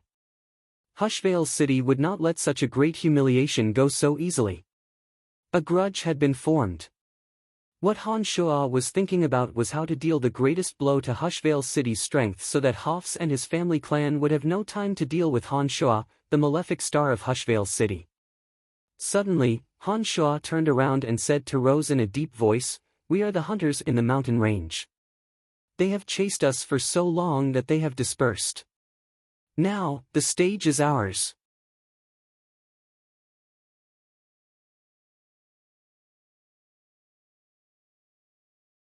Chapter 769.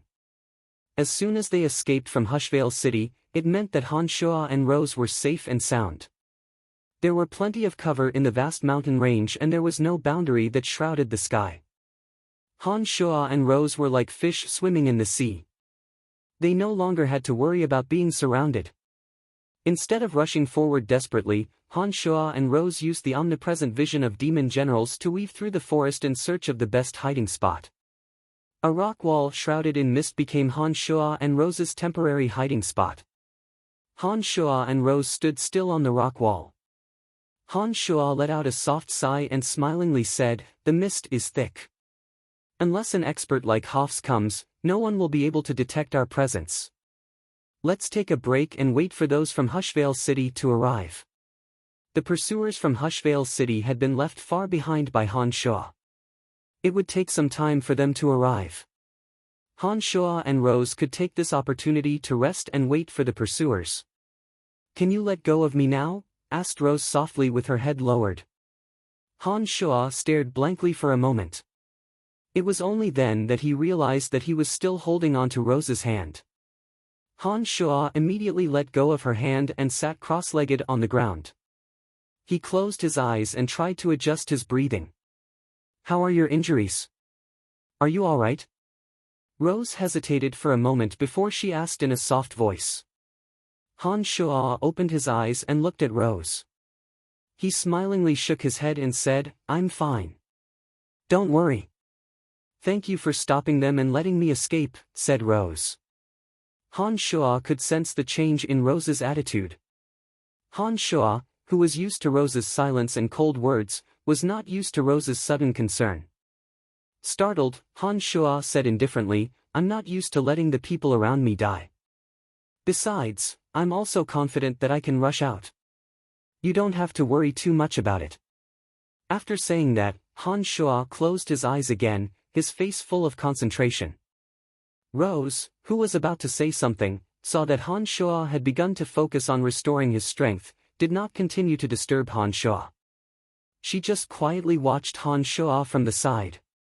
For some reason, Rose felt very at ease when she and Han Shua were in such a cloud-shrouded rock wall. There was also an indescribable sense of comfort. The corners of Rose's mouth curled into a faint smile. She too had calmed down contentedly.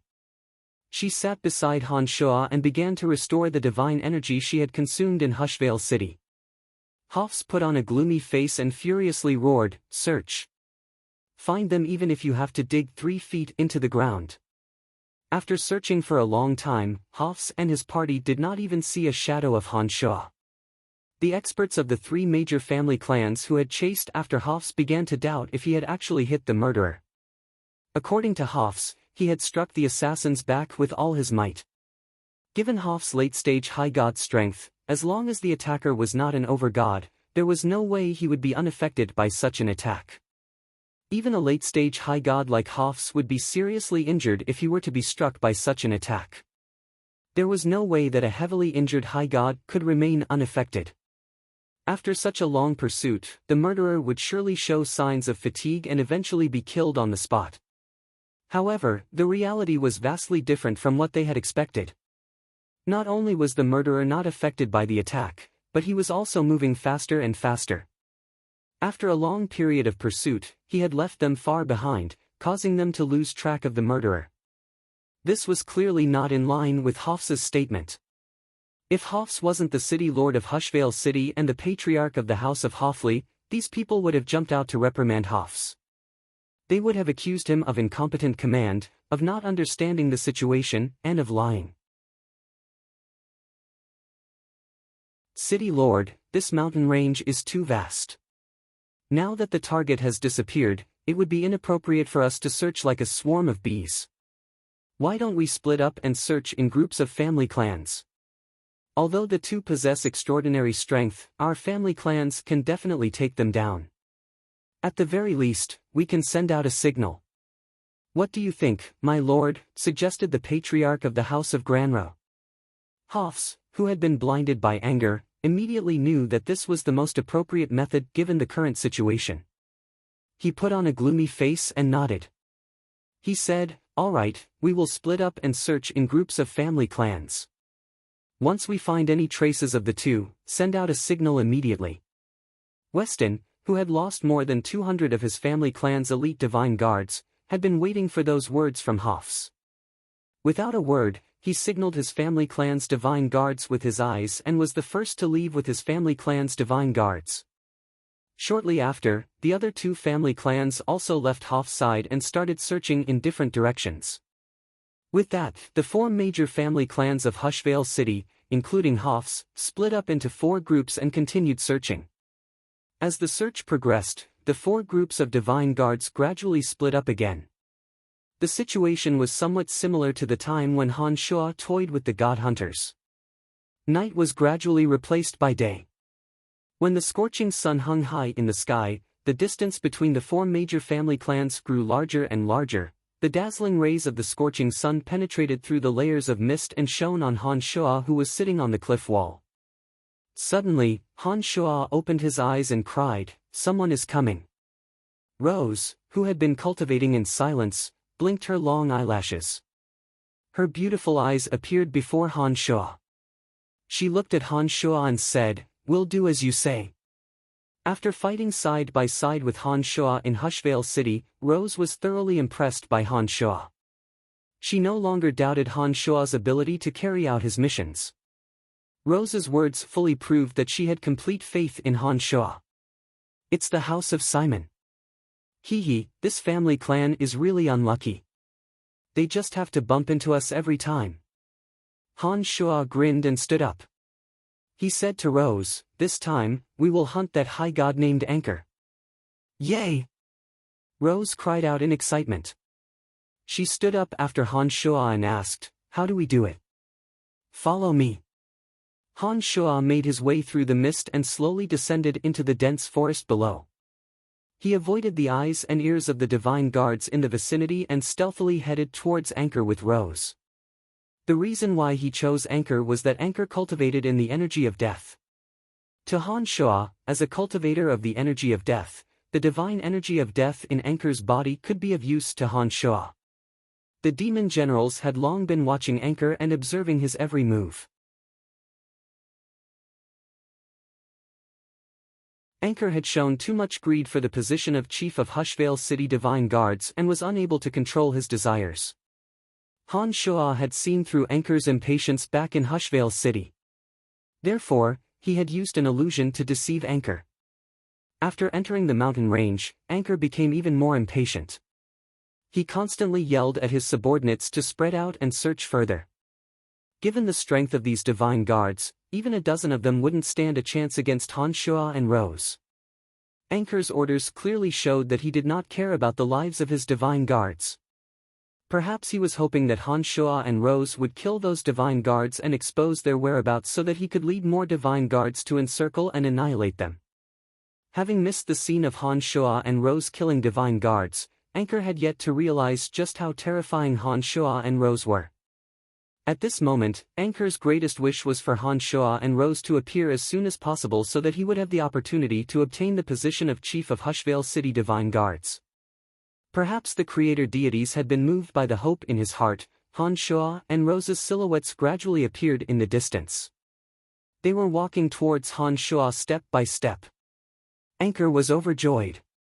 After praising the creator deities in his heart, he immediately shouted, "Kill them!" These divine guards of Anchor's had charged out of Hushvale City together with him. Just like Anchor, they did not know just how terrifying Han Shuo and Rose were. Yet, under Anchor's command, they charged out fearlessly. Their hearts were filled with excitement. Han Shuo nodded at Rose. Taking advantage of the fact that the divine guards of the House of Simon had yet to approach, he flew towards Anchor smilingly. Before Anchor's excited smile could fade away, the 17 flying swords whizzed out from his body and enveloped Anchor. Before Anchor could even attack, he discovered that he had fallen into an evil dimension. Evil energies that he had never seen or heard of were surging towards him from all directions. He felt as though he was a small boat in the middle of a stormy sea. He suddenly felt that he was very close to death. It was only at this moment that Anchor realized that he had made a mistake, a very big mistake. But it was a pity that his regret came a little too late. Anchor, who had just recently become a high god, could not withstand the frenzied corrosion of Han Shuo's 17 flying swords. The divine energy in his body was rapidly draining and his life force was growing weaker and weaker. Han Shuo's avatar of death suddenly flew out from his body and shot towards Anchor, who was in the middle of the 17 flying swords. Meanwhile, his avatar of destruction flew towards a mid-god of destruction who had been seriously injured by Rose. he launched a sneak attack from behind and subdued that person. In an instant, the two avatars simultaneously started to absorb the divine energy in the bodies of their subdued victims. At the same time, Han Shua's mind and body were tranquil and calm. With the demonic blades, he assisted Rose in slaughtering the divine guards around her. Since Han Shua had started devouring the divine guards, he could not leave any of them alive. Otherwise, if news of this were to spread, it would be extremely disadvantageous to him. The moment Han Shua's mind and body calmed down, he seemed to have affected the other two avatars that were devouring the divine guards. In an instant, the divine souls of the two avatars and the consciousness of Han Shua's main body formed a miraculous connection. The three symbiotic souls seemed to have fused together in an instant. The domains of divinity of death and destruction suddenly formed from the two avatars that were devouring the divine guards. The two domains of divinity abruptly overlapped and rapidly fused together in a bizarre manner that no one could understand. All of a sudden, a completely foreign domain of divinity was strangely generated. The edict of destruction energy surged all over the domain of divinity. The element of death in the surroundings started to pour into the domain of divinity at a speed that was several dozen times faster than usual. All the elements except for the element of death abruptly disappeared from around Han Shua. The strange changes were still going on. You're tuning into the Passion Pages YouTube channel. We're so grateful for your support, and don't forget to subscribe to join us on this incredible journey through captivating stories. Your generosity through donations truly makes a world of difference, as it's the primary source of revenue that allows me to expand and enhance this channel for you.